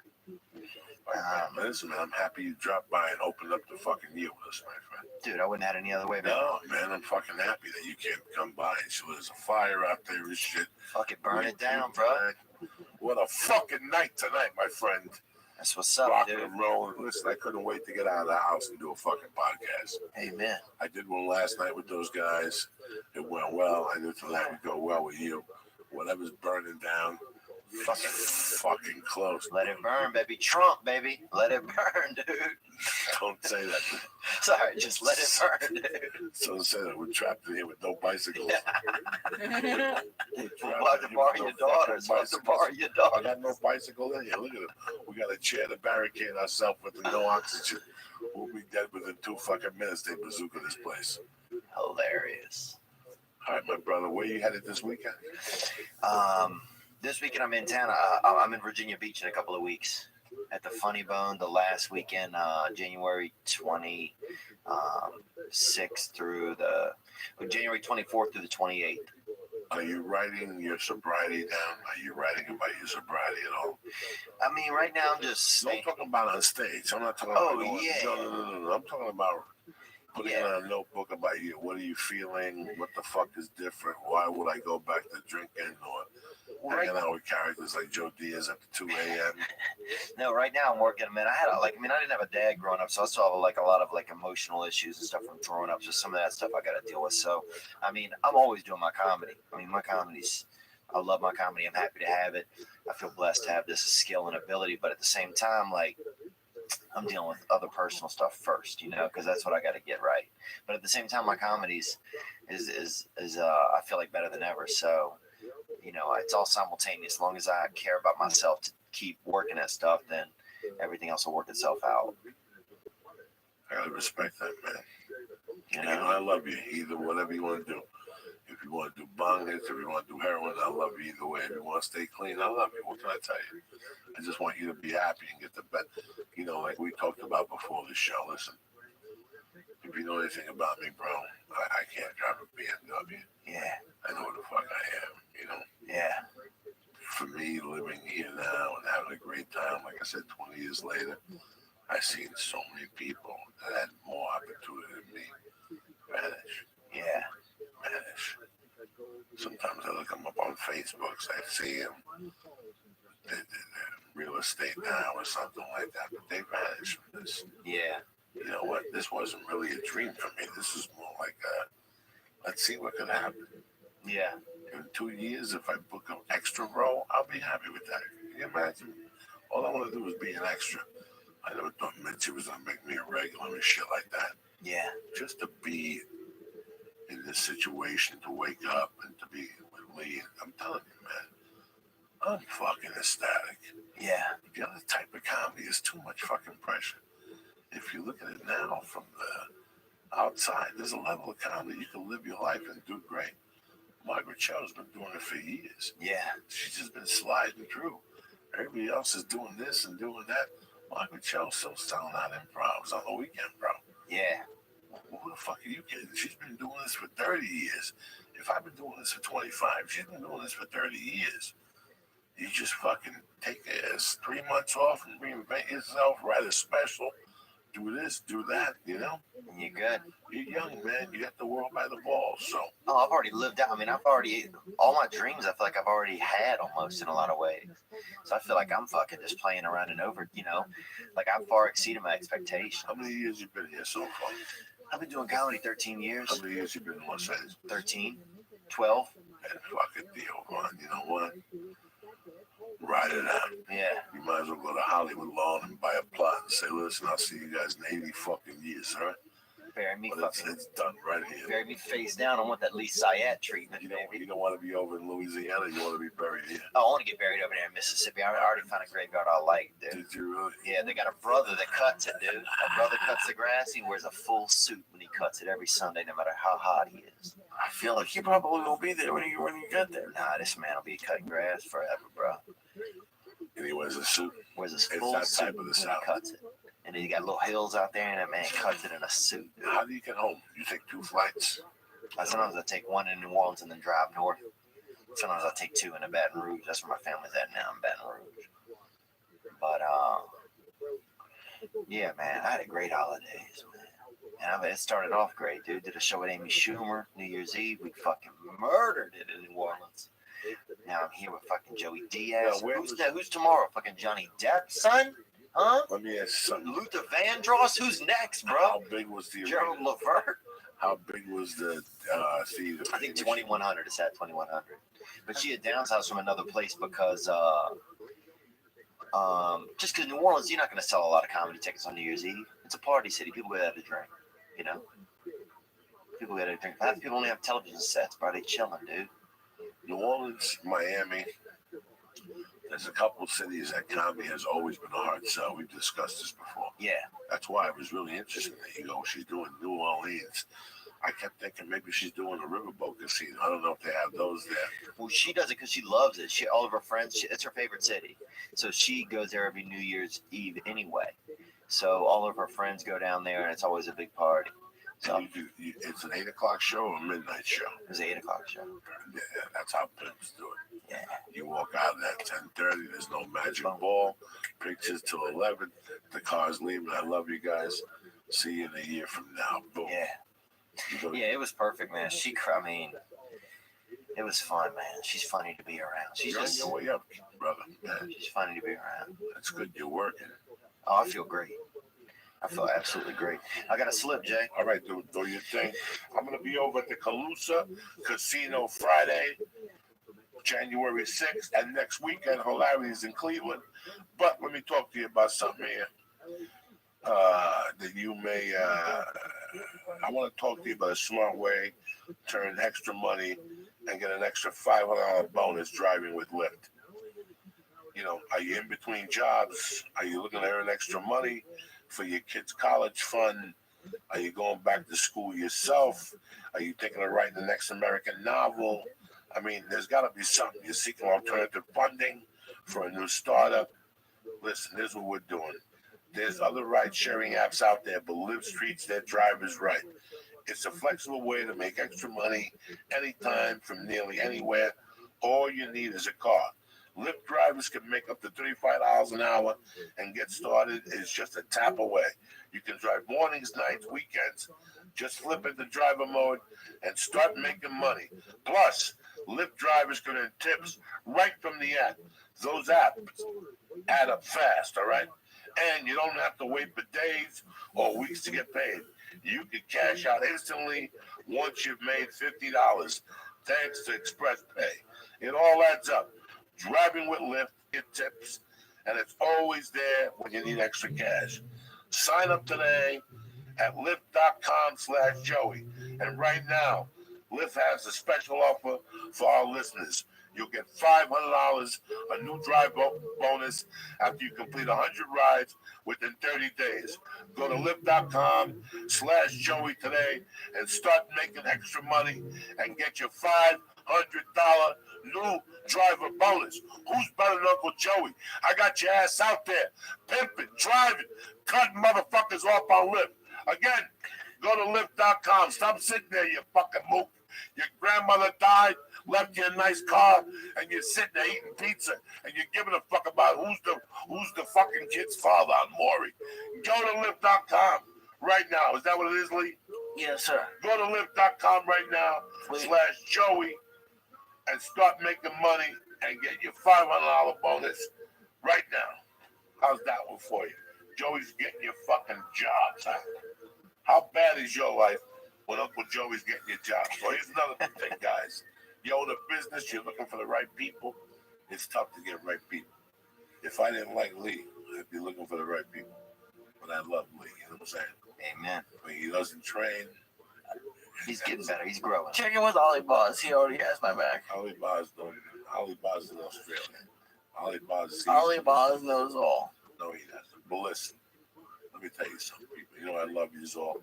You got a business, you want to get some good people. It's a new year, which means you want a fresh start for your business. And a great year starts with making great hires. But posting your job in one place isn't enough to find quality candidates. If you want to find the perfect hire, you need to post your job on all the top job sites. And now you can. With ZipRecruiter, you can jumpstart your hiring in 2017. Post your job to 200 plus job sites, including social media networks like Facebook and Twitter, and all with a single click. Find candidates in any city or industry nationwide. Just post once and watch your qualified candidates roll into ZipRecruiter's easy-to-use interface.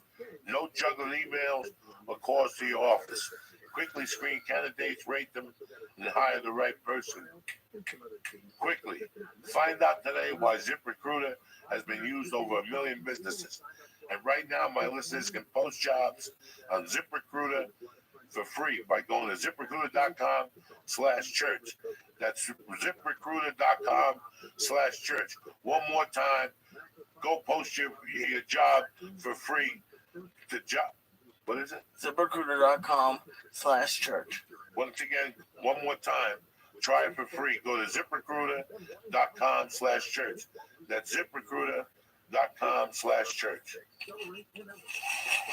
Amen, bro. Lisa, yeah, spraying out his face, What dude. are you laughing about? Would you leave, you fucking monster? Can I drop my dates in, Joe? You want? My dates? Drop whatever you want, my brother. I'm gonna drop this Drop hot. the next 3 weeks. I'm gonna drop this hot batch of universe on you guys. I'm gonna be in all these are American, all American dates, bro. Trump won't let me out the country, son. You know how we doing it. January 26th through 29th, I'll be in Virginia Beach at the Funny Bone. Who goes to the beach in the winter? This MFer. February 2nd through 4th, I'll be in Chicago, out in Schaumburg, Illinois at the Improv. February 22nd through 25th, I'll be at Comedy Works South. So get in there, get your nuts hard, huh? Bring your hard ass nutsack in there and let's do it right, huh? Bring some pussy, huh, Lee? I guess I'll bring the hard nuts out. Okay, right on, bro. But Joey, I want to thank you so much, man. I love you, bro. You know that, Love man. you too. Thank you for coming on. I got fucked up tonight. Those stars and that chocolate. I was unlike other people who hadn't trained over Lee's hitting that squeal, that beautiful Lee squeal, man. And yeah, you too, Lee. Great to be here with you, man. I really appreciate it. New Year. Everything is going to be great. Thank you for listening to the church. You know, I love you with all my heart. If you're around this Friday, Calusa Casino. It's a fun time. Myself and my man Steve D. Simone. You know what I'm saying? I love him. Stay black, people. Have a great night or a great day. Happy New Year once again. Do your thing, write your goals, do your push-ups. It's all going to be beautiful, all right? Stay black. The good guys, the bad guys, up to the future of the universe. One adventure has returned to comics thanks to our graphic novelist and sci-fi masterpiece writer Martin Sunderland, along with acclaimed comic creator Andy Fish. These team of artists and writers are bringing that sense of wonderment and thrill straight out of action in the new comics that you'll remember as the best.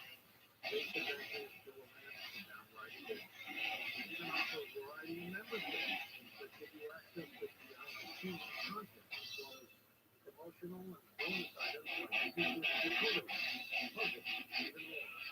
On his back is his side thing. Running trailer with titles like I Wagon, Off the Planet, Space Rangers, Old Man, Adam Bomb, World of Singularity, and kid-oriented Wagon Junior Comics, Sluggish, and iWagon.com.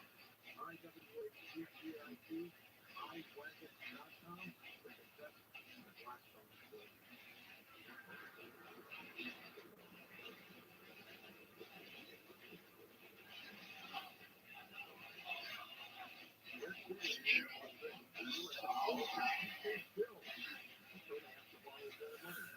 To the U.S. dollar. So what are you going to do about it?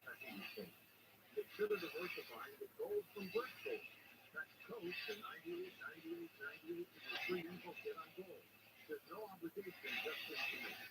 With an A+ rating with the Better Business Bureau, Birchgold can help protect your faith. That's Coast to 98, 98, 98.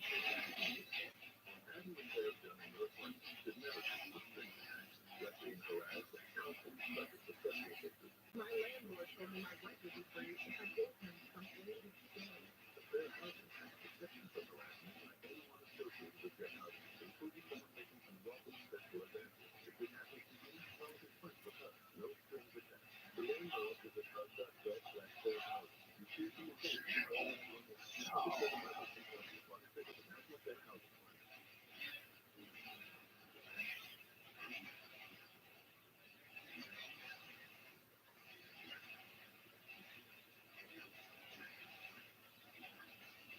Welcome back to our story. Guys, we're talking to Christopher Magler and your final call. So let's go to the phone. Cornelius is with us in Louisiana. Hello there. Thanks for holding, Cornelius. Hey there, George and Christopher. I'm not going to go over truth like the earlier caller did. Christopher, they call me the God Gun, the Gold Man, the Bible Bullet, the King's Man. I'm telling everybody to get ready. I think we got 2 to 10 years left. I was telling Thomas, this artificial intelligence is really antichrist technology. I believe it's been given by the fallen angels, which people call them the aliens and stuff, but I think they're fallen angels like the Watchers in the Bible. If you read that. Now there's Satan ships and the Savior ships. And these Magellan and Pedro 19 that killed my dad with the Korean War there.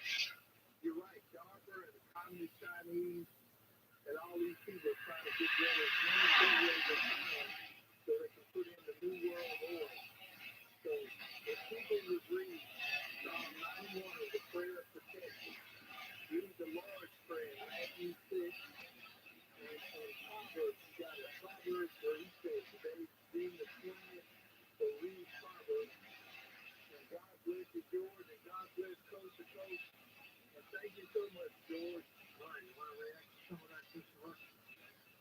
Yeah, well,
The church of what's happening now, July 17th, 2017. This podcast is brought to you by Onnit. For all your supplement needs, Onnit is number one. Aubrey takes care of you. You understand me? He goes deep in the jungles to get you stuff you never even heard of, like the cow and the hemp force protein. It's delicious. Alpha Brain, 100% guaranteed. Go to onnit.com right now and press in church and get 10% off. Also, let me explain something to you. You get home at 6 o'clock. You worked all day. Who the hell are you? You're not Chef Luigi. You're in no mood to put together a dinner, right? That's what Blue Apron comes in, all right? They're tremendous. It's affordable. You get a great variety. They're flexible. Find out why Blue Apron is the #1 recipe delivery service in the country. They sponsor us, and they are tremendous. Do me a favor. Check out next week's menu and get your first 3 meals for free with free shipping by going to blueapron.com/Joey. Again, blueapron.com/Joey. Start eating healthy and start cooking and learning how to cook with blueapron.com. Kick that mule, Lee.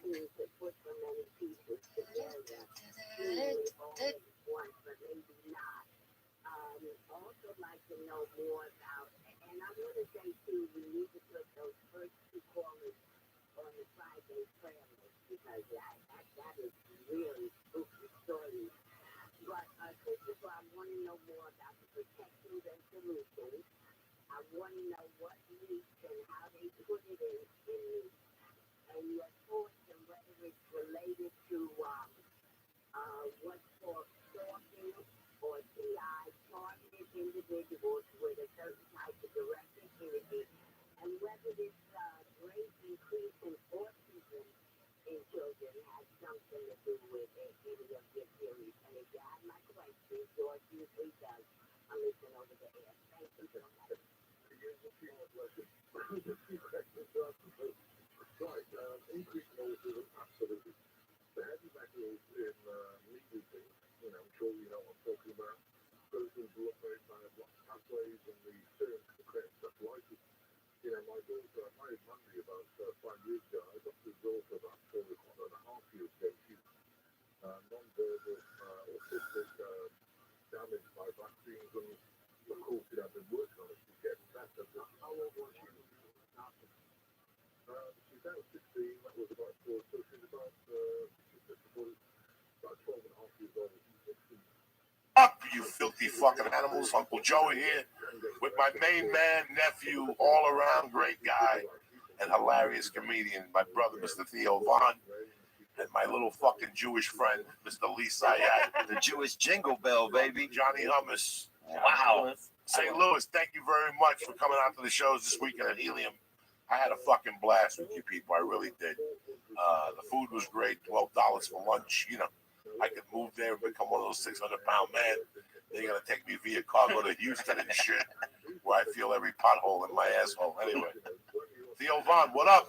Good to be here, man. Great to be here. It's a special occasion tonight. Yeah. It's Theo Vaughn's 1 year sobriety. Where else to spend it here on the church with 2 vagabond fucking THC smokers myself. Two fucking hitchhikers on the Spirit Highway, man. I love it. Congratulations, bro. Thank July you. 17th. I'll remember that day forever. Because I think about you. It's fucking great. Well, thanks, man. You've been super supportive, dude. Whether whatever I'm doing, music or no, I don't even do music, dude. Whatever. You want to play the flute? Play the flute. You want to make noise? Make noise. Joey's really supportive. I'll make a phone call. My niggas coming like the Gotti boys. You know what I'm saying?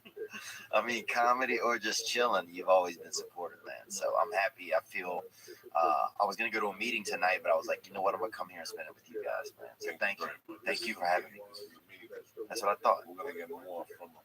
We get a meeting sometimes. Like before the show started, we were talking about the use and abuse we were doing. Yeah. Doing it, scams, mental things you go to. Just the first year, I remember it took me 90 days to just fucking realize what was going on, and I would go to bed early. I forced myself to go to bed early, not to have that withdrawal. Yeah. Big time withdrawal. Yeah. How was it for you? Yeah, it's true. The later you stay up, the more you get lonely. You can feel the wolves starting to kind of climb around inside of you. That's how I feel. Like I feel, like you got these dangerous squirrels that kind of live inside of you. And the later you stay up, the more where they start, kind of peeking their head around, looking for drugs or looking for pussy or something, And I feel like if I would go to bed early or, shut things down, like would get a book or do something calm, light a candle, do something that kind of sets my mind down a little bit, that I would feel better. That's what I started to notice, So addiction, it's like a mental thing for you. It seems like it's not like a. I always thought addiction would be like a more of a physical thing. That sounded very mental. It's both. Yeah. It's both. It starts mental. For me, at the end of the last 2 years, like I said before, 5 to 8. Really? No matter what I even did, no matter what type of day I had, like 5 to 8, bro, my body would start. And I couldn't think. Except going to the ATM. Wow. That's all that was on my body. Yeah. And as soon as that man answered the phone, my heart started beating. I'd take a shit and leave. You know what I'm saying? Yes. When you came in here and told me the story about New York a year ago, Yeah. I think that scared you a little bit that night. That made you realize. I've always thought about that story. How you said it on the podcast. Yeah. I always thought that you're very intelligent because you learned something that was nothing. It could always get worse. Yeah, it just kind of affected. Like I showed up at Opie and Jim over there with Jim Norton and at their show, and I was fucked up. Couldn't even talk. I just had like my mouth open. Daryl Strawberry's there, and he freaking, and I'm like Doc Gooden, I'm out there, looked like I'd just been smoking the moon, and I kept drinking coffees, and I couldn't close my mouth also, which was weird after a while, you can't even close your mouth, and they kept giving me hot coffee, and I was just like, damn, man, I just kept thinking, I wouldn't have chose to be in this situation. If somebody would ask me a year earlier, hey, you want to go on Opie and Jim Norton? I'd have been like, yeah, I'm excited. And they're like, yeah, do you want to stay up do cocaine all night the night before you go on there? I'd have been like, no way, bro. I gotta be in top condition when I get there. But here I was doing that, so I'm thinking I must not be making all of the choices for myself. That the drugs would start to make some choices. How long had you been doing cocaine at that time? Not that long, man. And I just had a couple but every time I would get heavy into it, maybe a couple of years, but just sparingly, occasionally. But when you would go, you would go. Yeah, when I would go, and I started to notice it was like, first it was like 6 times a year, and then it became like once a month, and then it was becoming once a week, and so I was like, oh, this is escalating, man. And that shit escalates quick, dude. Like one night I was in my apartment, dude, and I was all fucked up, and I used to put on, I had gotten a box of vests, dude. Somebody had ordered some vests, and I don't know if it was like a joke or somebody accidentally got some vests sent to the wrong person, but I got a box of vests, different types of, vest shirts without arms, So, yeah. And different colors and everything. Different colors, different styles, different patterns, everything. And so I would at night I'd be doing all this cocaine and putting on these vests and shit and kind of, enjoying myself a little bit, listening to some good music, some Aerosmith or something, just vibing, and one night I was making a milkshake, because I don't like to eat, honestly. I like to make milkshakes more often. So I'm making a milkshake and I left the blend and I got the blender on, right? And I went outside of my apartment door and the door locked, dude, right? It's like 4 a.m. My blender's going, right? I'm out there high on cocaine. I got on this vest, this kind of tangerine, I guess I don't know what material it was, maybe like Mogadishu or something, something fucking kind of fly. So this thing's fucking going, dude. There's only like 8 units in my building, right? So I'm like, and then I guess the machine started smoking, the alarm starts going off, right? Now it's 4 a.m., dude. I got the thing shorted out, thank God the blender shorted out, but I got the alarm going off in the building now. I'm standing outside of my apartment wearing boxers and this fucking orange vest, got on sunshades, and then my landlord comes out and I'm like, Jesus Christ, just look at the shit that's going on, and now I got to tell him I'm just up going to piss, so just things like that started to get weird, I remember I fell asleep in some lady's bed and just urinated in her bed and she got angry, and she let me sleep over. And I usually tell people before I sleep over that I'll wet the bed once in a while, so, but anyway, man, it was, just wild stuff started to happen, I'd be over at people's houses, it's getting late, you know, you're touching some girl's crotch outside of an apartment building over there in, you know, Studio City or out near the airport. And like, what the fuck am I doing? You know, it's not bad, but I'm, you know, I did this already. I'm still doing this, you know. So that was some of the issues that I started to notice, some of the patterns. You know, it's very sad when we look back at the stupid shit you did. It's true. It starts off. The talk we were having before the podcast started is it always starts off recreational. yeah, Listen, man, for me in LA, what's a good friend for me in LA?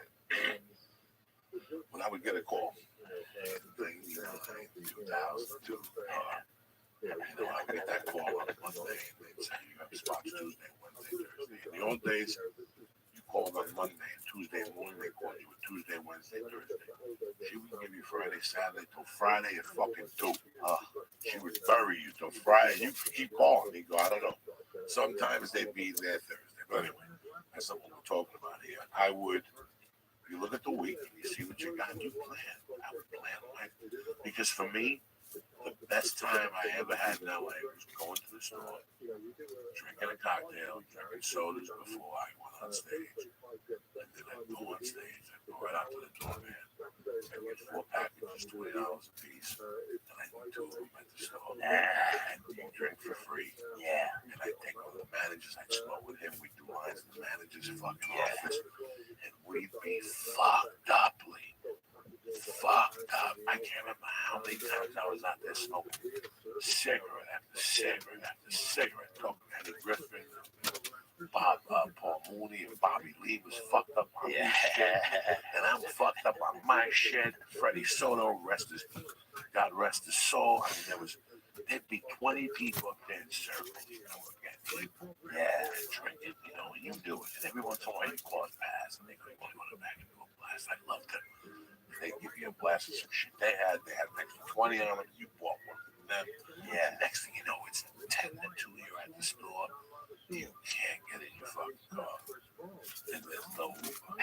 there's no Uber. There ain't no Uber in those days, Lisa, and you're fucking sitting there with 2 packages burning a hole in your pocket. And you know, if you ask somebody for a ride, they want to kind of come in and shit. So you're looking for a waitress to go home with us. I mean, those days were horrible, but they were so much fun. Yeah. Like Ari would be up there. I wouldn't get high when Rogan was up there.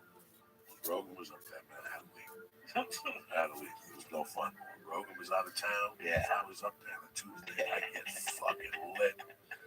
Because I never liked being high around Joe. It would make him feel really awkward. Really? Did he tell you that? Oh, that was it. He could tell. Yeah. He had a friend that was kind of crazy, so he learned from him. Joe really loved him, and the guy died. So. Oh man, yeah. Everybody has crazy stories. That's the thing. It's like at some point, it's not that much fun anymore, you know. And also, it wasn't that fun at the store. Like it was more like, you know. Well, now it's out. Now there's a couple people snorting. Right. Couple people, but they're squirrely though. But they keep it down. It's not when you walk into the hallway and there's 8 people's jaws going. Yeah. In the old days, 12:45, doing that all the way, you'd see people's jaws going, people double fisting beers and shit. Like a synchronized team. Oh my God, it was hopping down at 12:45, and you knew you had till 1:45 to put away as much booze as you could, and that's what the goal was. And I'd start giggling those Jack and Coke shit. Yeah. Those Jack and Cokes, those fucking, oh my God, those gin and tonics. When I snorted Coke, Lee, all bets were off. If you told me you had cum flavored vodka, I'd raise my hand. Wow. And put ice cubes in and dilute the cum flavor. Like that, that's when you drink. What does like the urge feel like when you know, like when you're trying to quit or when you're like are at that point where it's not fun anymore? Like, what does it feel like to have like, I don't want to do cocaine, but I need to do cocaine right now? I think just like if you want something to eat, like say you laid in the living room, you know, you got a couple of fruit pops in the freezer, you know? Right, yeah. And you're like, you just remember it hits in your head, ooh, I got the fruit pops. The odds of you staying there and not going up and getting them, 99 out of 100 times you're going to go get them fruit pops. Well, I feel like an asshole whenever, because, I mean, I've had issues with my weight for my whole life, and I relate in ways to this conversation, but I don't want to say, oh, it's the same with McDonald's with cocaine, because I don't know if it is, but I just, like, is it like if you sat there, is like, are you yelling at yourself, go get the cocaine just this one time? Like, is it Oh the yeah. same kind of Oh yeah. talk? Same kind of. If I do it tonight, I won't do it here. But I got $200 for the rent on Friday. Yeah, you're making deals with. Oh, you start making deals with yourself. Well, I'll borrow 100, and she won't know. And then Friday, I'll borrow 100 from Lee and pay the rent. It's a fucking horrible thing. See, for me, it started out fun. Yeah. 1979, 1980, 83. It was fun. Yeah. It was out in the open. If you didn't do it, there was something wrong. You put it in the room because there must be a fucking cop. Yeah. You go to a bar and you can feel steam from people's bodies. Those days, and that's how wide open it was. So your mind keeps thinking that equation to a good time. I mean, in my case, Right. then it took me to kidnapping somebody. Right. You know, I was telling my wife last night, after the kidnapping, I come out. I wasn't even out of prison 2 days, and I already had white powder. I mean, I can sit here and tell you they rehabbed me. No fucking way. You talk a ton of shit while you're in there. Yeah. But you are where you are. Let's be honest. I came out of prison 2 days later. I was selling cocaine. A month later, I came up positive.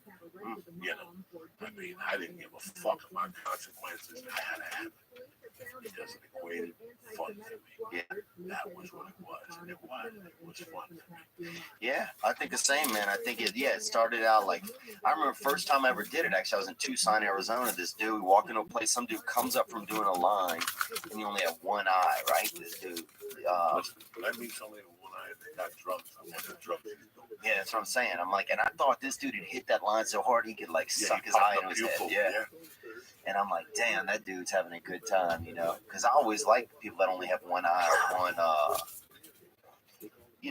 unique people. Especially with party with. And at the end of the night, they finally break down and tell you how they lost the eye. Yeah. Brother shot me with a BB gun or something like that. But they could like to hide the coke. You could like put the fake eye with the coke behind it. But it's not a bad deal. But yeah, and that guy did, and then I would just experiment every now and then, and then it just was around occasionally. I never saw, you didn't see that much of it in Louisiana and stuff. And then one time, some dude, and then the gay dudes was always trying to get you to do cocaine because they was trying to, sneak in. They was trying to sneak into your body, so they would be trying to take advantage of you.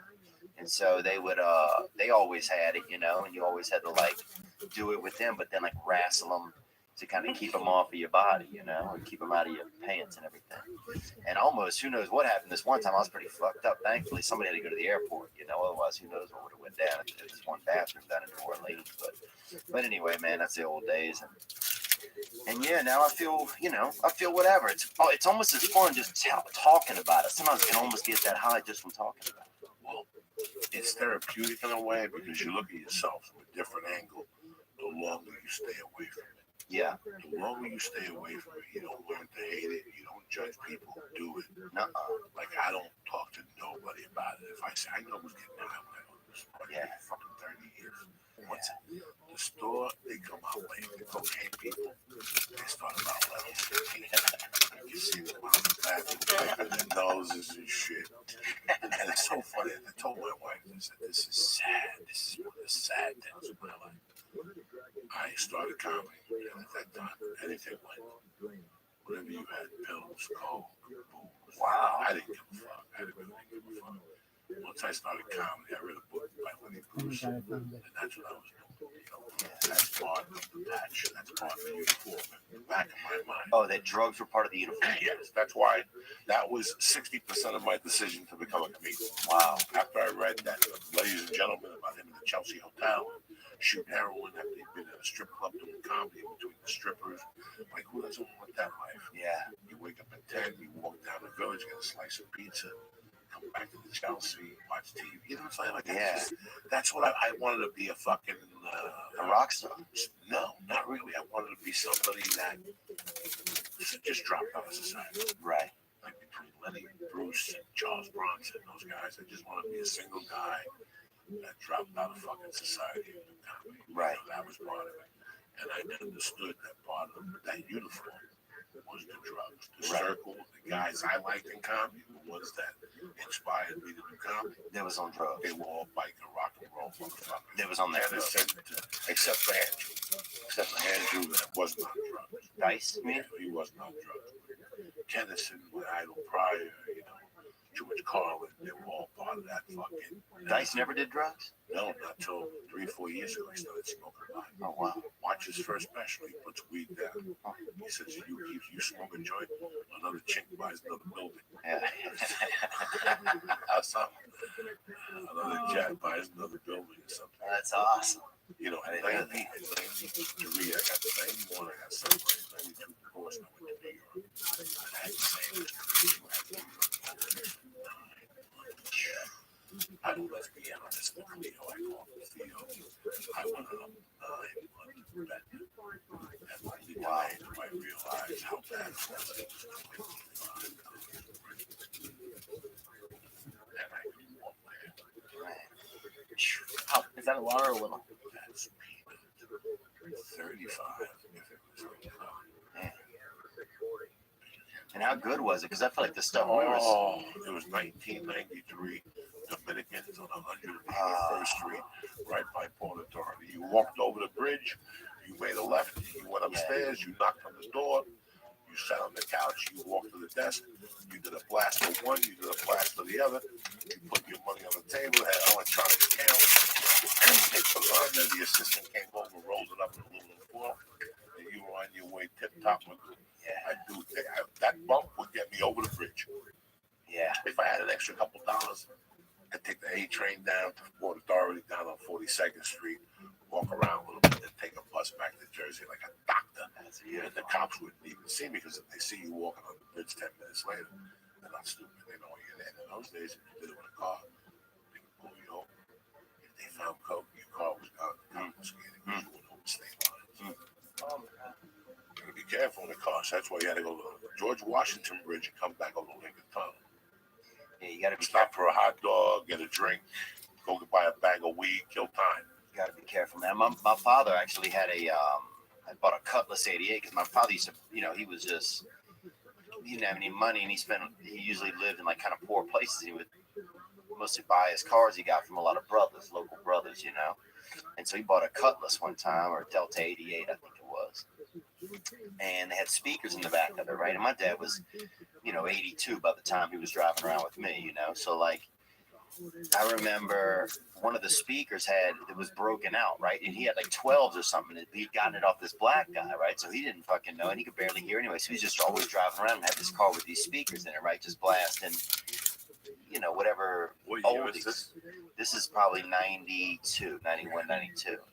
And one of those speakers had drugs in it. I guess they had some crack cocaine in there. And they stopped my dad one time, found this in the speakers, and they impounded the car, man. Took the car from him. And it wasn't even his, like they think there's an 82-year-old man doing crack, but he just bought a car that had it in it, just maybe somebody hit it in a speaker or something. They had some Chinese food in there too, like some old Chinese food and some Nobody smelled it. fortune cookies. No, like sold, it had just been dried out. Like What's the fortune cookie? You get your car confiscated. I still got it, Lisa. There's a kid who torments me, Chin from Taiwan on Twitter. I love Chin. Chin's great. I cracked a tremendous joke out of him yesterday. He goes, Joey, I didn't like what you said. I go, Chin, where the fuck you been? Driving that fucking Lyft rickshaw? And then I wrote, I still got it, cocksucker.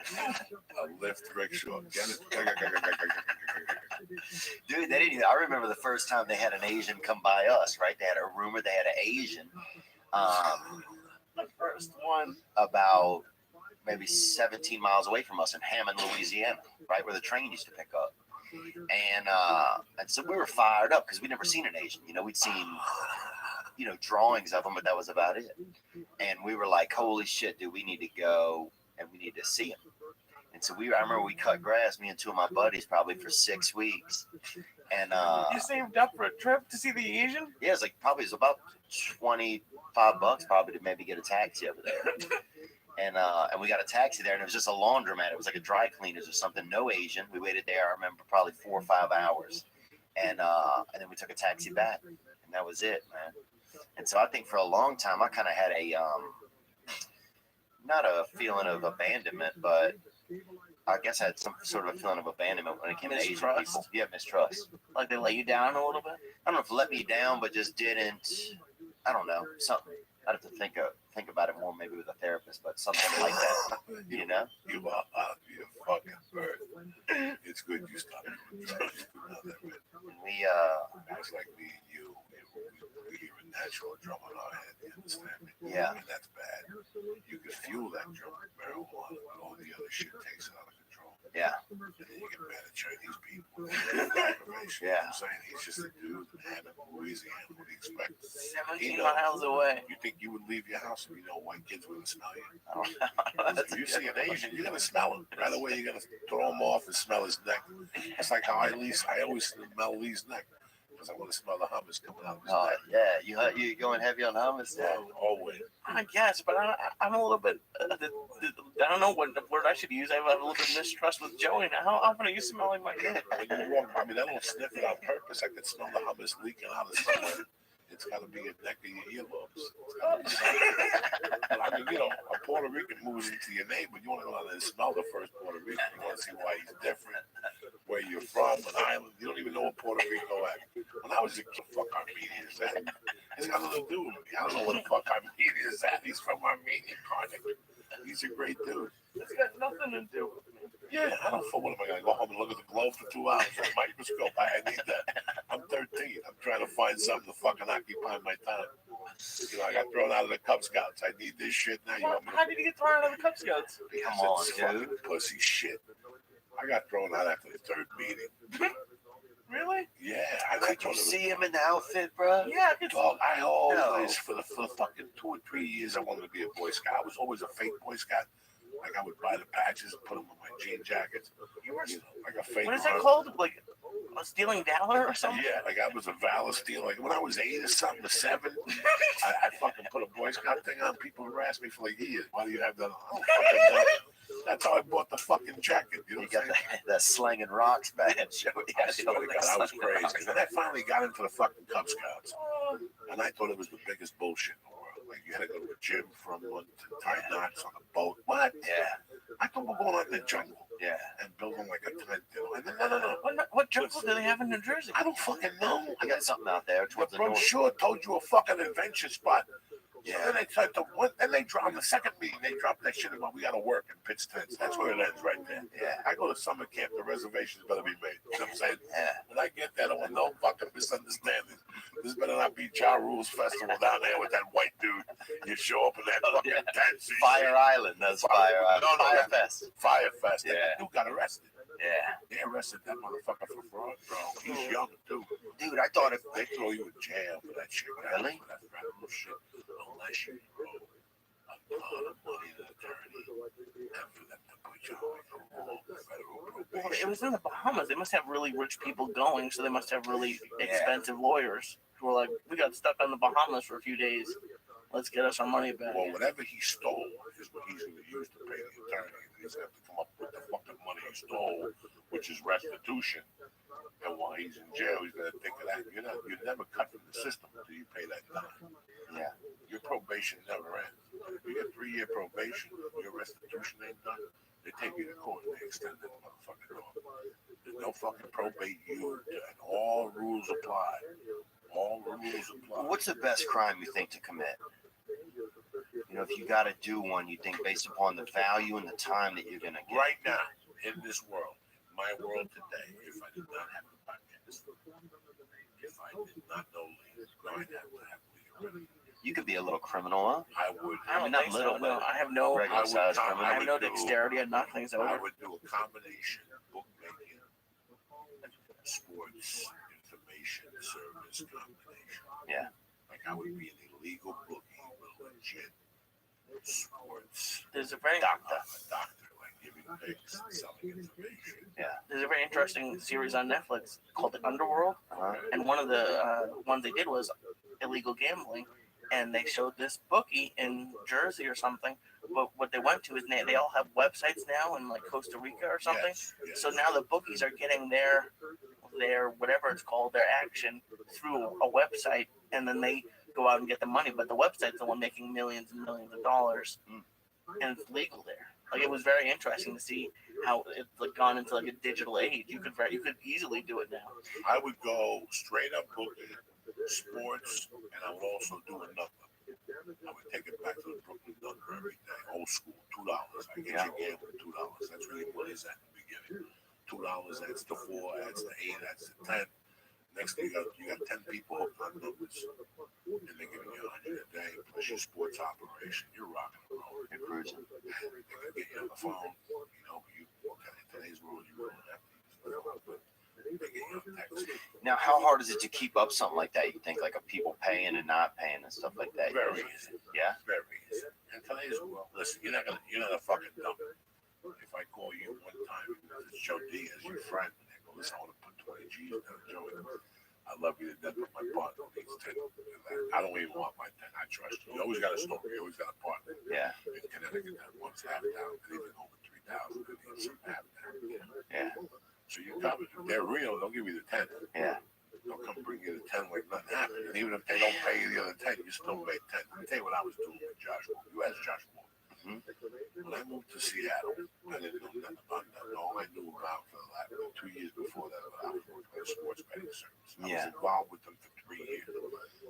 And I wasn't one of the best salesmen at all, but I was starting to get it. It was a shame. It's a great thing to do. A guy like you pull him down 10 grand a week. Damn. Just talking to people. Not baseball season. Yeah. So you're going to make the first year 40, the second year 80, the third year 120. But that's August 15th to February 1st. After that, you can stay in I would stay in until June basketball. Basketball's every day. Yeah. So you can get calls every day, which is what you want. You want to straight up Monday, Sunday through Sunday, and on Thursday. It's an easy thing. Can you stay on top of it? Me and Lee can stay on top of it. Yeah. And the third guy on the phone, and I would pay you 50% of what you pulled on the phone, make your own hours. But you and I both know you got to be football season. You're with me from Thursday morning to Monday night until kickoff. That's the only way. A guy that dials the number a lot, that dials that phone, seriously, Thursday through Monday, like 4,000 a week. Wow. That's square business. Yeah. If you come in there on Wednesday, you really set them up. Because you start calling them on Wednesday. And they hang up. Oh, yeah. And they bet on their own Thursday, they lose. Now you call them again Thursday, they lose. You call them again Friday, now they talk to you a little bit. And they go fuck themselves. They play Saturday early college football. College football late game. College late game. Now they need you. Damn. Now they'll put $250 on the credit card. Plus, me and them are going to open up another business. Doing shirts To sling the credit card, you got to pay another $10 just to run it. to run it. Yeah. So he runs 4 cards a day. That's $40. Yeah. That's a complete different entity. It's a scam. So what? Just from the why not just do like the sports information rather than take the risk of like being a bookie? You know what I'm saying? Like, Because we're gonna make money with the bookmaker and wash it into the sports information. else you're gonna do both. Fuck yeah. God. Yeah, you can't have Why not? well, I guess if you have the information and you can sell them the information. What as can well. you do beside that? Rob a bank? Can't rob a bank. Can't rob a fucking bank. Unless you're 25, you have weapon, extensive knowledge, and you know how to mix it, go in there and do it real sly. The people who get to listen, you can make a living running a bank. Yeah. Going across the country, switching cars. You can do it for about 2 years and pick up 7, 8, 10 grand. Wow. That's it though. See, that's amazing. Let's say you pick up 16. Let's say That's not you're worth gonna get money that's gonna explode. Yeah. I mean, as soon as you pick up a partner, another partner, you're going for the vault. That's where you need to know things. There's 20,000 cameras. We have satellites, and we got those fucking things now floating around. So are the But movies? as soon as they call 911, those cameras turn on those streets. Yeah, they're always Then on. the helicopter comes. No, the cameras are always on. But I'm talking about the cameras that are floating about now. They watch everything. In 10 years, you kill somebody, they're going to have everything on tape. In 10 years from now, it's not going to be okay for them. Where was the last time you see them? I saw them walking down Compton. Let's go to the videotape. Hit monitor number 4, satellite number 483. That's what monitors comes to. You're going to see your fucking kid walking down the street getting into one color van. And that's the way it's going to be. Yeah. The whole world's going to be on high security. I think that. I think so too, man. I think that I worry that I wish I'd have killed more people when I was younger. You know what I'm saying? Because now it's even harder now. Because you look at some of these old movies, like imagine like the old days in the West. You could just see somebody if you didn't like them. You know, you could shoot them. They're never probably gonna find you. Like there was no. Listen, did you ever think of this? Every time I see somebody get arrested for murder, I think of all the people that the mafia killed. Two dummies that go for pasta and batteries die because they leave the interior lights up. You know how many of those murders they got away with? Thousands. Wow. There's thousands of unsolved fucking mafia murders. If those people got away with murder, they knew how to do it. We could do it. They clean up. You clean out your hands. Dispose of the truck. You take the body to somewhere it's never going to be found. Or you chop that motherfucker up at the supermarket, like we're in the mail when they're at a supermarket. And they go in there at night and they chop you up. Like the Sopranos? Like they had the deli? Like the deli. They had a supermarket too at night. And then they also had a bar called the Gemini Lounge. And upstairs they had an apartment. And they would invite you over. And two guys, one would stab you in the heart, and the other one would shoot you in the head, and they'd wrap a towel around your head. They'd all do it with their underwear on. So they had clothes? I would greet you, with clothes on. Like, come on in, come on. The next guys would come out with fucking underwear? Underwear and weapons. Underwear and sneakers. Just what do you think? You think they're gonna fuck or something? No, you wouldn't even see them. No. That's wow. They killed over 200 people in the apartment. Jesus Christ. Okay, so what they would do is they would come out with their fucking clothes on. They killed the most people. Put up Murder Machine. Were there other video, neighbors? just Yahoo and put up Murder Machine and just look at this excerpt. And once you read what they did, like if you ever read the book Murder Machine, you will call me up and go, Joey, I don't understand. That those people were fucking savages. I mean, when you start the month at zero, and you make, 400,000 a month, you are a fucking animal. These guys were animals. They were robbing cars, sending them to Iran, and we had 5,000 cars. They were shipping over 100 cars a week. Wow. What? On a container. These guys were savages. These guys were street dummies. And when you read the type of shit these guys did, any of them, just pop it and see what it says. That guy was the leader, all right? That guy, the Gambinos fucking hated him.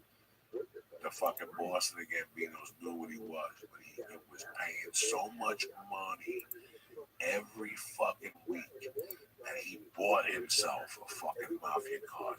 And then they just made him a captain. They said, don't even come around. They went to the Gotti brothers and said, you got to get rid of this guy. And they were like, we don't want nothing to do. Wow. That guy was a straight killer. Like this guy was a fucking savage. The more coke he snorted, the crazier and crazier and crazier he became. But the fucking envelope was so big. He had a drug ring. He had a car ring. He had a fucking, it was just, it never ended. So one time he had a kid that he adopted. The kid was Jewish, but he wanted to be Italian. So that kid cut a deal with some Cubans. There it is right there, right in front of you. The Cubans had connections with the Cuban drug cartel, raising the possibility of violence between the Gambino family and the Cubans, unless Rosenberg was dealt with. The mail was ordered to kill Rosenberg, but stalled for weeks. During the period the mail committed his most public murder, the victim was a college student, no criminal. He was on some Cuban, they shot him and shit. Yeah, this was crazy, but how they would do it, Lee, you ready? Let's go back to the apartment.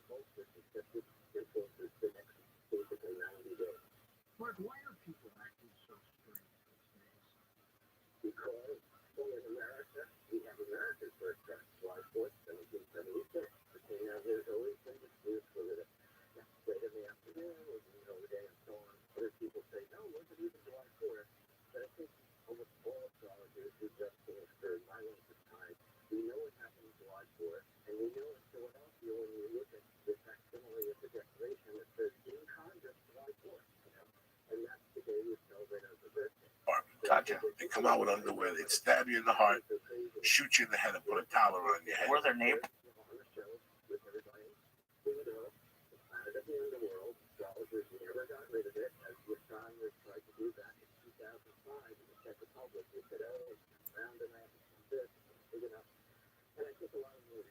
Or no? Nobody knows nothing. Silences. They own the bar, so there was no fucking Neighbors, bro. There's no neighbors. You think they're gonna have neighbors and do that, Lee? I don't know. You gotta think like a murderer, bro. Okay, so there's I'm not. thinking like a civilian. They take you, they drag you into the shower, they hang you, Right. Oh, and they Oh, make hang the you. blood come out of you. no, they don't. Yes, they do. They drip the blood out of you. For what? For sorcery? No, to drain you. Listen to me. While your body drains, Yeah. they would go cook. What? They would go barbecue and make pasta. No, they hot wouldn't. dogs. Bro, read the fucking book. To take their mind off of it and stuff? To let the body bleed out. It Oh. takes a couple hours, 3-4 hours. They would stab them in the neck and bleed them out. They might as well. Then after they fucking ate, they would go in the bathroom and take them down and chop them up piece by fucking piece and put them in garbage bags and put them all around. So let's say they killed you in Studio City, they would bury you in Culver City. They just drop you off where the garbage was coming to pick up, and they put a bag next to the garbage and pieces you all over.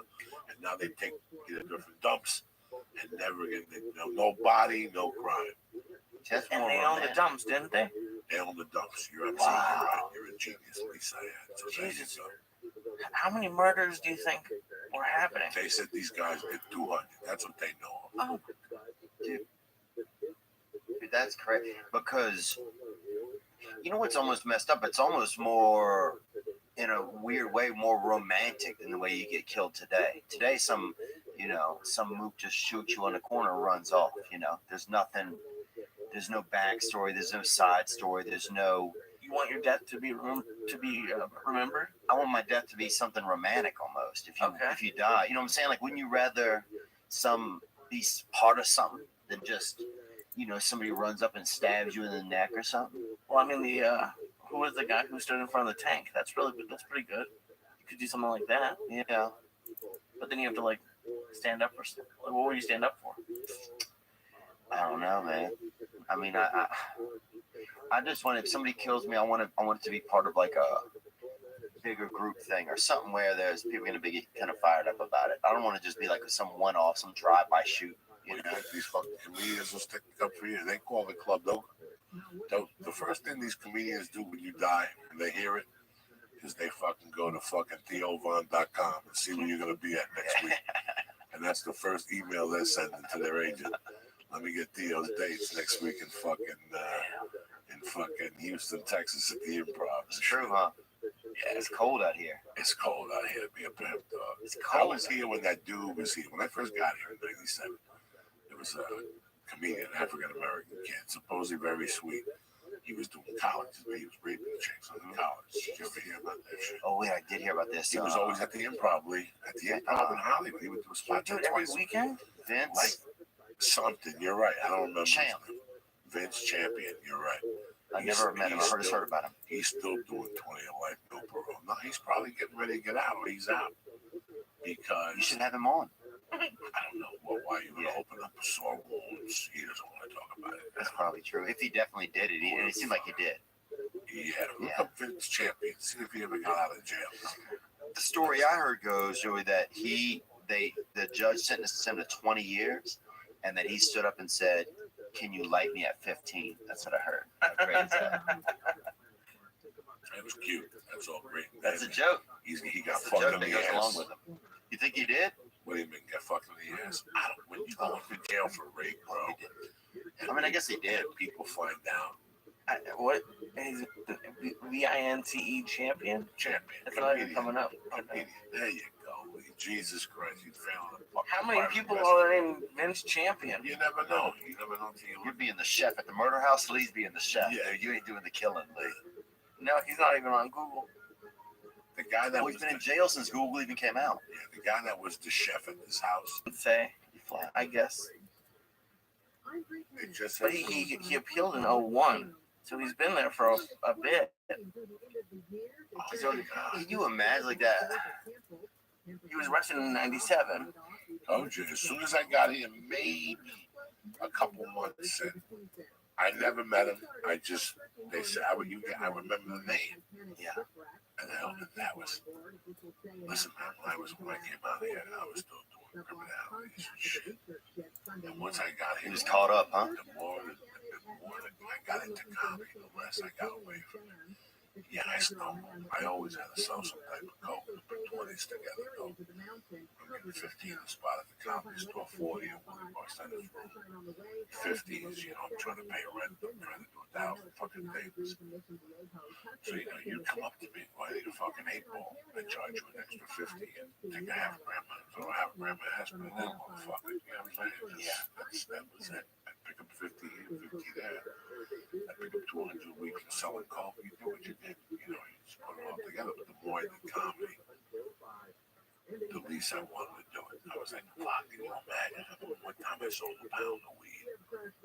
This guy was a legit agent that I had become friends with. Legit agent? He was a pimp, dog. This guy got the scam of going to little cities. Black guy? No, he was a white dude. Very handsome white dude. Fucking GQ type white. Yeah, fancy. And what the scam was, he would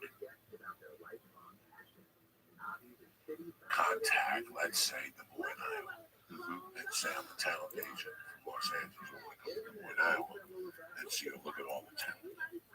So he'd get 2 other agents from 2 other agencies. They'd charge each kid $250. They'd get there, bro. There'd be 90 fucking kids there, $250 $1. And they would read the kids and tell them they had potential, and then they go, what we're going to do tomorrow is have a seminar on acting for children. We suggest you flip through the 3 hours, and it's $125. And there's also headshots tomorrow for $250. And they would rape a town. Plus, that dude would fuck young chicks. Oh. That was his bag. I did not know this. I did not associate with it. Yeah. I would tell him, what do you need this weed for? I don't believe And he it. would tell me, I go to parties, look at this, man. We go to these fucking, he would go to Florida and Orlando. He would go to Tampa. He would go to Atlanta, Georgia. All these places, and even a little small. He wouldn't even go to Atlanta. Call 800-803-2696. Visit whitesourcewater.com. The Los Angeles County Department of Mental Health cares about your well-being.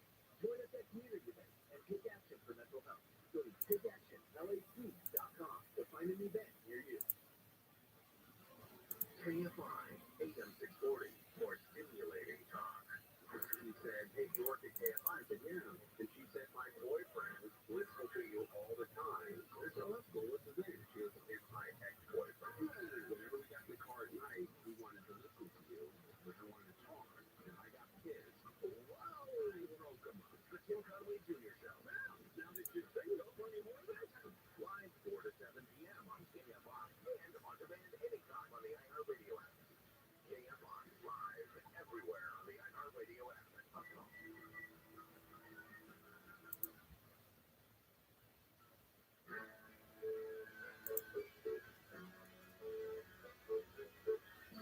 He'd go to like a smaller town in Georgia. Yeah. And he would just go get there Friday night, get to a local bar. Saturday morning, start scamming people, and then sell the acting class.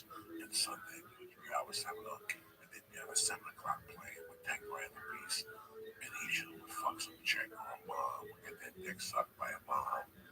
They had horrible stories. Wow. What happened to him? And he was my agent. He was one of the agents at this agency that I would go there and talk to. And one day he just started asking me, yeah, weed, man. He came to our compadre, and I saw him in action. I saw him drinking. And I saw he was the real big, one of those crazy white dudes.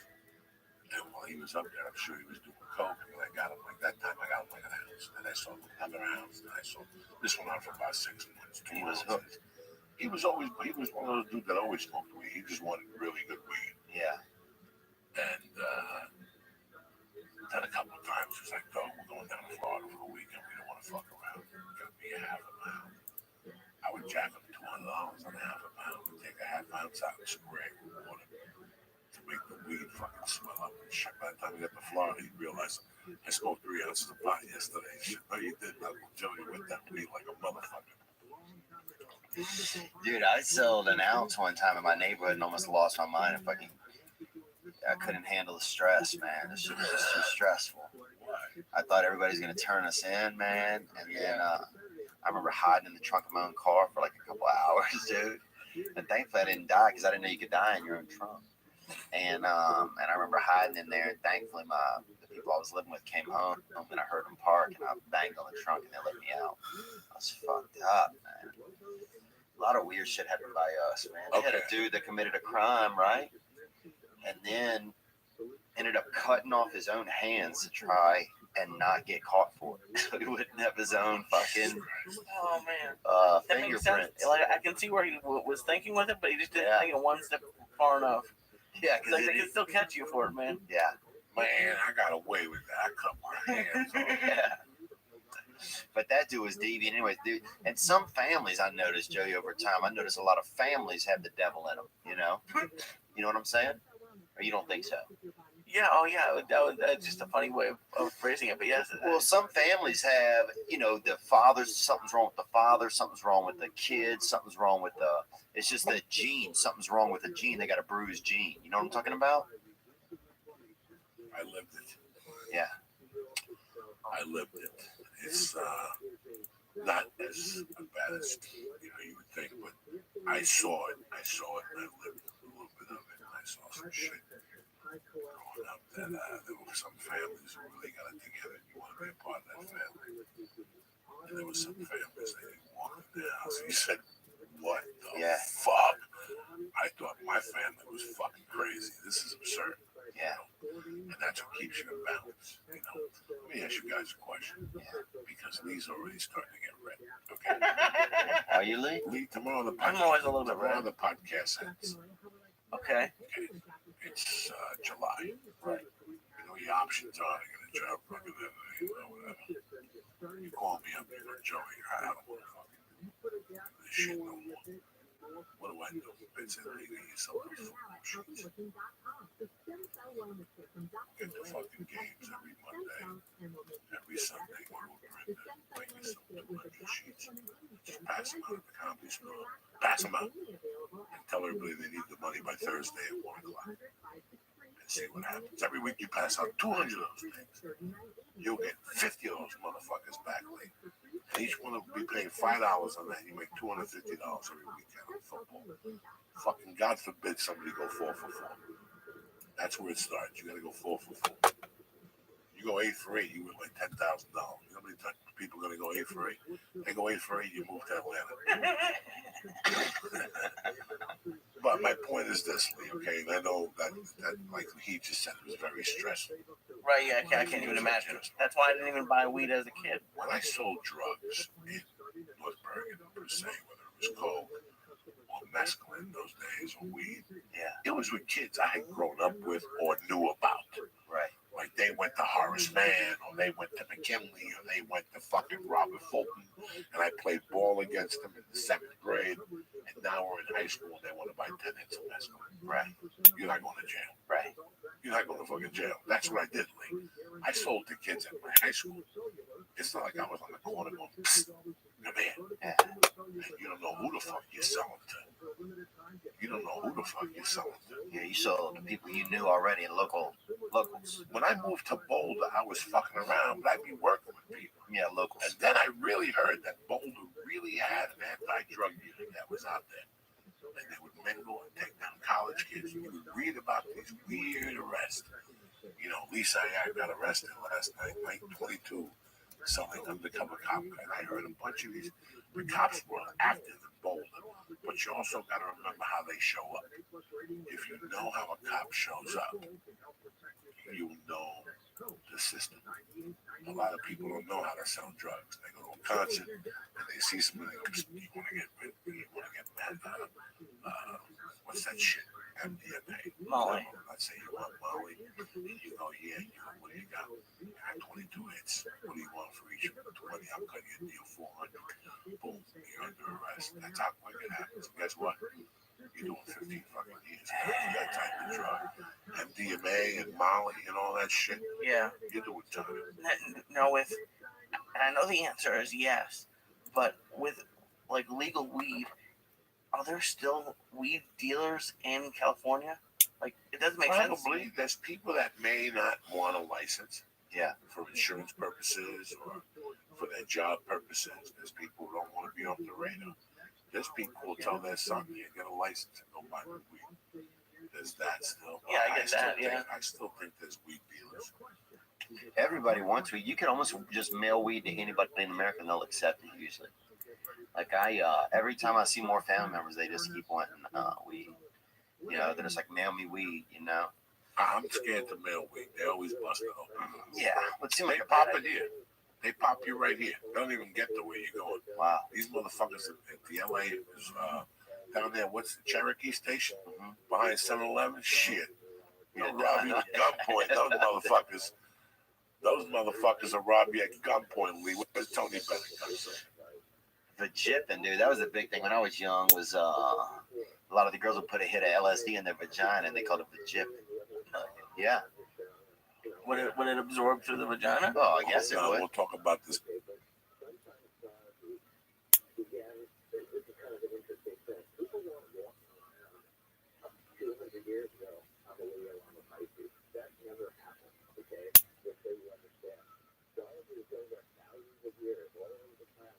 And the older astrologers were really astronomer astrologers, or what we might call magi, right?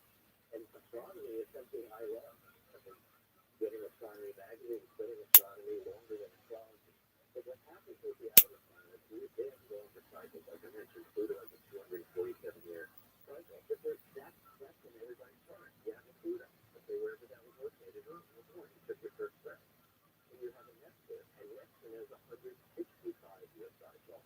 When Uranus, discovered at the end of the American Revolution, 1781, has an 84-year cycle. So what people need to understand, and what I help them with, is, whether they read their books or they go to the website. My website is a lot of complimentary areas that people can learn astrology, global hotspots, our news section, and so many others.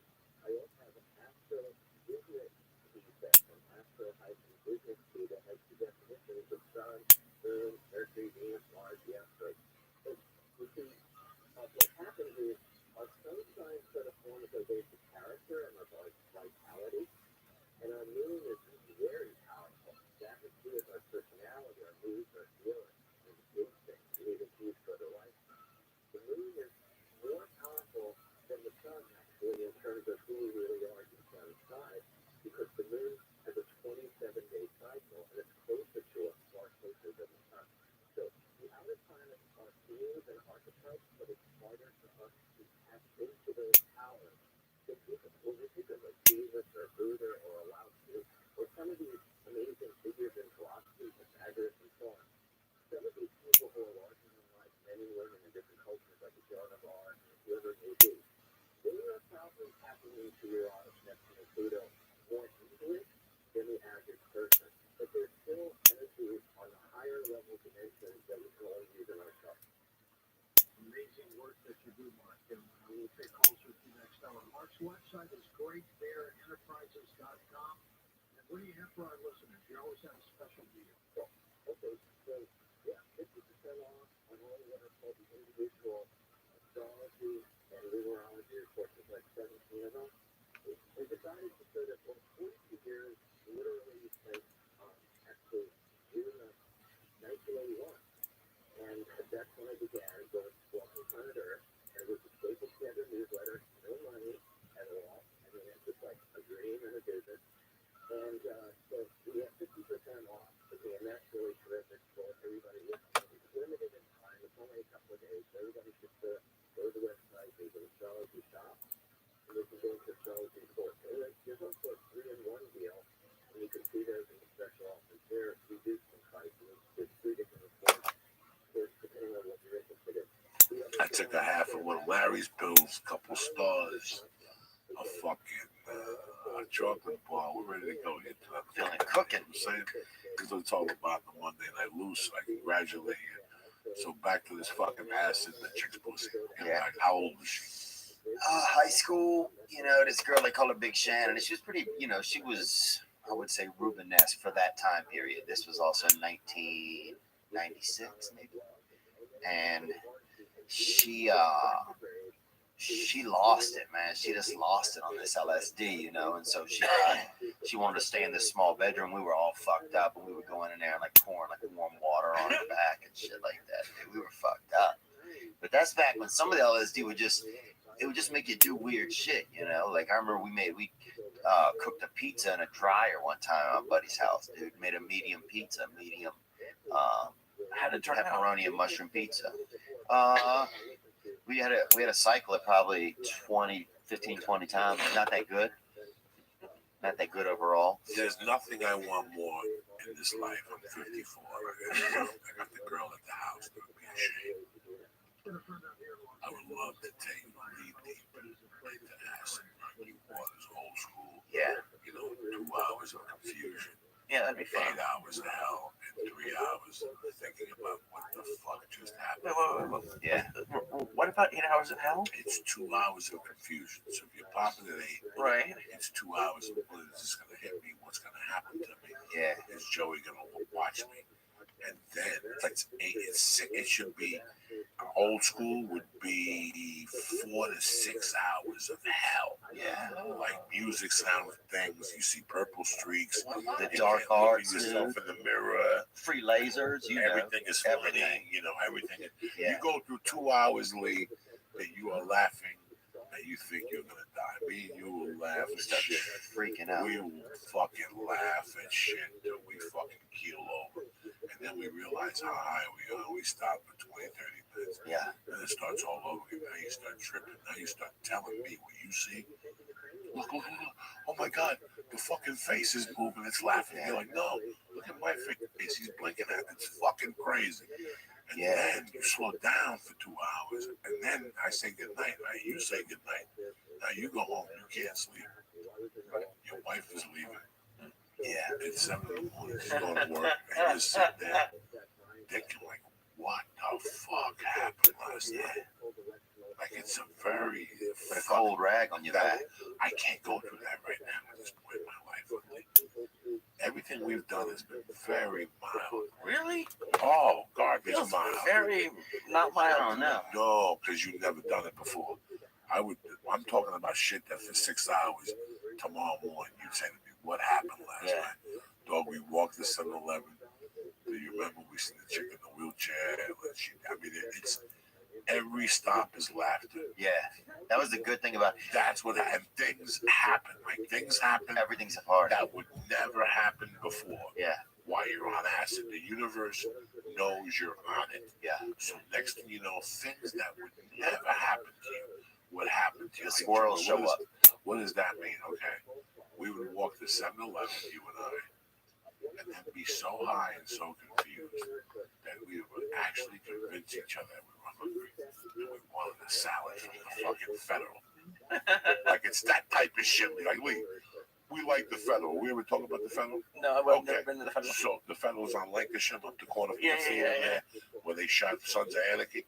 They got a good fucking blue cheese vinaigrette salad and that rocks. Yeah. With a little bacon. I don't know what they have. And I heard they canceled it. They changed the menu. I haven't been in a year and a half, 2 years.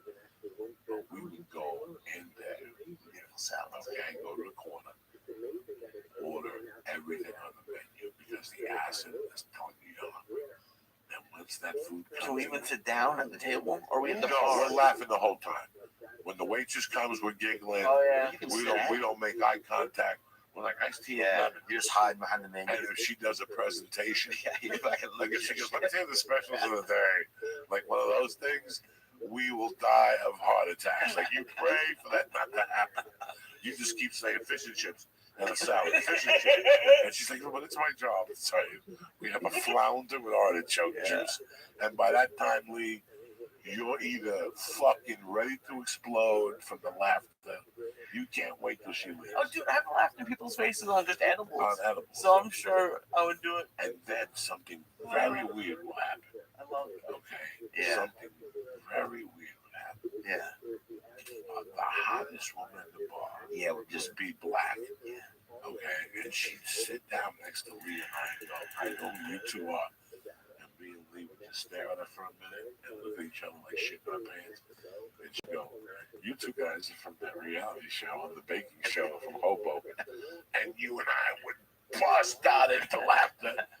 You know, that's the type of shit that happens to you. What about the that night at the old haha with the girl with the bandages on her head? That seems like an acid night. That's an acid night. I'm surprised you haven't seen her ever again. She The chick that took you to the bar? yeah, that ended up being a hooker. And, Yeah, she took me to the bar and $bucks at the bar. How much you want? I don't. We didn't even discuss. The freaks come out, Yeah, man. she said she feel like the sexiest man alive. She wanted to go to a hotel and watch a movie. It was the weirdest met you. We were sitting outside at the haha. He left. She'll hide your chin in her pussy, I bet, one of them gals, you know. Yeah.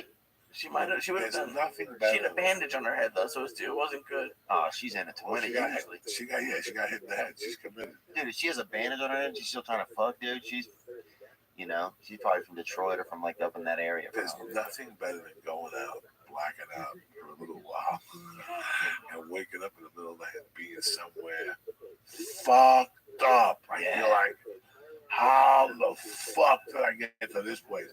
And you panic for like 10 minutes, but then your addiction, you're like, fuck it, I got $60. I can get home. Yeah.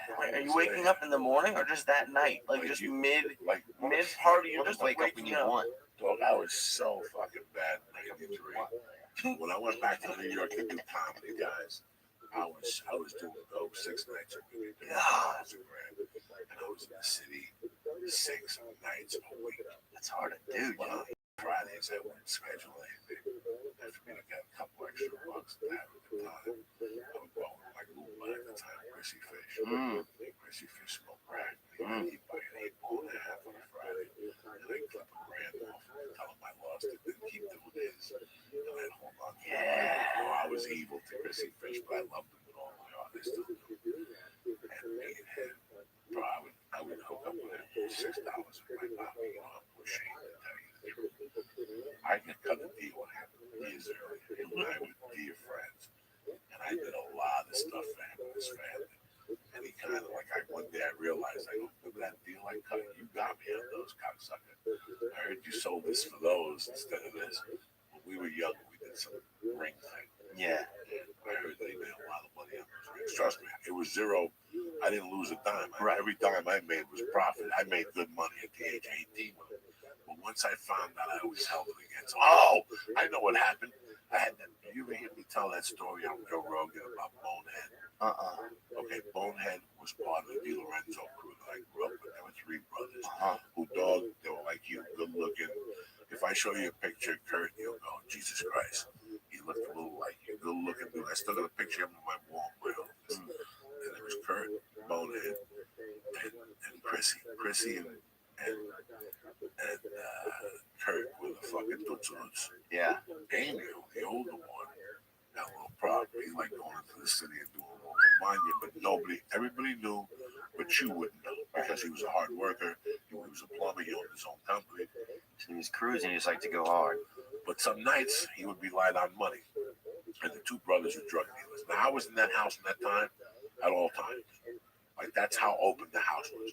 I could walk in there and go, Mom, it's me. And she'd go, oh, I don't know where the boys are. Are you hungry? And I go, yeah. And I go in the refrigerator, make an egg cream, take a sausage sandwich, and I'd sit in the kitchen like they were my family. Yeah. They were very good to me growing up.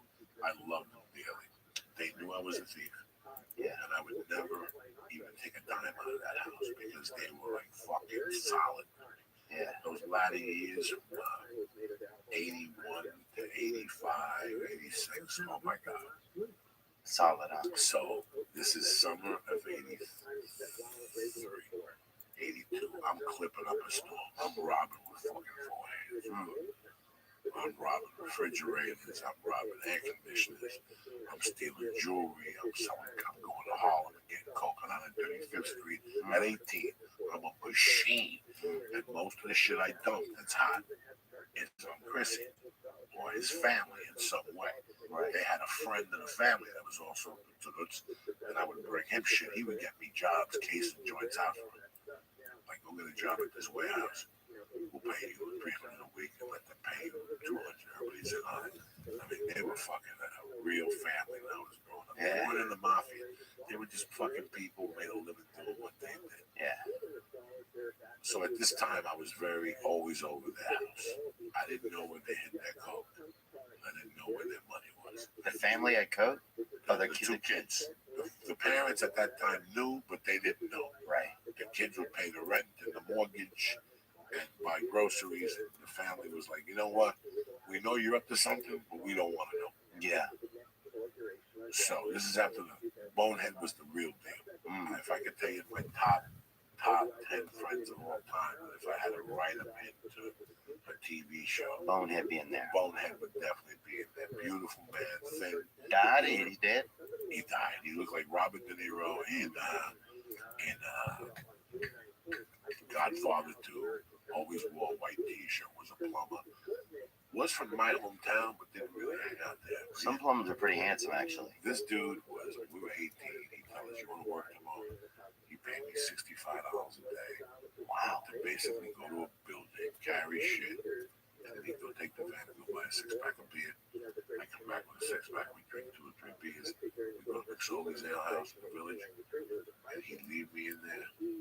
And he'd go into the village and get 8 Valiums for $10. He'd give me the 8 grams, and he'd go be right back. And he'd go in the back and shoot some heroin. At McSorley's Ale House, he'd come out tuned up. I'd drive the van back, and he'd pay me for the day. Wow. I loved him. He always make me laugh. He had a girlfriend. He would fuck in the room, and they'd do heroin. They'd pass out. So I'd sleep over some nights. I'd wake up, and they'd both be passed out. She'd be sleeping with her pussy open. And I would just take my dick out and whack off right in the living room. Yeah. A little monkey. I'm sick fuck. I'm 18. Oh, that's very tribal, really. If you think about it, it's probably very. It almost sounds super Italian. So I'm living down the corner. Yes, because it had to be 82. Because I'm still living at. It's before September of 82. I'm living at the Brunnies, and I hear somebody knock on my window. I look at the clock. It's 4 in the morning. I look up. He goes, Coco, get the fuck out here. It's Chrissy. I go, all right, hold on. Let me get dressed. I get dressed. I go, what's up? He goes, Coco, I don't want no drama. Where's the fucking box? I go, what box? He goes, where's the fucking box? Coco, please. Bob, Coco, I don't want to call my brothers. Get the fucking box. I go, I don't know what box you're talking about, Chris. He goes, I had coke in there, and there was $40,000 and a bunch of jewelry. Just give it back to me. I go, man, she said, how long you know me? If I had a box with coke and $40,000, you think I'd be sleeping in a fucking basement right now? Yeah. With $8 in my pocket. He go, we got to figure this out. Somebody stole this out of my house. We walked back to his house. They said, the whole family. I told them exactly where I was. They said, you were here last night. Yeah, about 7:30. And they said, so you weren't here at 11 o'clock? I go, no, I was home. Yeah, I've been here for an hour with you guys. I said, I stayed in that night. They're like, we don't know. Please tell us the truth. I'm like, family, how many times do I come here a week to fucking eat and shit like that? They fucking grilled me, man. Raw. Wow. We know you did it. You were the only one that could have done this. You were here. I gotta go get it. If I had 40 fucking G's, I would be in that fucking house sleeping on the floor. At that time, there was nothing I wanted. I was to get the fuck out of there. We sat there till about 6 in the fucking morning. I went home. I finally talked my way out of it. They believed me. I went home. Chris fucking cried. He called me every day with a book. He said if he didn't get the money back in 3 days, he was going to call people on me. He was sick and tired of it that I was just a fucking thief. And she was separated 2 or 3 years that him and I had doing business. And he made a lot of money. Yeah. Well, fucking next day again, I hear a horn beat. I go outside. And I go, dog, I'm telling you, if I took 40 grand, he goes, get it. Don't even say nothing. If I get in the car, we go around the corner. He goes, man, I gotta apologize to you. We found out what happened. Like I told you, Rabbi. So I always had that on it. Boy, his brother Bonehead came at 11. The parents said we heard somebody at 11. I go, no, I was home. They said, you sure? And I go, I'm telling you. They said, it sounded like you. I go, no. They said, Chris, when they went in there, he went in the room, but Chris was sleeping. Kurt was sleeping. He didn't want to turn the light on. So he couldn't open up the tackle box and just take the cash out. So what he did was he took the fucking tackle box and he took it into the Bronx at 4 in the morning. He didn't want to leave the car in case the car got towed. So he took it out, he put it in the garbage can, put garbage on top, went up to the heroin place, shot some heroin. When he came back down, the garbage man came. Yes. Yes. So he came clean because when he walked in, they told him what happened. And they had accused me and they were going to beat me up and shit. So I told him the truth. At least he did that. So That's from nice. all the abuse he gave me, I always said to him, I'll never forget those things you said to me. Yeah. So every Friday, it was on him. Thousands he would spend on me. I want clams, I want spaghetti and shit. I want a bottle of this. Give me a gram of blow. I'll give you the money next week. You're always going to give me the money next week. But he loved me. He really did. And dog, he would party like a rock star. And we would start Blowing clams, baby. We would start at 4, like 2 in the morning. We'd be at a strip club, and he would act weird. He would start making faces and talk weird to people. Yeah, he got thrown out of every bar. It was like hanging out with Tracy Morgan. He was tremendous. We'd end up at the weirdest place. One night I went out with him. Yeah, about 4 o'clock, I started doing bumps. I think I took like a half a fucking pill or something. Next thing you know, dog, I wake up, it's 3:30 in the morning. I'm in the back of his car. In a parking garage. I walk out of the thing and I hear music, and it's like a disco in a parking garage. I go to the 11th floor. So on the 11th floor in New York, you pull up, and it's like an elevator. They pull your car up to the 11th floor. You drive it off. Yeah, this was fucking crazy. And we stayed in there until like 10 o'clock, came out with sunglasses. We bumped into the chick that used to fuck Hamiel. We brought her back to Jersey with Donna Chinsul was her name. She was half Irish, half Chinese. Wow. Oh my God. That was part of my drugs. I would leave with him on Friday and get home on Saturday at 1 p.m. Yeah. That's a terrible feeling, dog. Yeah. Oh, that's the worst, man. But I'd have a gram in my pocket. It was a Saturday night. At the bar, you know what I'm saying? When he was all fucked up. Get going. Yeah, I didn't get super like LSD. I remember was fun. I would always feel like I didn't like having shoulders when I was on LSD because I always felt like my like my shoulders were like looking for me. You know what I'm saying? If that makes any sense to you, like I would just get scared a lot by them. And I would have like a lot of audible trips, you know, where I would hear just a lot of shit, like things far away. And I thought I would hear actions, like I would hear like people looking at each other. And I'm like, damn, those people are looking at each other, but it's loud. Like I would have the weirdest, just kind of like, I don't know, my senses got fucked up. One time I was at my grandmother's on LSD. Some local kids gave me some LSD, and I didn't know them, but they, you know, were being pretty friendly and everything. And then I remember I was so fucked up, I felt like I had to see through my hands, like my senses were messed up. So I remember walking around like this, trying to like see where I was going, you know, like it was deep, man. I got pretty deep at certain times, but these days, I don't know if I could do LSD. I think sometimes the memories of it and thoughts of it are better than actually doing it. You know. I'll tell you guys a story that was told in the podcast. Summer of '78, I'm in the 8th grade. I'm going to be a freshman. My life was basketball. And at that time, I was smoking pot. I hung out with people who did mescal. They were a little older than I was. One night, this dude, Lefty Cortina, had this party. And his parents were doctors. He's a teacher now at a school in Union City, and his parents had a party. And he invited like really cool people. Like it wasn't like you could show up with 8 people. In those days, if they called you, that meant come along. Yeah. But he invited this kid named Joe Lucci, who I grew up with. That one of the guys that listens to the podcast, Timmy Howard, I remember this. It was the summer of '78. And it was Joe Lucci and this other kid that I just saw in Florida. I forget what the fuck his name was, Cuban kid. They used to call him Gonzo. When we were all at Lefties, we were all kids, young kids. There had to be 15 people at Lefties, and half of us took migrant up. But whatever people did, that kid Joe Lucci tripled. Like he was a savage. I OD'd at one of his parties. When I was a kid, I had a bunch of Quaaludes and snorted out. I'm a professional at this shit, though. I know about this shit because I failed. Thank God I didn't die.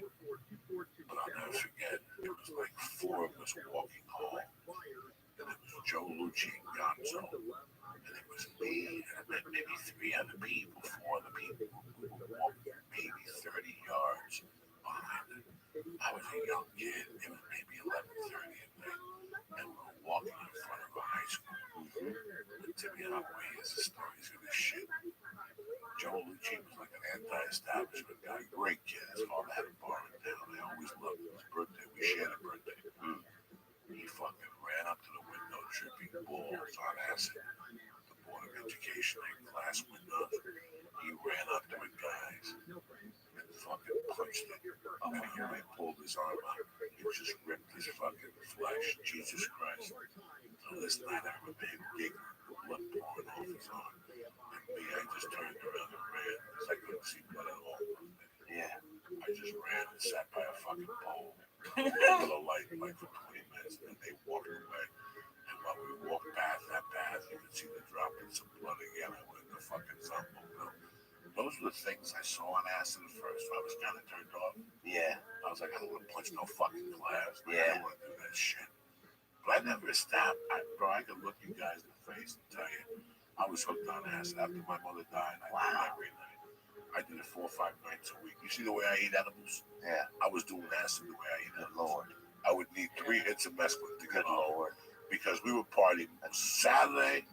For every time I copped 300 hits, I'd find somebody to get high with. Wow. What are you doing, bro? Look, let's do it in mescaline tonight. Come on. I gotta test them on biology. Fuck biology. Cut it. Yeah. Fuck it. Let's go. Let's go. B biology. Me and Yeah. Dini could tell we threw a hit of microdot. And then after about that, how you feeling? Okay, you see anything yet? Well, let's do another one. Come on, you think we should? Dude. Fuck yeah. We'd pop another one. And then 2 hours later, we'd be sizzling, sitting on a park bench, fucking 2 inches from each other, looking around at Martians and shit. Just fucking hunting wizards and shit with your face. Oh, Yeah, it's like, dude. it's fucking hysterical. Dude, I remember this dude. This dude Steve would always let us cut his hair when he was on acid. What? Like tripped him out. Yeah, if everybody like, I wouldn't want scissors anywhere near me on acid. dude, he loved it. It was like the thing that almost like it was like every strand was like a dick to him or something. He was just like he would just get off by it, like not really ejaculate, but just feel so much joy from it, you know. I've never been a big mushroom guy and all that stuff. I'm trying to think of something. But I gotta else tell you what I do miss. that happened on acid. I do miss sitting around with 5 guys that you love dearly and you trust with a sheet of acid. I did that one time. I gotta tell you something. I must have ate his ass in the whole week. Wow. I took showers. I went back to the lodge and took showers. But in those days, I wanted to be lost. I didn't feel the pain of my mother's death. What year was that? This had to be 80, 81. And by 81, cocaine was really high on my priority. I wouldn't go out unless I had a beverage. Yeah. Like there was no sense in what we had to go sit in the bar with the fuck you. Yeah. I'm not going out with that. So every time you saw me, I had a bag of you saw me at a bar, I was holding, doing little bumps. In those days, it was $5,000. That was my recreation. It was $5,000. You know what $5,000 is? When I quit, I could do $5,000 in 1 line. Oh yeah. I could do $1,000 in 1 or 2 lines. When I first started, $5,000 would last me 5 fucking hours. Little bumps on the spoon. That's it. Theo, how long would $5 last you, do you think? I don't really know what the different size amounts were. I just remember I'd get like some little baggies, and then I would try. At first, I would just get one, and then by the, then I was getting more than one, and then I was doing one at the first stoplight that I hit, and just stupid shit like that. Like What was each baggie? I think $50, Oh, you were a professional. You bought 50. So I ain't mad at you. Yes, and You then I would was, buy 3 at a time? dude, and one time I did 8 ball of something. I don't even think it was cocaine. I don't know what it was. Could have been bare aspirin, dude. I did that whole thing by myself, dude. And I couldn't. I remember I couldn't close one of my eyes one time for about probably maybe 60 minutes, and I had to put like a cold rag, like a wet rag over it because I was afraid like my eye was gonna dry out. And I just remember being so scared, dude. A couple times I almost called the hospital. I remember Google searching to make sure I was still alive one time, bro. You ever done that? I used to write wills. I would get so fucked up. I would write a will to my family thinking that I wasn't going to live the next day, man. Scary. My thing was mathematics. You do math on it? I would do math on cocaine. I get fucking hammer on coke, and I'd get a notebook, and I'd start with 10 kilos. What if I had 10 kilos? How would I distribute it? And I would sit there for hours. I'd go to California, into whatever, and I'd sell 5 kilos to a guy named Roy DeMayo, another 4 to this guy. This is what the kilos would cost me, and this is what I would sell it for, and this would be my profit. What if you got caught and they thought these were real records or I mean, something? I was fucking retarded, guys. That was my shit. Then my shit. I was never a porno guy, thank God. Yeah, I got into watching. No, I was never a cocaine porno guy. It's not I had a friend that you go over there, and he refused to take that shit off, and it would fucking drive me crazy. That's crazy. You want to show me a cum shot, I'm in, but turn this shit off. Yeah. You know, I'm like the next guy. I got a little juice in me. You got a hot chick that takes a fucking cum load to the face or the forehead. Yeah. I'll watch it. 2 minutes, I'm in. Next time I go to the bathroom to pee, my dick is dead anyway. Yeah. That was the thing that really got me, that I think about now, that I cannot believe I was doing. Watching porn with another guy? No. What the fuck is wrong with you? No, go ahead. That's natural if everybody's standing up. No, sometimes you just leave. You call me up, right? And you say to me, what are you doing? And I'm sitting there and I'm holding 3 quarters of a gram of coke. Yeah. All right, man, I'm a little buzzed. I'm like, Wiley, what's going on? You're like, dog, my friend just dropped an 8-ball on me. Come on over and do a couple lines. That means I'm doing half that motherfucker. Yeah. Who's over there with you? Nobody. I'm by myself. I would shoot over there. I would never tell you I had that G-ball in my pocket. That shit's for later. That's mine. That's for in case a chick shows up over D's house. And I would sit at your house and do the whole fucking 8-ball. Yeah. And I tell you, we're out. Talk shit. You tell me to stop and get beer and a bottle of vodka and a bottle of schnapps and orange juice and 2 packs of Camel Lights. You tell me, for you to come over, get me 3 packs of Marlboro, get a case of fucking Heineken, and get a bottle of Jack and 3 of those liters of Coke, and get 3 bags of ice. Take an Uber. Yeah. Old school. And I come over, Lee, and we lock the doors. But now I show up, Lee. You got an 8-ball. You don't have fucking Petticoat Junction. You got porn. Yeah. It's like that movie. What's that movie? Boogie Nights. When they showed up, the dude was playing the cassette. And Why he was not just stick out all the time? turn Yeah. on like anything else? There's people who would just. I had a Turn best on friend. the news. So I had a best friend that we would get so fucking high. Go, let's rent the shitty hotel room. Finish this 8-ball. Oh. And we'd go there, and there was blankets. You could smell the cum in the room.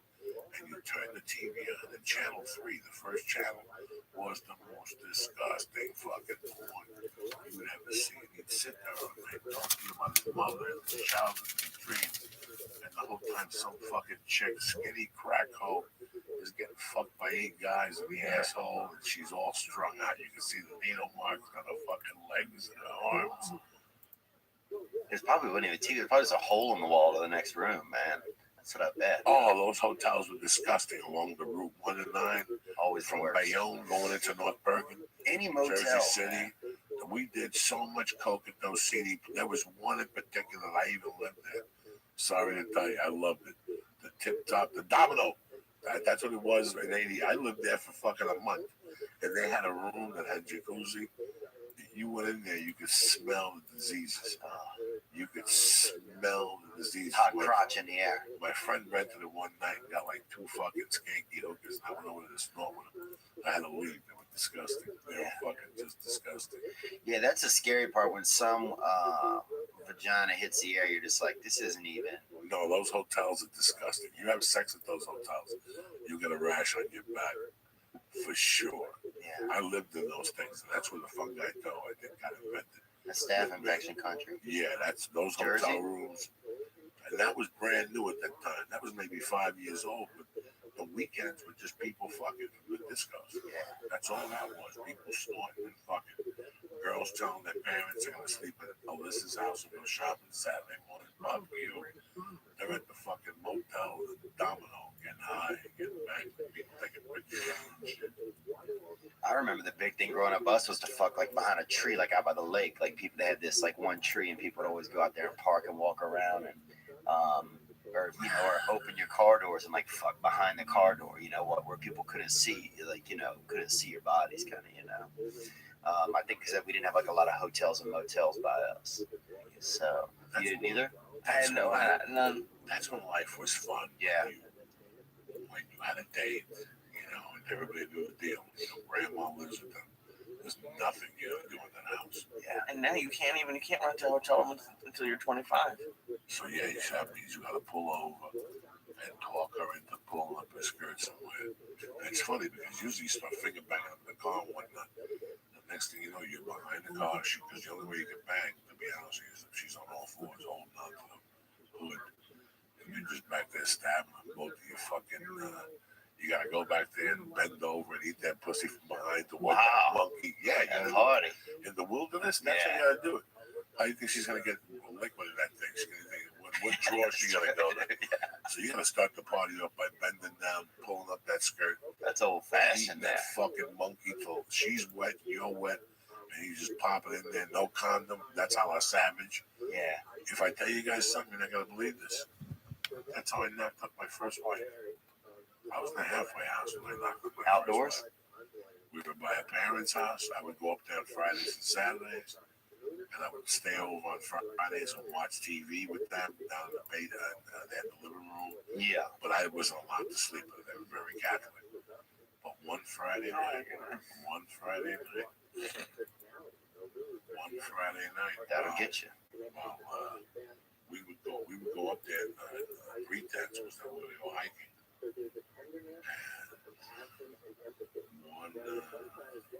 And it was still just like that. One Friday night, we went up there, and our pretense was we were going to go for a hike. And we went for a hike, and we started making out. And right there on the property, I just bent her over, gave her a stab, and Made a child, huh? made a fucking Oh, child. beautiful baby, man. That's a child right there? That's her. That's an old picture I found a couple of weeks ago. Holy shit. It looks a lot like Percy, don't you? You would die. I couldn't even really I didn't even really It I looked at it, but I've never seen a picture of her. I was like, oh my That's god. shocking that she was 5 or 6 or 7, maybe. A long fucking time ago. I'm proud of what you did to you, Ron. Listen, man. I don't give a fuck what they tell you because this was my problem. My problem was deep down inside. I believe if I quit snorting coke, I wouldn't be funny no more. I really believe that if I stopped, this is the lie that I told myself. Leah, you writing this fucking down so someday when you're fucking writing your big number, you can tell people that my biggest fear was that the funniness, because I thought the craziness would go away. Yeah. That thing that makes you push the envelope and not be fucking afraid. So for years, that was my problem. I wanted to get out of the cocaine business altogether, but I was getting there. I'm knocking on the door. I just got Spider-Man 2. I got a pilot with Luis Guzman. I got all this shit. And you want me to stop snorting now in the middle of all this shit and have a nervous breakdown? Now you gotta. In my head, I was like, fuck it, you gotta keep the machine rolling. And if that's helping me book jobs, guess what? I'm snorting double. Yeah. And that's what I made myself believe, Theo. That's a bad belief. Was that true? No, I wouldn't be sitting across from you. I wouldn't be sitting across from you. Addiction means, you know what addiction means, bro? Yeah. When you get rid of it, it means that your mind has 50% more capacity to think because you're not thinking about that fucking thing that drove you crazy and how you're going to get it. I got to the point where I would wake up and you couldn't talk to me. We want to talk to me about a gig for $100 in August. Go fuck yourself. Unless you're going to give me 100 up front. Yeah. For me to score today. That's all I cared about. When I woke up in the morning, you couldn't talk to me about nothing. What are you going to talk to me about? Listen, I got a gig in December. Listen, you and your fucking gig and your mother go fuck yourself in December. I need something today. How are we going to make it happen today? That's the mind of an addict. You know, you didn't get that. Thank God. Yeah. You wake up from now on every morning, say, I'm a fuck. It's a beautiful day to be alive. I'm not doing that shit no more. And you know what? Whatever the future holds, but I'm not going to do that shit. Yeah. I'm not doing that shit. That's it. And it's fun. I miss putting a coke rock in my pee hole. That some chicks up. Ooh, that's 5 in the morning type of kinky shit. Yeah. That was my whole allure. That was my whole point of the night. If I could get you to either put a coke rock in my pee hole, if I could put a little coke in my clit, suck it. Yeah. And you look at me and go, what are you doing? Just a little coke to numb your clit. At 5 in got a little plane. Fucking shit. Yeah, take the answers. Yeah, I would never let somebody suck a finger in my ass. But one night at 5 in the morning, this chick was working out on a muffler with a finger.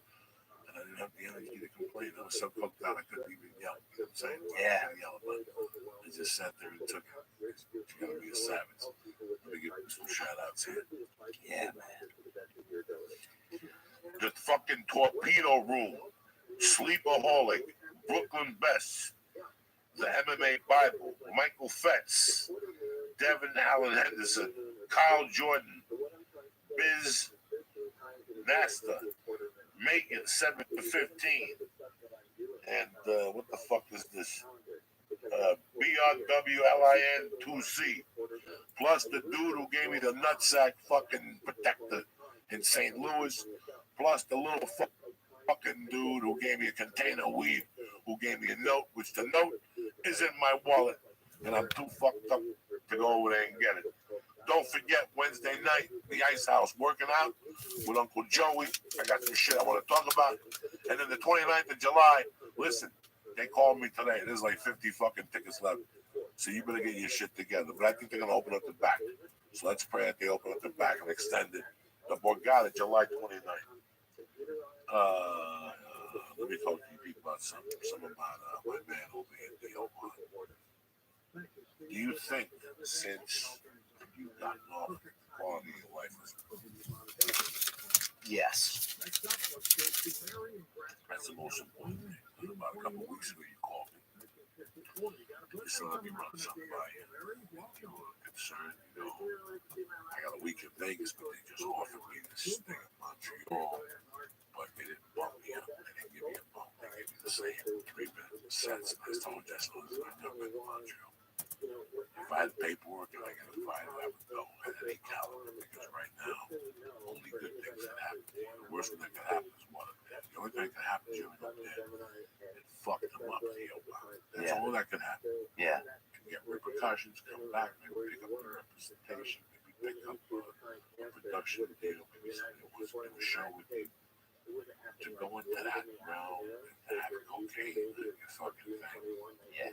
You don't want to carry that fucking on your back. Trust me. My first fucking 12 years here, what did get me nothing? You got me rolls and shit because I'm a fucking savage. I was on mission. But I was always walking around pale. I got sickly. I got overweight. Now I have a mind. I have reason to think. So you're on the path, man. I congratulate you. I hope you go to Montreal, show these bitches what they're looking for. Thanks, man. Yeah, I appreciate that, man. I always appreciate you checking in. And I appreciate the guidance, too. I can't see it done. I see you not happening. I can't see it done. I can't see a small network either giving you a hosting gig. Listen, who the fuck wants to do a camera gig? I hate the camera gig. I don't want to do that shit anymore. Yeah. Not anymore. Too good looking. Too old. Right now, you gotta be the fifth guy on a sitcom. You know, you should be the fifth guy on a sitcom, whatever. Yeah. Recurring 6 episodes per season. You know, you sit in this town and you go, listen, this is what I should be doing. This is what I would be content with. Remember, there's no part of me that wants to be a millionaire. I don't want to be a millionaire. I don't want to be that dude. Yeah. I just want to coexist, support my family. I'm very happy. I know where I've been. So Yeah. I know how dark it is on the other side. I'm very content with the little fucking thing that's going on right now. I'm not like anybody else. You don't see me doubling up on it. This is a journey, though. Why kill yourself? These clubs are going to be there next year. Yeah. Write your material, take care of your shit. See what LA has to offer you. Because like I always tell you, why fucking live here? You're either going to be in films or commercials. Yeah. You can out of the long point. Yeah. You can move to New Orleans and Delta fly everywhere. I don't want to be on the plane with that company. How you doing, Lisa? Yeah, my brother. I'm doing pretty good. Speaking of planes, did you see that the plane got sent down because of a fart? Look, how crazy is does that It happen? happens, man. It's the best article. I wanted Joe to read it because it's probably the best. No, I saw it today, and people sent me fucking 22 links to it. By the way, my suspension on Facebook is over. My suspension on Facebook is over. My suspension on Facebook is over. Thank God. They were trying to fuck with me, those people. God damn. But no, man, I'm very proud of the year that you've done. This has probably been a tough year for you. I know you work on yourself and I know you suffer from anxiety like I deal with. Yeah. And how many meetings you going to a week? I'm probably going 4. Are you fucking them up at the meetings? You make them laugh all the time? Sometimes, but sometimes I got to be careful not to get caught up in that kind of stuff because, you know, I want to make sure that I'm being a part of what's going on. No, you just a funny guy, just talking. So I got Yeah, you. but sometimes, yeah, people start talking. You know, the other day, you know, there's a black guy in my building always calling me the N-word and stuff, and I'm telling them about that, and how it's upsetting me, and people are laughing, and so sometimes you just don't even know what people are going to laugh at, you know, but I mean, yeah, I go, and it's good, man. It's a good sense of brotherhood. I mean, some of the reason I get in there is because I need some structure in my life, you know. That was the thing. Like, I never had anybody, like, my whole life, I made every decision. No one's ever told me anything to do or any why to do something or not to. I mean, I feel like I've never had anybody, I've never listened to anybody or cared to, really. So, you know, a lot of that I'm just learning how to coexist with others and to listen to other people, to take direction. And, you know, sometimes I feel like a kid again, but sometimes I feel like more like a man, you know? And it's a journey, bro, and I'm happy to be on it. Like, I'm one of those people that kind of, I feel like I want to experience everything a little bit, you know? Which maybe one of the reasons why I even used to do cocaine or party, you know? Like, I would put myself in crazy situations because I just wanted to have a story. I wanted to experience, you know? I just want that. I want to be a part of the story. I just want something. I need something, you know? So it's nice to try and not need something, just be. But you checking in with me, man, makes me feel good. And, you know, it's things like that that make me feel supported and stuff like that. And I appreciate it, man. And even just getting to know, you know, I've met some neat people through you and getting to know you. And it's inspiring also to see some fucking hammers on the stage again, you know? No more of these joke writing mathematicians. Let's get some fucking slinging dick out there. And let's see some entertainers, bro. I'm sick of this. You need to support entertainers, man. Quit supporting all these fucking Muppets. You know? You got away with words, brother. Sometimes. I'm learning from you tonight, man. And it's good to see you, Lee, bro. I always love seeing you, Theo. I'm disappointed. I'm happy for you that you're going to Montreal, but I'm going to Vegas next week, so Oh, disappointed. Next time. we're there together. Where you go to Vegas? Right there? It's Yeah. your birthday this Friday, correct? Thursday, yeah. Nice. You'll be 29 years old. You know, Yes, sir. Wow. you know that people at home know that I do a mental with the edible shit. I explained myself last week that if I didn't do these things, there's a whole part of me I lose heavily. And he knows I love him to death. And I'm happy he has a girlfriend. It bothers me when he talks about marriage. Yeah. Because he's not ready at all by no means. That's So he'll true. be ready when he's 34, 35. He has to play this hand down. He has to be more open on his own business. But the other part, I always want to lead and do something. You know, he's not the type that's going to crisscross and go to Thailand like Ari Shafir. Yeah. He's not going to do nothing like that. You know, so the last 5 years, I've been trying to get Lee to find something that's an adventure for A him. little extra, yeah. They threw him off the fucking line. I was not going to throw off the Anyway, zip line. let's People not- keep sending me. Let's not bring it. We don't need to open up old sores. But it's weird how, Champion zip line. you know, I look at my life sometimes. It's pitiful. Last night I laid down and I thought of part of my life was so disturbing. I actually had to get up on my robot and go in the fucking office and sit there for an hour. And actually fucking take Real Valley was Xanax and like 2.5. Because I thought about something that I don't know how I'm going to attack something I did in my past and I can either avoid it or confront them the next year or so and explain what I did and why. And maybe, who the fuck knows? And I'm tight with this person. I feel fucking horrible. You know what I'm saying? And I have to confront them and shit. I bet they'll understand, man. I think anybody will understand coming from you, you know? No, he's had a fucking bad time. you fucking think. Yeah. I get it. I fucking get it big time. There's times in your life, divorce, shit like that, that I went through. I didn't know that. I found out years later that even the divorce fucked me up a little bit and made me do Wow. a couple little fucking outlandish type things. So I'm gonna go straighten up with that. That's it, man. Just trying to put the pieces together just like you, brother. Good for you, I'm man. happy that you won. Thanks, I got dude. my 10 without blow. Dude, that's huge, man. That is huge. If you fuck think, I remember there was a time that I had accepted it. Like in '93, once I accepted comedy, I said, listen, part of this comedy deal is I'm not going to fight this entertainment. This bullshit again, 4 days, shaking, it's not worth the aggravation. Either I'm in or I'm out. I got no responsibilities. I got 0 responsibilities. I'm a nomad. I live on a pager. I got a P.O. box in Boulder. And I got a $400 a month apartment. That's my bills. I had a $500 a month. I had a fucking car that all you had to do was change the oil. I became a fucking nomad. You know what I'm saying? And part of that nomad is that all those songs you hear about life on the road and Wanted, Dead or Alive by Bon Jovi, or that's what it became. To become a fucking solid comic, you gotta go back to fundamentals, and sometimes you gotta go to hell and do comedy. And really, like, I came out here and I thought I was Johnny Slick from Seattle, and I had enough to do spots at the store at 1 o'clock. But I didn't really have it. I got eaten alive at the Improv. Yeah, between big stand up and the Apollo.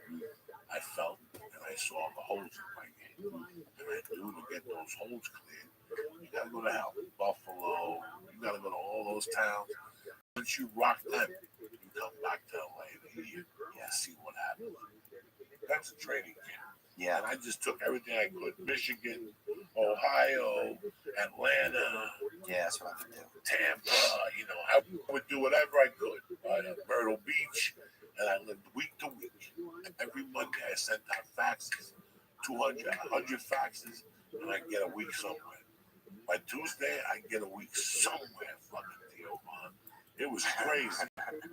There was somewhere I got a week. In fact, I was in St. Louis last week. And I went there the year before, and I went there the year before with Ari. But before that, I had been in St. Louis since 2000. I was on the road, like a nomad with this broad. This broad on the road. This headline feature as we're not fucking, we're fucking like savages and snorting blow. Yeah. We're actually sleeping in separate hotel rooms. But I would stay in her hotel room until 5. We'd do everything. She was crazy. I loved her. I still do. And we got a call from Roger Paul. You know that is? He goes, I got a week for you in St. Louis. Call me back. How much is it? 500. The feature gets 250. That's it. We were like in fucking Miami. We got that car and drove up to Fairview Heights, Illinois. There was a hotel, and they had a comedy club that was part of the Yoda room. Yoda also booked it, and Yoda booked it. I think the guy's name was Paul. Fucking Johnny Bananas over there. Lee knows the broad I'm talking about. We walk in that place on a Wednesday. It's Wednesday through Sunday. Those places give you 3 beers a night. Those places give you 3 beers a night. I got to hook up for coke as I got there. Something at the club was selling 40s for, it was like 7/10 of a gram. And I got an advance of $200. I figured I'd walk with 300. 200 would last me the whole week. They gave you free breakfast at the hotel. Yeah. The club gave you dinner. So all I had to scavenge for in those days was a lunch, which is a Subway veggie and cheese. I wouldn't like those days. You know what I'm saying? Bag of chips, a combo was a fucking big bag. Like, you got a combo for lunch. Sometimes I'd have to get the 12-inch and eat the one for lunch and the other one for dinner. So if I had to eat one 12-inch for lunch, Lee, those are big time days right there. I was living big, you know what I'm saying? I got a 12-inch and shit like that. Living large. Oh my God, those days. I think about those days and how I lived. And she kept drinking more than 3 beers a night. Yeah. And she just kept putting them on the tab. Like, yeah, put them like that. And that Saturday, somebody crying in the green room. They gave her a tab, bro. Wow. She drank her salary leave.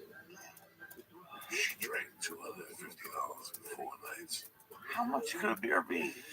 I had no idea. She ran out there crying.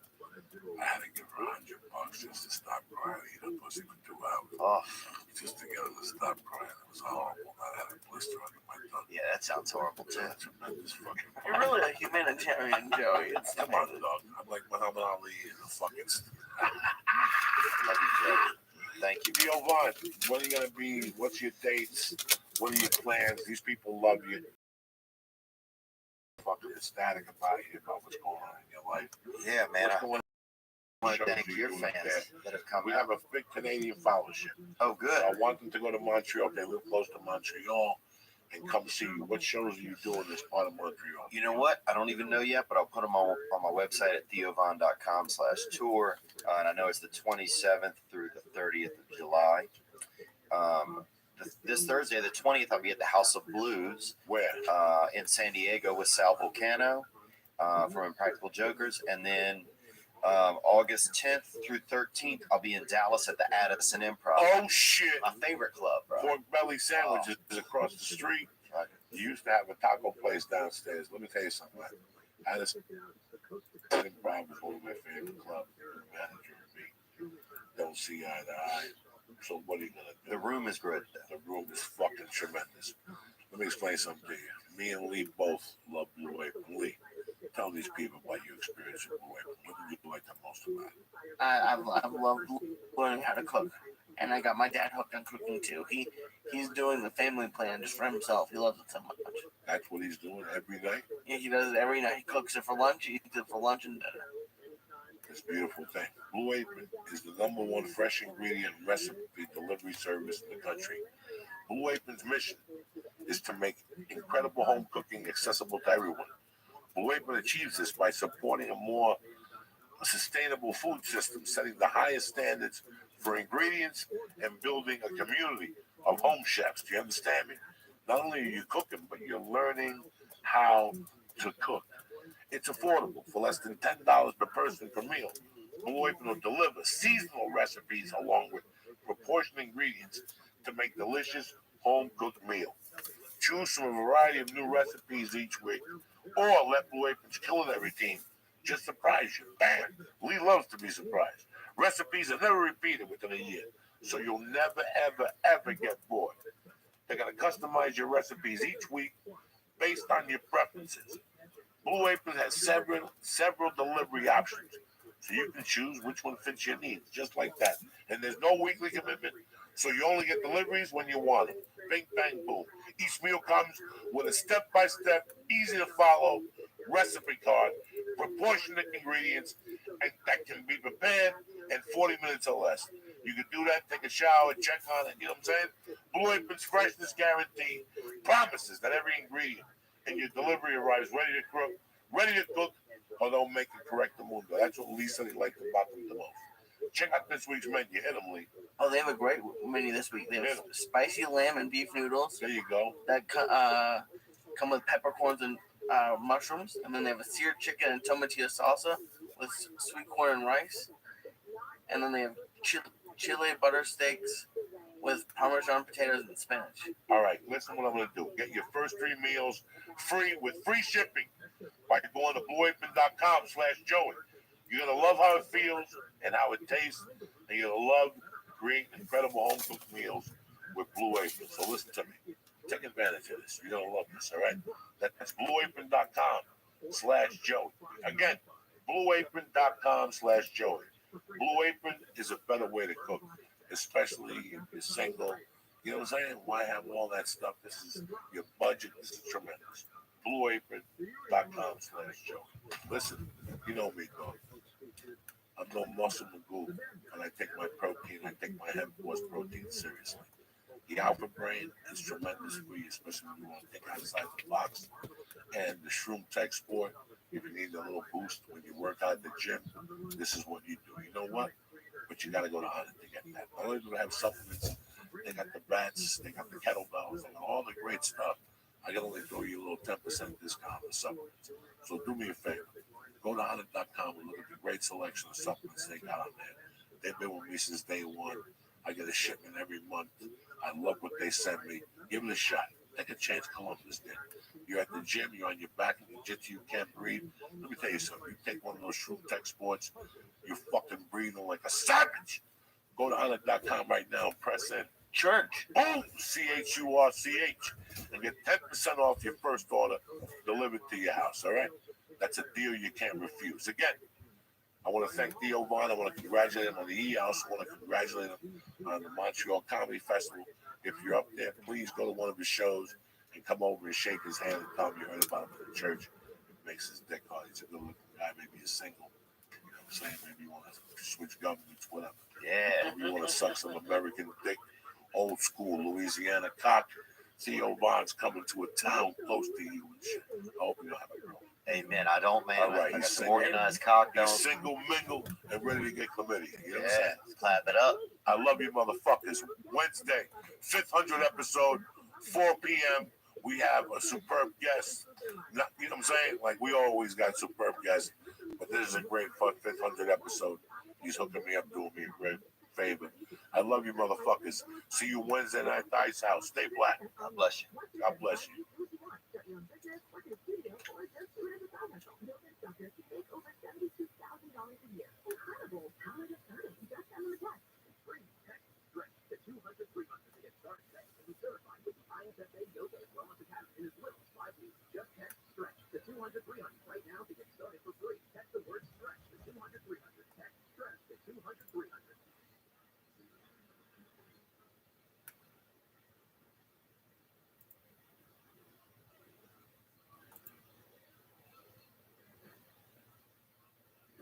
And welcome back to Coast. George Sawyer with astrologer Mark Lerner. His website, Great Bear Enterprises.com, linked up at coasttocoastan.com. His book is called Welcome to Planet Earth and its Status US. Tell folks how they can download your app, Mark. Astrology, cosmic calendar, for the day.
Welcome to Podcastville.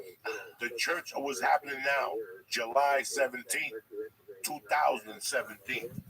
This podcast is brought to you by Onnit. For all your supplement needs, Onnit is number one. Aubrey takes care of you. You understand me? He goes deep in the jungles to get you stuff you never even heard of, like the cow and the hemp force protein. It's delicious. Alpha Brain, 100% guaranteed. Go to Onnit.com right now and press in church and get 10% off. Also, let me explain something to you. You get home at 6 o'clock. You worked all day. Who the hell are you? You're not Chef Luigi. You're in no mood to put together a dinner, right? That's where Blue Apron comes in, all right? They're tremendous. It's affordable. We get a great variety. They're flexible. Find out why Blue Apron is the number one recipe delivery service in the country. They sponsor us, and they are tremendous. Do me a favor. Check out next week's menu and get your first 3 meals for free with free shipping by going to blueapron.com/Joey. Again, blueapron.com/Joey. Start eating healthy and start cooking and learning how to cook with blueapron.com. Kick that meal, Lee. We're born to one of the more incredible times. Anybody listening to this happened my voice on February 4th and 5th of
fucking animals. Uncle Joey here with my main man, nephew, all around great guy and hilarious comedian, my brother, Mr. Theo Vaughn, and my little fucking Jewish friend, Mr. Lee Sayat. The Jewish jingle bell, baby. Johnny Hummus. Wow. St. Louis, thank you very much for coming out to the shows this weekend at Helium. I had a fucking blast with you people. I really did. The food was great. $12 for lunch. You know, I could move there and become one of those 600-pound men. They're going to take me via cargo to Houston and shit, where I feel every pothole in my asshole. Anyway. Theo Vaughn, what up? Good to be here, man. Great to be here. It's a special occasion tonight. I mean, yeah. It's Theo Vaughn's 1 year sobriety, and where else to spend it here on the church with two vagabond fucking THC smokers, myself. Two fucking hitchhikers on the Spirit Highway, man. I love it. Congratulations, bro. Thank you. July 17th. I remember that day forever. Because I think about you. It's fucking great. Well, thanks, man. You've been super supportive, dude. Whether whatever I'm doing, music or no, I don't even do music, dude. Whatever. Play the flute. You want to make noise? Make noise. Joey's really supportive. I'll make a phone call. My niggas coming like the Gotti boys. You know what I'm saying?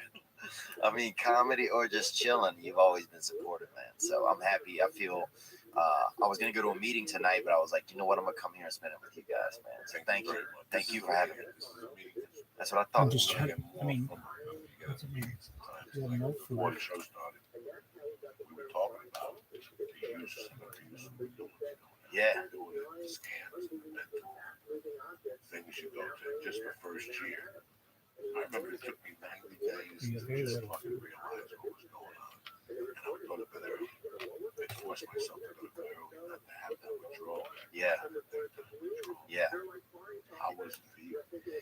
Yeah, it's true. The later you stay up, the more you get lonely. You can feel the wolves starting to kind of climb around inside of you. That's how I feel. Like I feel, like you have these dangerous squirrels that kind of live inside of you. And the later the worst is you go to jail, which you're walking into if you go this way.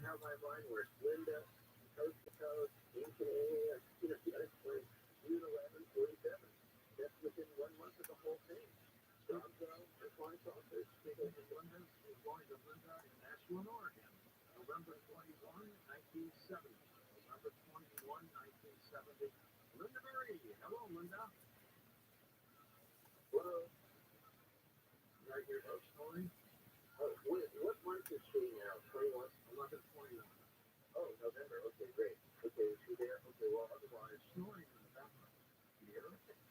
Really? Yeah. Okay, it's really weird. Oh, you're before Cubs. So you are studying Scorpio. Okay, right near the end of the Scorpio time period, and you have a Virgo. So one of the things of the sun, and then remember, the moon in Virgo with moon time has a lot to do with instincts and personality. And Virgo is a great sign of research and being analytical, science, chemistry, research, very good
3rd, March 3rd, 1954, Jody was. Hello, Jody, welcome. Sometimes people want me to snore. You're awake, you're not snoring in the background. No, I'm awake. I will not either take credit or not for the person snoring. So I don't think it was you, George, or me. I just think she was tired, right? Passed out. You know, she was on hold for about an hour. So she passed out. It happened. Okay, well, you're out of Pisces, so here we have, this is really cool because you're March 3rd, 1954, and I don't bring my own stuff up. I have Venus and Jupiter and Aquarius and Aquarius rising. And you have a moon in Aquarius and the sun in Pisces, which is really cool. Now you're in what's called the end of the moon cycle, okay, which is what's also called the volcanic moon. Think of ASAP burning, the end of the cycle. So part of your energy field with the sun and moon is like, how can you sort of help people excavate their lives, look back on the past? I'm not saying you have to be completely past-oriented, but ancestry, particularly almost the ancestry of planet Earth, because Aquarius and Pisces are part of the end of the zodiac. And then you have a Mercury, like two other people, retrograde in Pisces, conjunct your sun. So you're born in what's called the Sun-Mercury inferior conjunction. Inferior doesn't mean bad. It just means Mercury is retrograde between the Earth and the Sun. It's an astronomical term. So you have Sun, Mercury, and Earth lined up. You also have a wonderful Venus in Pisces. And your Venus is what we call trine to Uranus in Cancer. So you've got psychic energy, spiritual energy. It's no wonder you're on the show, okay? And that's really cool. But you have a very different sun moon. It's called the dark of the moon. It's the end of the moon cycle. And the other name is volcanic. So I have a lot of clients that go over the years who are born at the end of the cycle of the sun and Michael, moon. So getting into history, you don't looking have a back at the choice, past, Dad. learning from your family ancestral line, and sort of being a kind of an anthropologist, sociologist, with human history. Those kind of things are really important to study, particularly on a national or global or universal level. Next up, Bob in Brennan, Texas, November 21, 1952. Bob, welcome to the program. Good to have you with us. Oh, it's all to be on with you, gentlemen. It's very, very late in the day, almost midnight. It's the 22nd. Yes, sir. Go ahead, Mark. A couple minutes left. Okay, well, we just had two people go. November, the lady who was sleeping was also November 21st. So you're born in 1952. Okay, so you're also a Scorpio sun. You're not Sagittarius. You're born 2 days before the sun changed. You have a Capricorn moon to go along with your Scorpio sun. Capricorn moon, my dad was born with one of those. The moon sign often represents who you were in another life. I'm not saying absolutely, but wherever your moon is, you basically focus on that energy. So in another life, or multiple lives, you've been a leader, you've been in charge, you've been the head of things, running a farm or a fort or even a country. So that's why you come in with a Capricorn moon. And again, this is pretty remarkable, George, because it reinforces my idea about Mercury retrograde not being bad. You're born literally 1 day after Mercury went retrograde, okay, in Sagittarius, which is a fire sign. So you are a Scorpio sun, got a Capricorn If you moon, turn but yourself then in, between the two, you're going to go to Mercury jail. was slowing down. And they're going to sit and finger themselves while you're in jail. Retrogradation is not bad. Okay, it means that Mercury was very powerful in its own element. So Mercury Sagittarius, which is the power of your mind, is thinking of broad and universal energies, the big picture of life. So you have a very remarkable chart. I like what I'm seeing here. Again, you're also born within 2 days of Pluto not moving in the sign Leo. And if you're born in the station out there, anybody, Mercury not moving, Pluto not moving, I mentioned George Lucas, he was one when Mercury was stationary. When the planet is stationary, its power to Pluto is amplified. So remember I said before, Pluto is the sign of will, purpose, and power. It's the underworld, but down below are all the mysteries and secrets. So we all have to go down below where Pluto returns for America. So you have an incredible chart. Please stay in touch with me and explore our website. Take a minute to tell folks about your website, your book, and your app. Okay, GreatBearEnterprises.com. Again, dollars to shop, dollars to the quote area, app to scope, it's complimentary, over 100 podcasts, dollars to Cosmic Calendar with a K, is the app, free 1 day at a time, for pennies a day to subscribe so you can go into the future. One more thing, I have a wonderful client, and we were talking photography with a dog she had in her life, and apparently this has a lot of astrology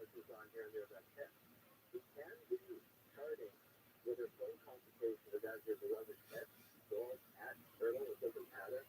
And even the reports, you know, the month they near and the time, approximate time, and the place where your pet is born. So pets have parts too. Dogs and cats, so they love them. Mark, thank you again for being on the show. Keep in touch, okay? Sure. Mark Lerner. Up next, Dr. Christopher Macklin. Let's talk about artificial intelligence. For the free access to audio archives of Coast to Coast AM, log on to coasttocoastam.com.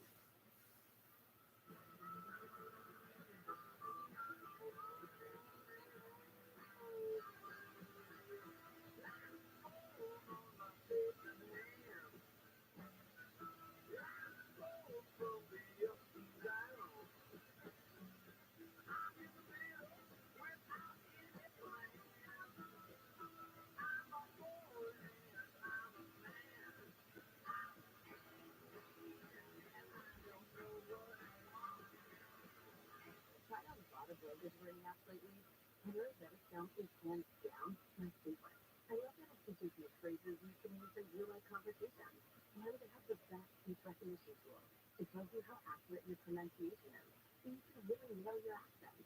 Learn almost any language you want, like Spanish, Italian, Chinese, and Korean. Or get access to all 25 languages for life with Rosetta Stone's lifetime unlimited subscription. Check it out at rosettastone.com. On the Born to Love podcast, join Ellie Kemper from The Office and comedian Scott Evans as they speak with celebrity guests about their lifelong passions, from hobbies and cities to holidays, movies, and more. Love it or love it, roll the over. Love it. Yeah! Get in there, release that lower back. What's it got? Anybody can. Listen to Born to Love with Ellie Kemper and Scott Eckert on the iHeartRadio app, or wherever you get your podcasts. Balance of Nature, fruits and vegetables in a capsule, changing the world one life at a time. I'm a physical therapist in private practice, but I will tell you, I've got my brother who's a detective. They also trains canines. He's hooked on it now. We go to the gym all the time. We're very active.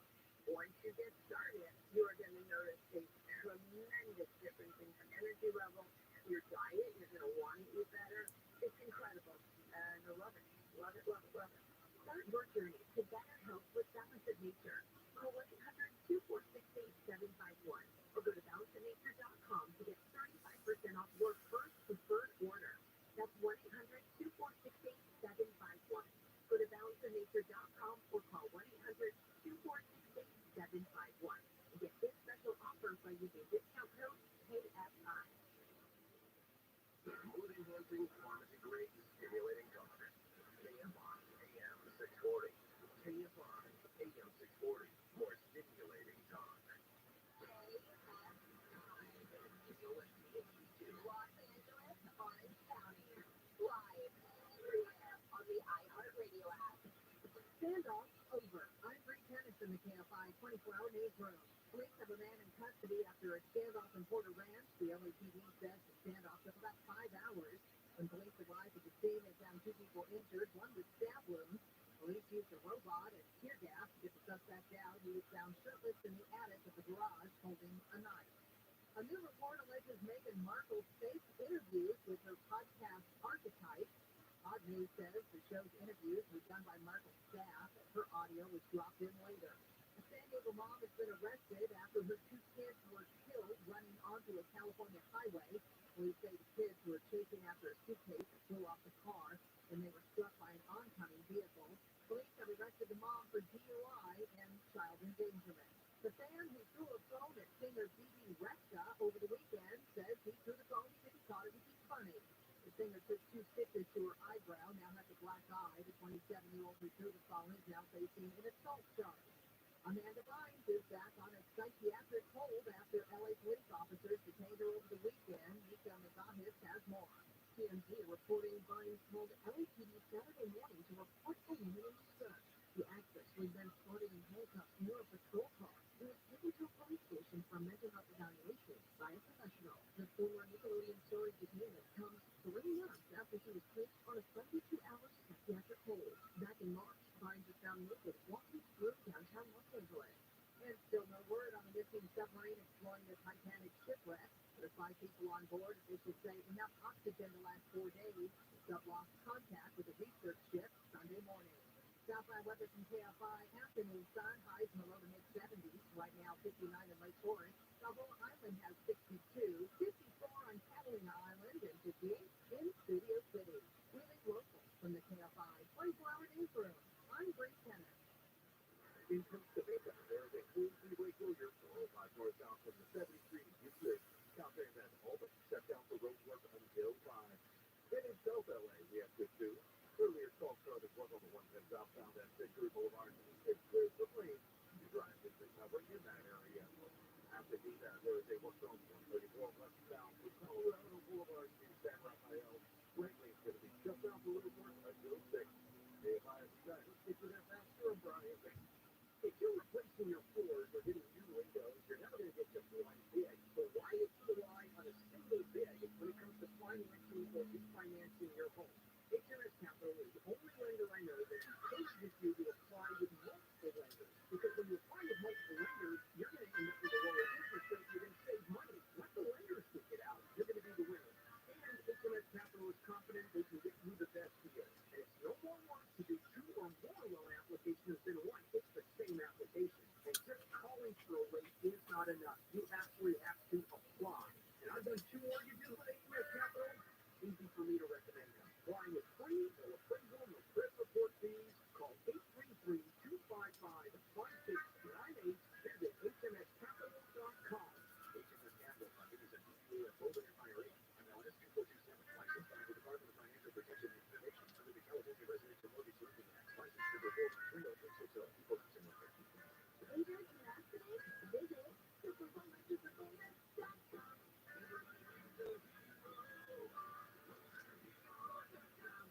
Everyone is on a hero's journey. You are right now.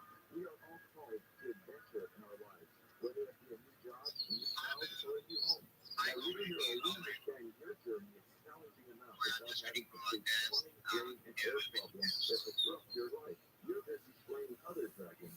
One of the dragons we lunar heroes slay on our adventure is the clogged drain.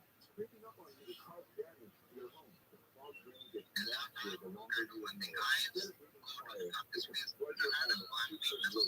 This is an absolute health hazard, but never fear because lunar hero is here. And we make sure that never happens. Real hero things over your drain to keep your family safe and healthy. And you can go on being a hero in your life. If you have something, I'm here for it for $27. Call me today. ViralRabbi@ViralRabbi.com. Joining them to say that while we're there, you know addiction to stimulant drugs like meth or cocaine is a disease. If you or a loved one has a stimulant use disorder or questions about treatment, choose Change California can help. They will change today and find a perfect treatment option for you at choosechangeca.org. When my husband and I first started going out, you know, when you like show the highlight reel and it's not who you are, but you're pretending to be interested in what they're interested in.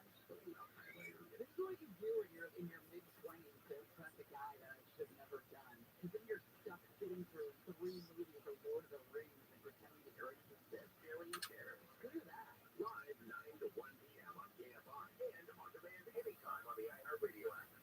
There's no place in here to keep headphones, is there? No, we have to take our belongings with us when we leave and bring them back in the morning. I think I'm going to go to Mom's and I'm going to steal one of those little kid carts that they allow you to push around baby cart and have that to store our stuff in. TRILLIONAIRE. I don't think you should steal a shopping cart, though. Live 9 to 1 p.m. on KFI and on demand anytime on the iHeartRadio app.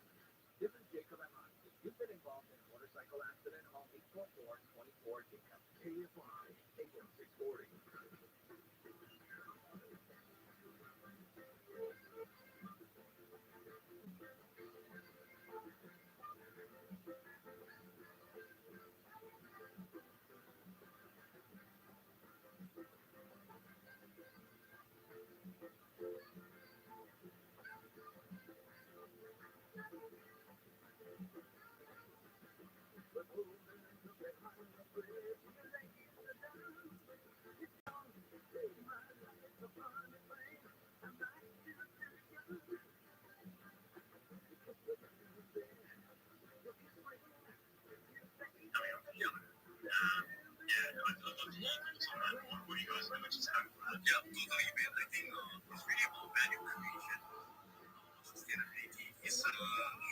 us, and big tasks to take on. And we want to take the responsibility.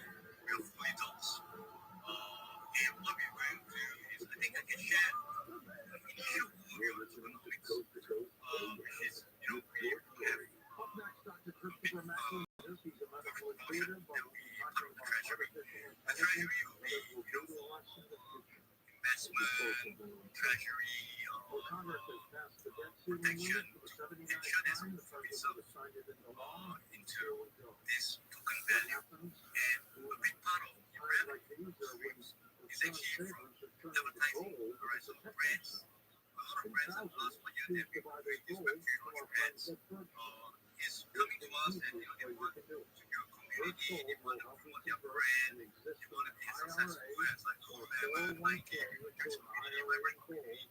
They're not going to achieve that with Web3 and brand loyalty from Starbucks. So we do a lot of advisory and want to make us scalable.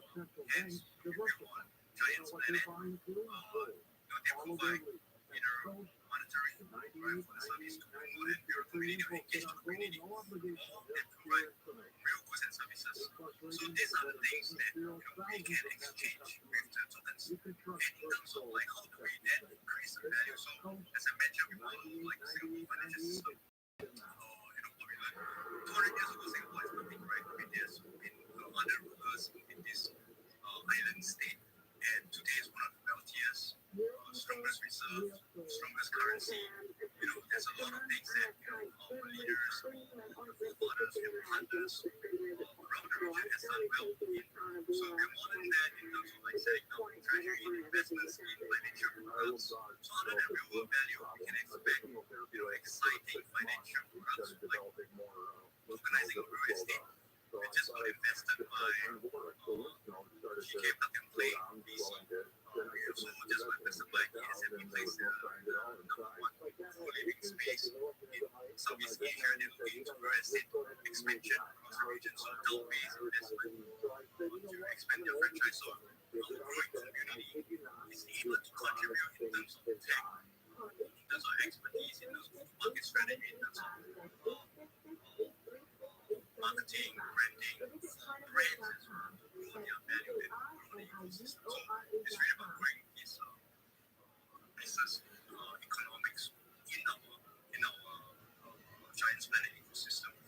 But I want to say that we are still at a very nascent stage, and to be purely really harnessing the powers of Web3 and the community, we are definitely not the best. We can't believe that we have close to 7,000. Is a very powerful channeling medium and healer from England who utilizes divine healing techniques to cultivate using divine knowledge from God in the spirit world to help people recover from all types of situations. Christopher is able to heal many people simultaneously with the help of what he calls God's angelic light beings who work with him to rebalance the body's energy field. You're still in the Midwest area? That's pretty good. I will be back out that way in a couple months. Oh, that'd be good. Oh, yeah. Back in Missouri. Branson, Missouri. We're not far from the way, but... No, you ever get to St. Louis? Sorry? You ever get to St. Louis? Yeah, I do actually, yeah. Yeah, so... You gotta hook up the next time you do that to come back. Absolutely. We'll do that. Now tell us about this incredible story of how a medically intuitive and healer gets involved in concern about artificial intelligence. Well, it's interesting, the artificial intelligence for me, I mean, there's different types of robotics that is, and then there's also social media, artificial intelligence, and then there's nanotechnology for artificial intelligence, which is kind of concerning. So, I've been working with a disease called Morgellons Masters, Morgellons for over 40 years. The amazing lady, Dr. Hildy, she's a world-leading industrial toxicologist. They explain how this works. For me, I mean, you can't use something if you don't understand how it works. So, it took time, but the problem with all these particles is that once you ingest them, they're allowed to replicate in the body, depending on on your DNA response. They grow through the body. So it starts to become transhumanist. It's crazy because that stuff has got its own consciousness and it's got its own ability, for AI. So pretty crazy. Where is it coming from? Well, it comes from, initially it came from chemtrails. The particles are growing, affecting the microscope, so they grow. So they grow, that's why, everyone talk about graphene oxide and things like that, just graphene oxide. It's also got things like nylon is found, so it's nylon 36, 33, it's got silicate found, it's got acetyl found, so it has the ability of what you need to grow. The answer is, well, you need carbon, graphene is carbon. You don't pour any water, water and it's got all that body. So the way they find it, again, this is planet technology, the way they find it allows it to grow. You think, well, how on earth do you make nylon grow? The way they find it to be molecular structure of the actual carbon itself. So it's pretty great stuff. So that's really crazy, man. Some people who have no talent for what they want to do. They feel little fibers growing out of their body. Also, depending on what grades on the hip, like terms of what you do, you can get like hope. So you get like, okay, this is fine. I'm going to walk it out. It's probably the worst disease on my planet. Is that crazy? Yeah, that's created by one of the defense companies. It doesn't grow because, you can't manufacture it. It's small, so they actually grow it, bind it together by growing it together. It's crazy. And of course, now it's moved forward. You can inject it other ways, of course, and, if you injected it, it's growing in your body. People say, why don't you just detox it? Just detox it, because we have a message of when we detox it, our head metals and toxins, we can switch them out of time to this time intersection to the between body draw my identities and how we handle the psychology, the problem is that if it what grows actually drives people to your fibers, choose a particular character, to particular your avatar, connective tissue, muscles, everything else, it's not that those really that particular same individuals as like want to choose to represent heavy themselves, metal. in this realm. But in a nutshell, we truly also believe that this is a massive use case from a consumer perspective as well as a development perspective for this tech depth. And I think that's great. And regarding the current plans of stuff as a tech company, are you guys launching anything not already? Like, you guys launching any token? Like, is there any incentives involved? Like, how have you guys built that distribution and centralization? Not only the economy, but as well as the system itself. Some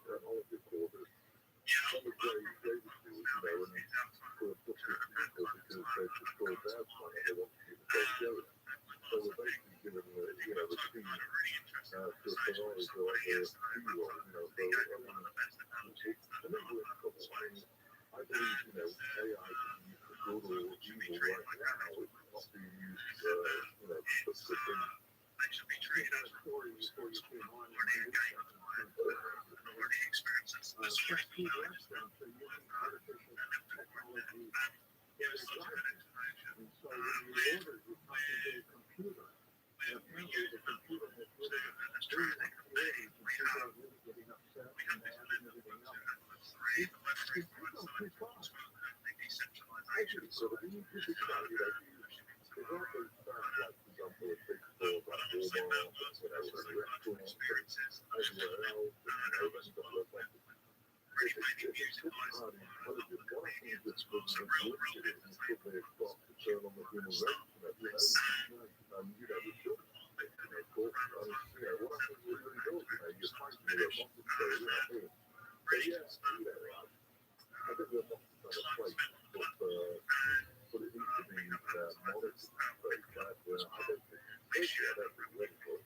I mean, I just want to purchase my meal from a robotic server. I've built up a proper server, give it a nice get human interaction and everything else. So that's sitting in a fine restaurant. You're on a robot watching that scene with the server. Exactly. You talk about the artificial intelligence on humanity by why are they doing that? Well, I think there's a fight for the planet. Yeah, I think truly, I think they want to be populated. They're very racist. You know, the race role, your animals, the coding was discovered, you got the libertarian, all part of the millennium race, you got the grey, who gave the technology in the first place. I think there's a fight for planet A, want to take it over. And of course, you know, we want to trade through the start planet 2, so there's a bit of a battle going on, you know. I don't think he's serious about it with the people, you know, so it's really real. What about that reptilian man? Yeah, I mean, also, you know, Draconian, I mean, they want to take it over as well. I think they've got a case to people, but they are confident they're bodies, but they still energetic bodies. Floating through the second, third, or fourth dimension, so, you know, this is our concept written as well, 1930s work, you know, it's taken to describe human films, make them fit, you know, and make them money out of it. Do you think governments are aware of this? Each of its own, like, value, its own, you know, I would say financial incentive and emotional incentive. Really part of it, you know, they want to be, you know, depopulate so that they can have the resources and, you know, the greedy people, they want to give you carbon credits, you know, they don't want to have their resources, they're trying to take over the planet, keep the resources.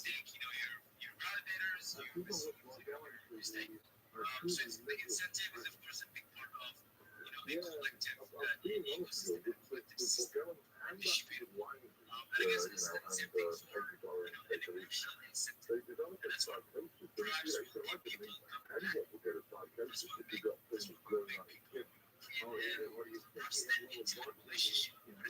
no, they're crawling around and, you know, they go, big bells and they're sort of, you've got a psychosis, but it's not, it's just something real, you know, see it on the microscope, like the microscope, you know, it's real, but it's horrible. Because you know, we do have a protocol to strip it out the body, a 20-week program, and they really just using timelines that we can protect those and pop out. So what's interesting is you need to, the particles could actually jump dimensions to a fourth dimension. So we usually use things from what I call space-time continuum. The way it goes, if you apply it to the body, it breaks down the molecular structure of things like packaging and nanotechnology and everything else. So this stuff like platinum, the grays have a metallic structure. It can actually switch dimensions between a third and the fourth dimension. So if you apply that energy and start to break down those switch out of dimensions, then you're not touching them. As soon as you switch that energy off, then they come back, you know, you go, wow. And that's just a way of locking them on a timeline so that they can't hide, you know, and that was really, I came across that about 4 years ago, the people we started the protocol, and now they're locked on a timeline because they can't get off it, because they get to the timeline, they can't, when they come back here, into this dimension, they're still locked on that timeline to front, so that resolves it. You mentioned a little thing about that's how they're tracking us. Are there any other ways that people are ingesting this or getting this? Yeah, sort of easy things, all of that. You know, it's also, they're putting it in food as well. So, you know, putting meat and, you know, all sorts of things. So, absolutely, it's become quite prevalent. That they also want to try and get as many people with this nanotechnology as possible. Now, one of the problems with it is the nanotubes. Nanotubes are okay, you know, well, we're not okay, but, you know, the nanotubes are got complementary oxide transistor arrays instead of fuses, and so they've got all sorts of stuff down, so there's, yeah, so there's been too much arrays inside them. So they can actually tell that it's increasing big amounts of body. The nanotubes are system to say are there almost to trigger the nucleus of different illnesses. But the other form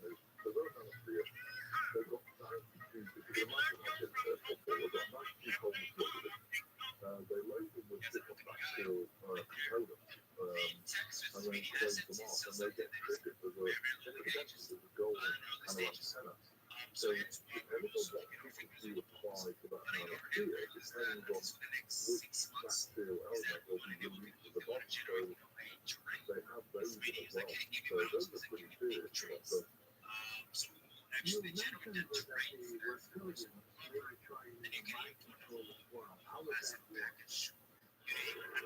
well, the thing about it is that, any technology now is, for example, CRISPR technology or that was, when you inject CRISPR, I'm sure you know what I mean. What happens is that you've got nanoparticles, I've got nanoparticles, everyone's got nanoparticles. Yeah, but why don't you get one of those? Why don't I get one of those?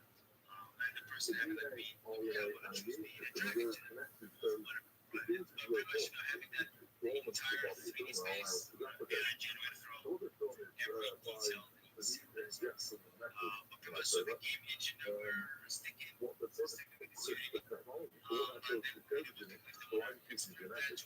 And they talk about mRNA and all sorts of splices genetics, that means the DNA, therefore RNA, therefore the immune system isn't very good against it and allows it to replicate.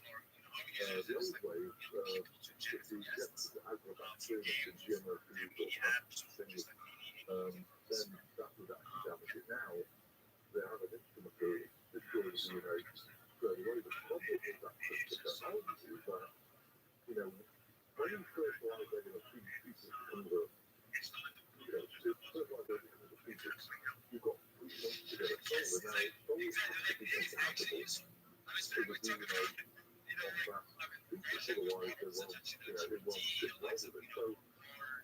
So of course, if you want the DNA of that human being that's growing, the parent can't fit within the body properly, so it kind of lifts out about 2 or 3 inches. And that's why people, are really playing one of the injections, but they're not really involved. They're very different. They're aggressive, they're checked out, all at the same time. What was it about this that got you into it, interested in it, to the point where you are now? I think because I thought it was the work to do, it makes those stuff just like not look like no topics, and that's no disrespect to cancer people or whatever. But this more gelling stuff, it's making people psychotic, it's making them kind of human. I've had support for people, I've worked with a lot of people more gelling. And one of the key things that they always say is, I feel like I'm in the world. You don't feel very here, feel very elsewhere. Of course, because the parts where becoming part of your body, and I don't agree with that, I don't agree with transhumanism. I think we're beautiful human beings. God gave us a body, that's an incredible instrument. We shouldn't be playing around with it in any way, shape, or form, but again, my opinion. Christopher, when you first started seeing people with Magellan, what did you think?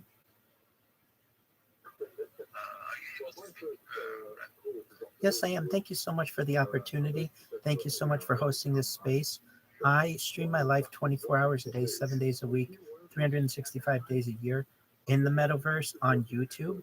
And my question is for the team. Essentially, what value do you think data has in the future? Do you agree with the economist that data is Earth's #1 resource? Thank you.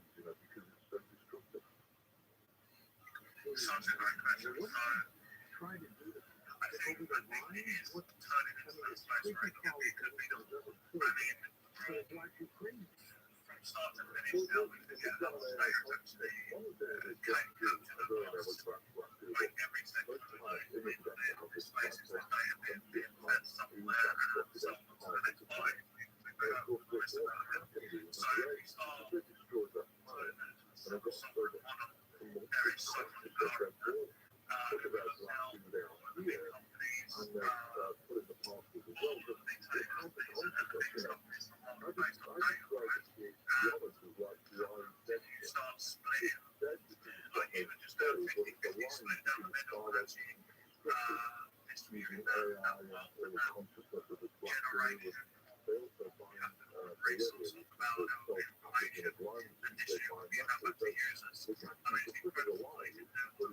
especially when you still going into more third world areas and more countries where the actual wages across the board are low. So you can extent change lives depending on how well you can demonstrate it. So yeah, it's definitely it's becoming a very, very high resource that we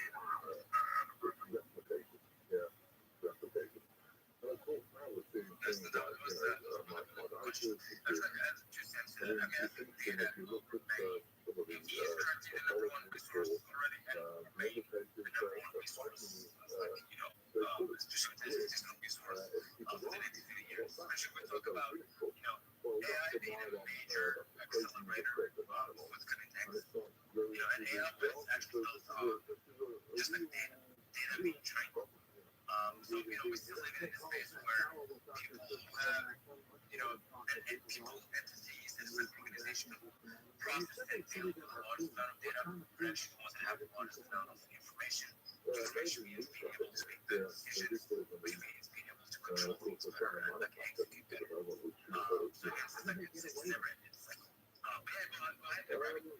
Thank you so much. Excellent answers. I really appreciate it. Essentially, what I do is stream my life all day, every day, and I've done so for more than 2 years and created the world's largest database on 6 different YouTube streams. This is a process that's known as live streaming, and a lot of times people don't want to give up their privacy. Do you think in the future, perhaps people might be able to have an avatar overlay, which might make this process and this type of behavior more common? Essentially, I think AI may be able to help reduce the amount of hesitancy that people may have with losing their privacy. So essentially, two things that I think can happen. One, people can live their life on the internet and have an AI avatar overlay. And secondly, I think AI may be able to edit this footage into smaller segments. So you can essentially take 24 hours of footage and move it in and convert it into a 3-minute YouTube short. Do you think these are two options?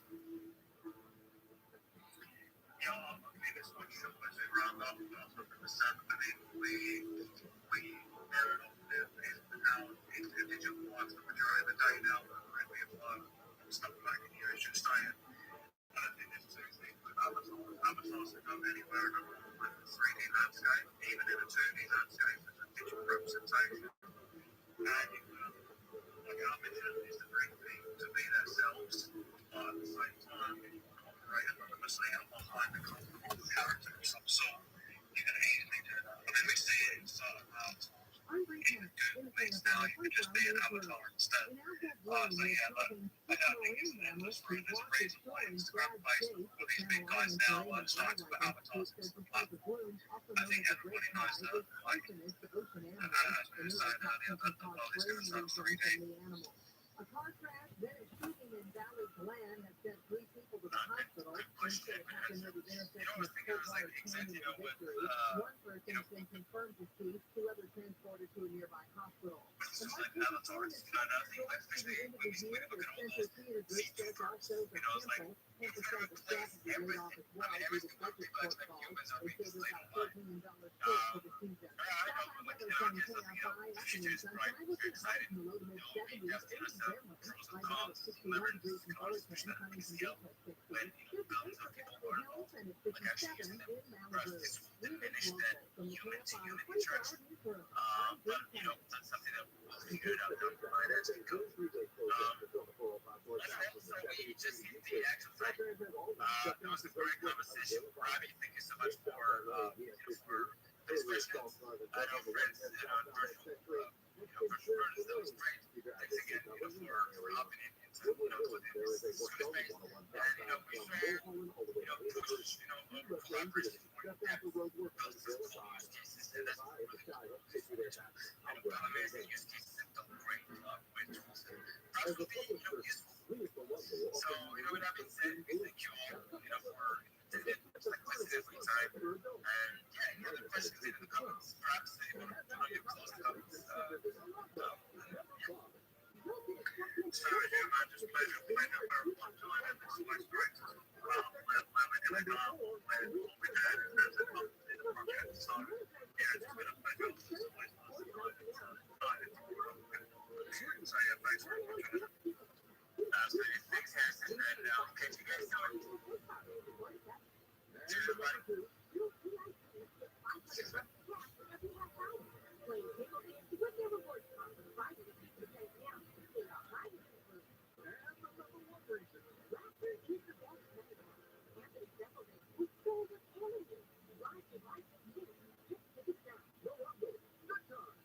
For everybody, you probably already know Rosetta Stone is one of the best ways to learn a language.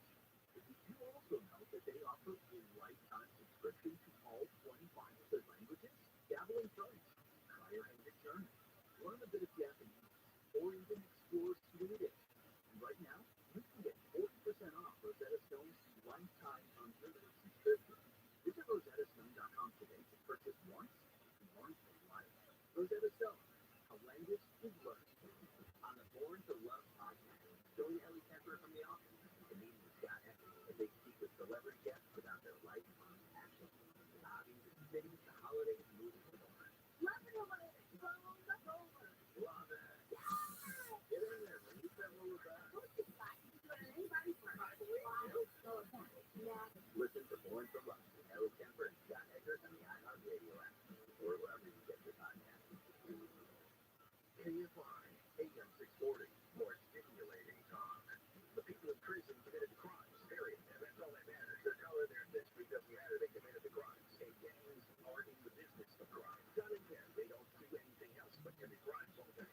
Live 1 to 4 p.m. on KFI and on demand anytime on the iHeartRadio app. Bottom line is you're not that inexpensive. And if you're on vacation, you're on vacation. I'm on vacation. No one touches me. Although I've had a few interrupted. There isn't a story on the planet that should keep me from having a vacation. I don't care if it's World War III. If I'm at the airport, I'm at the airport. They'll handle. I'll catch you 200 million deaths from now and we'll start talking. Live 6 to 9 a.m. on KFI and on demand anytime on the iHeartRadio app. If the sky you get by, if you smile away, smile and make peace tomorrow. You see the sun shining through for you. Light up your face, hide every trace of sadness.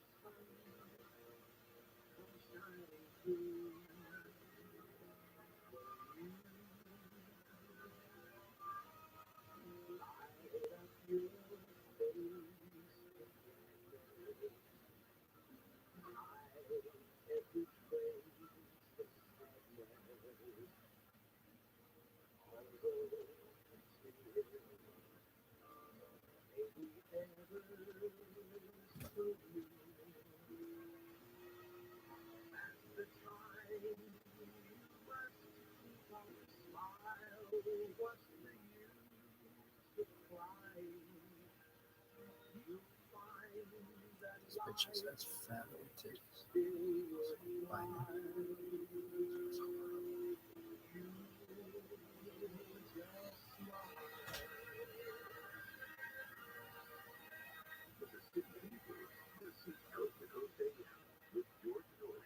We'll take your calls with Dr. Christopher Macklin next hour. If you have more yellings, share the stories of what you're going through as well. If you would. ParanormalDay.com, 396 people to know in 166,000 members at ParanormalDay.com. And keep in mind, if you're looking for somebody that's 60 plus who thinks like you do, go to ParanormalDay.com/seniors. There you'll find like-minded folks, 60 plus, gravitate. Go to ParanormalDay.com/seniors. Back with more with Dr. Christopher Macklin, but first, build up your immune system. HealthyLooking.com and Dr. Alan Lay bring 4 decades of experience in natural products for the exclusive stem cell wellness kit that works with your body's stem cells to assist your immune system. Here's Dr. Lay with more. Whether it's physical activity, obesity, diet, smoking, low on hormones, stress, sleep disorders, or your age, can be supported by reducing inflammation and making the body heal itself properly. The stem cell is a cell waiting to be told what it needs to do. If there is inflammation, that inflammation needs to be stopped. High blood pressure, high cholesterol, kidney disease, various types of cancer,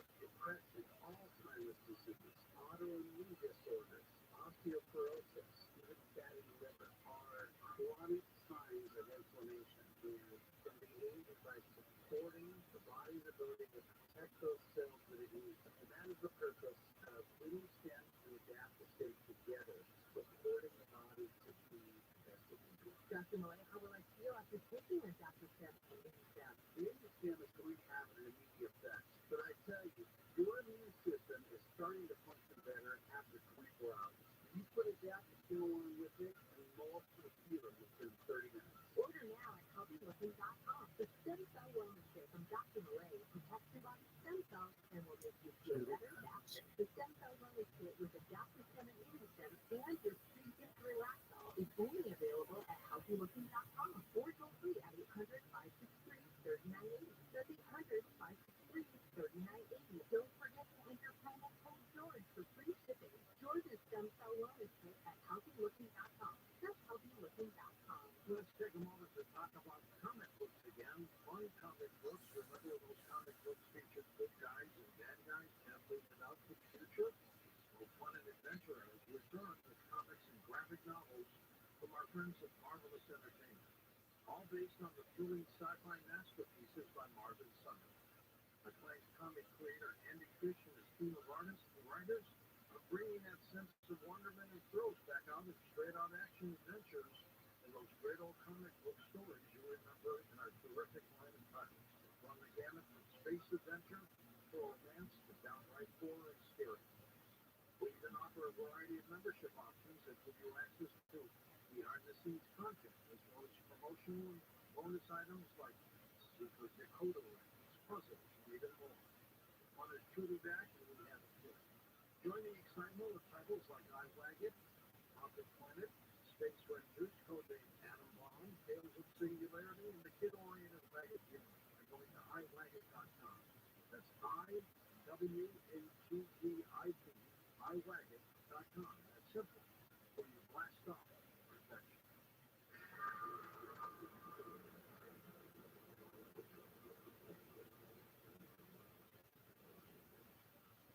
Hi, Dave Michaels here. For generations, my family and I lived in the poorhouse, but not anymore. I found a way out, and on the way, I proved a few things. People who are struggling, people who don't have enough money to enjoy life, don't want to be like that. They don't want to live that way. We just never had anyone to show us how to stop thinking like a poor person. Stop slaving away for a paycheck and take control of your own life. Become your own boss. We don't have to be poor. Get out of debt, repair your credit, plan for your future. It doesn't matter what age you are. I'm teaching my daughter to build her own business. She just bought a car for her mom, and she's only 8 years old. She's a poorhouse in a rearview mirror. Thank you for listening and have a fantastic day. So be tired of being cool. Do what Dave Michaels did. Change your life for the better and help a lot of people along the way. Check out criticalhealthnews.com for a really good business opportunity. You don't have to be cool. Join our business team and let us show you our path to independence and well-being. New at criticalhealthnews.com. That's criticalhealthnews.com.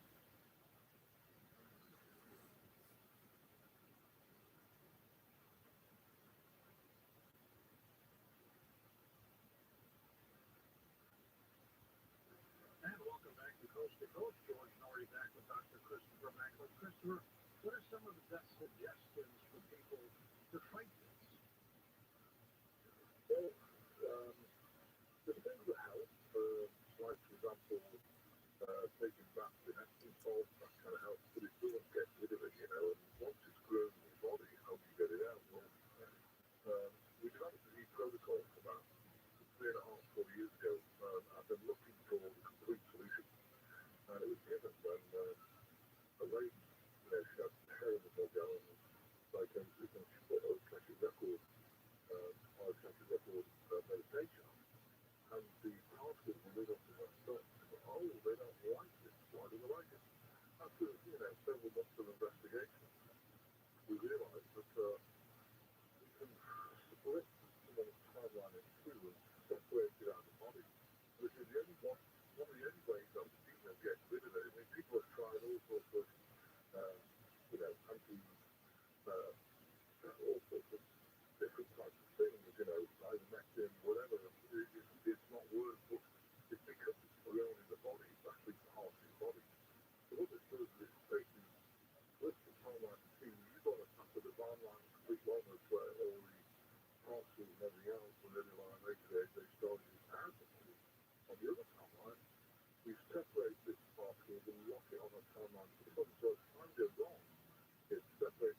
making them be about what, a foot and a half, sometimes just a few inches. A foot and a half, that long? Oh yeah, I saw a guy pull one out of the face. It was actually near his chest. It pulled it out. It was like a foot and a half long. It's something horrible. Is it alive like a worm? Yeah. Oh yeah, they move around. So that's the scary part. They put it down and it's been wiggling around. It doesn't last very long because, of course, it's now a mothership. It's got no energy or anything else elite for it to keep it alive, so it passes away.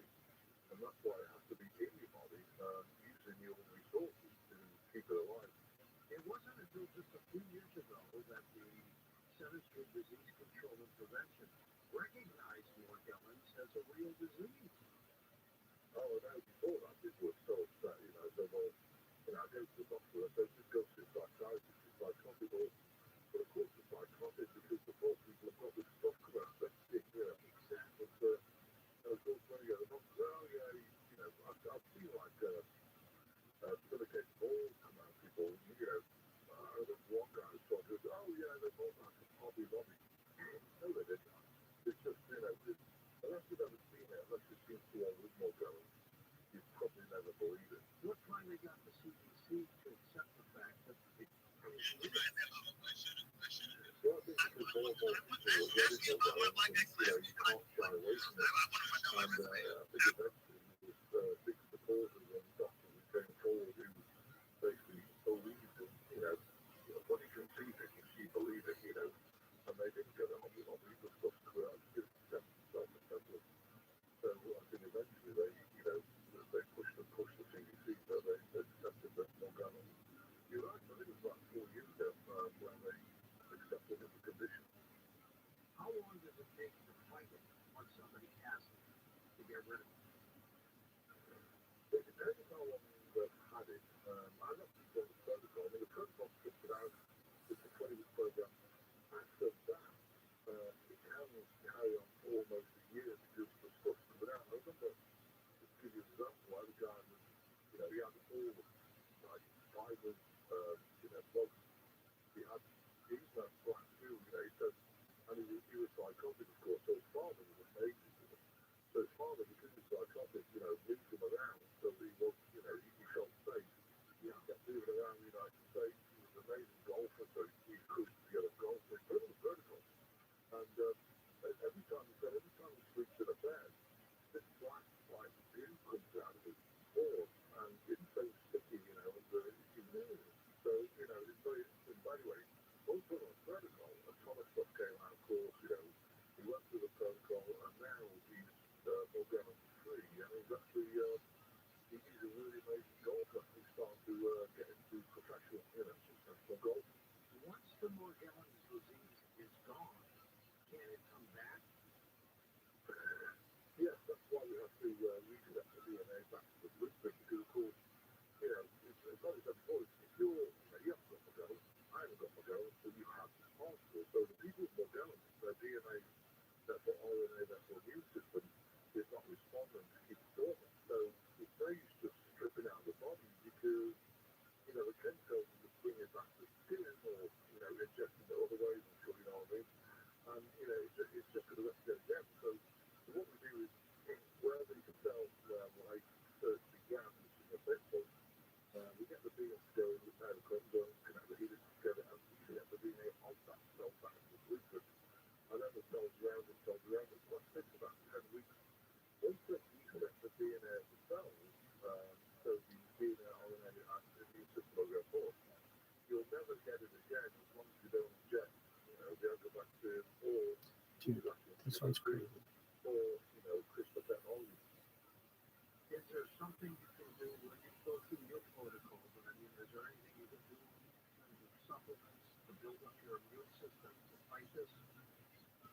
Yeah, the really good. But the problem is again, they kind of break the once you're being damaged, you can enhance it to a rate, or because the DNA is damaged, it needs to actually be restructured back to the blueprint. If not, then it can build your immune system to a certain level. Oh, can your friend get your sister? They just sort of like, I'm the thing. That actually starts breaking I thought it was good. You did it really well. So, you know, it's It's an interesting flipping one. around, you know, without swamp bleeding out, using the timeline separation. Now back to the reptilian agenda. They really want to get us, don't Yeah. But it is, I mean, it's not everything. If you look at it, it's interesting because a lot of people think the government, you know, is, oh my God, they're so corrupt and everything else. To me, you know, they're just puppets. It's the guys underneath the planet, like the Anunnaki, the Draconians, you've got the Luciferians, part of the Vatican and quite a lot. And then you've got the Archons. Now, what's interesting is part of this, part of this agenda lately, the last 40 years, is that if you ingest parcels and CRISPR technology, and therefore the DNA damage and the soul lifts out of the body, that creates an empty vessel for a being to then inject into a casket. And so that's what's happening. It's really interesting. Oh yeah, they drive to the state. Yeah. I mean, a lot of people I've seen take their kids because they're So a couple of my pals and my church pals out yesterday, they didn't pick them up. So I guess it really is a fucking holiday once the fucking government workers get off. Stock market's us, that's it. There's no reversing that. Kelly Andrews are going to literally reverse to Texas. Like, it's difficult to deal we with. have to go there. It literally applies to Texas. Doesn't. Can it make its way back into your body? I'm sorry, that's you're overdoing it. You're pushing command sergeant major of the army. That jackwagon. They set up a 24-hour Twitter battle with that guy. Pretty quickly. He referred to a particular type of book, and then all the special operators, all of ex-military was lighting his ass up. He's the one that came up with that. Like Tyler Gentler, ET. What do they look like under a microscope? Just like a central rock. But you know, the thing is that so when you put them under an electron microscope or whatever, I'm giving you a shot, Freddie. More. of these particles, Keep talking. it's pretty incredible. Explain that. What do you mean? Tiger, Gentler, PC. Yeah, that's what I want from my military. I want Tiger, Gentler. The mental system and that They're all blood pushers. so And they're narcissists. yeah, And they don't have any. They really, if you think about the generation, they have less respect for life. If they're going to have an Xbox controller in their hand, they're literally just going to drive patrols around. Okay. I was in, I got the experience after Desert Storm, the drill down, and then the initiated and early retirement. So all your Vietnam era trained infused the old style. Said, fuck this Tyler Gentler Clinton army. Don't ask, don't tell, so they took the early retirement. So then that leaves me being trained by them. And then I'm dealing with don't ask, don't tell. Seeing the first sergeant commander quite a bit at that time. Fuck your feelings. You know, I guess at some time, I don't know when they did, they stripped down his service card. So there's still potentially some decent warfighters still in there hanging on. So Jeff, you have to redirect, you have to give it 10 years just reuse that link again. That's the ultimate effect. Not now, because there's still people in there that give a shit and can actually shoot 300 meters accurately. So, you have to deal. Actually, I don't know, like, parts of the manufacturers get mad at you. Let's get mad at you. I don't, because I said they're going to fly drones. They are.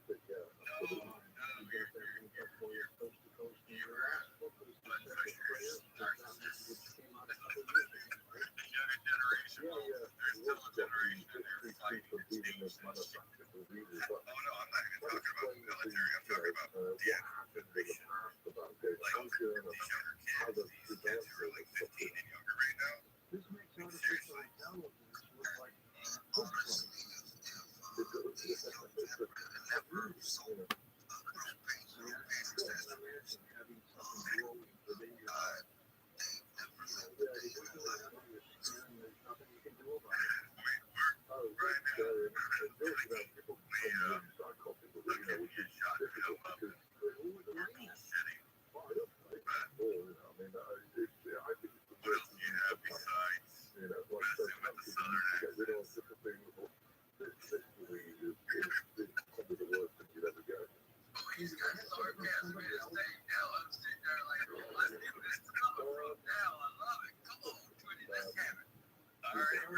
is just under that things, you know, past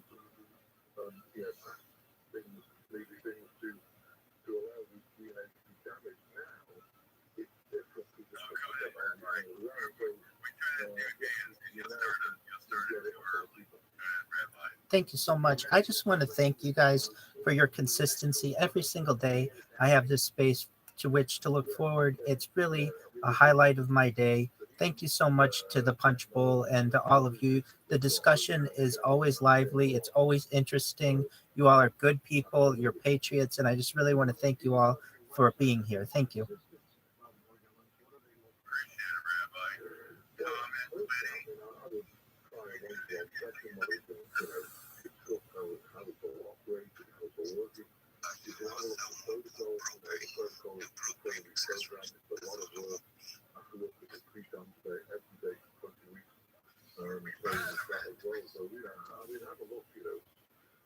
It's a lot of work. I love doing it because I love seeing the results.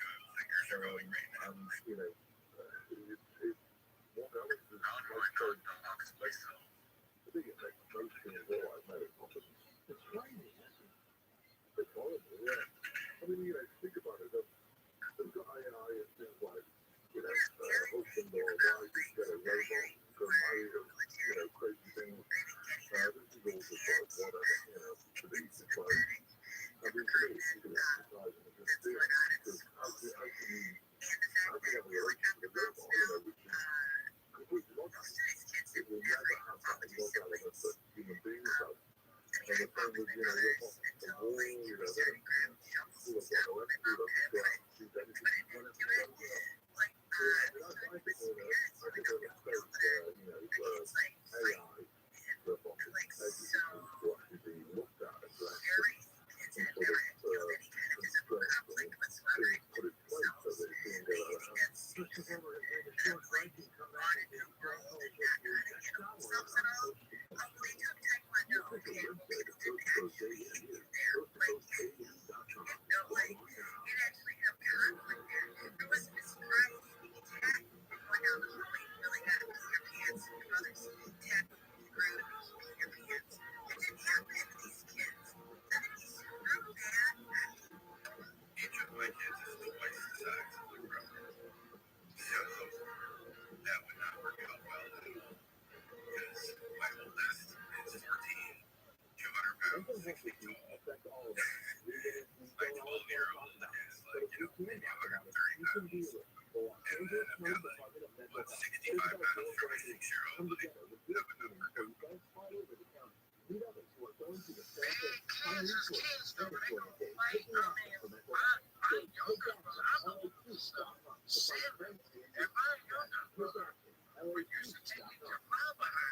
Here's Jason. It's the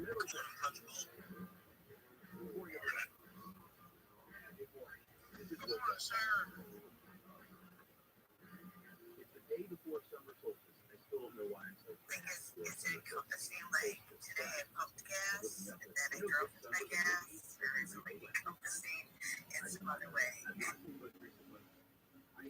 says 2019 it got Well, it's not really about gas. It's about propane. Then there's one called Long Days During Night 2018. Anyway, that's tomorrow. We'll talk with Bill a little bit later about that. I know he wants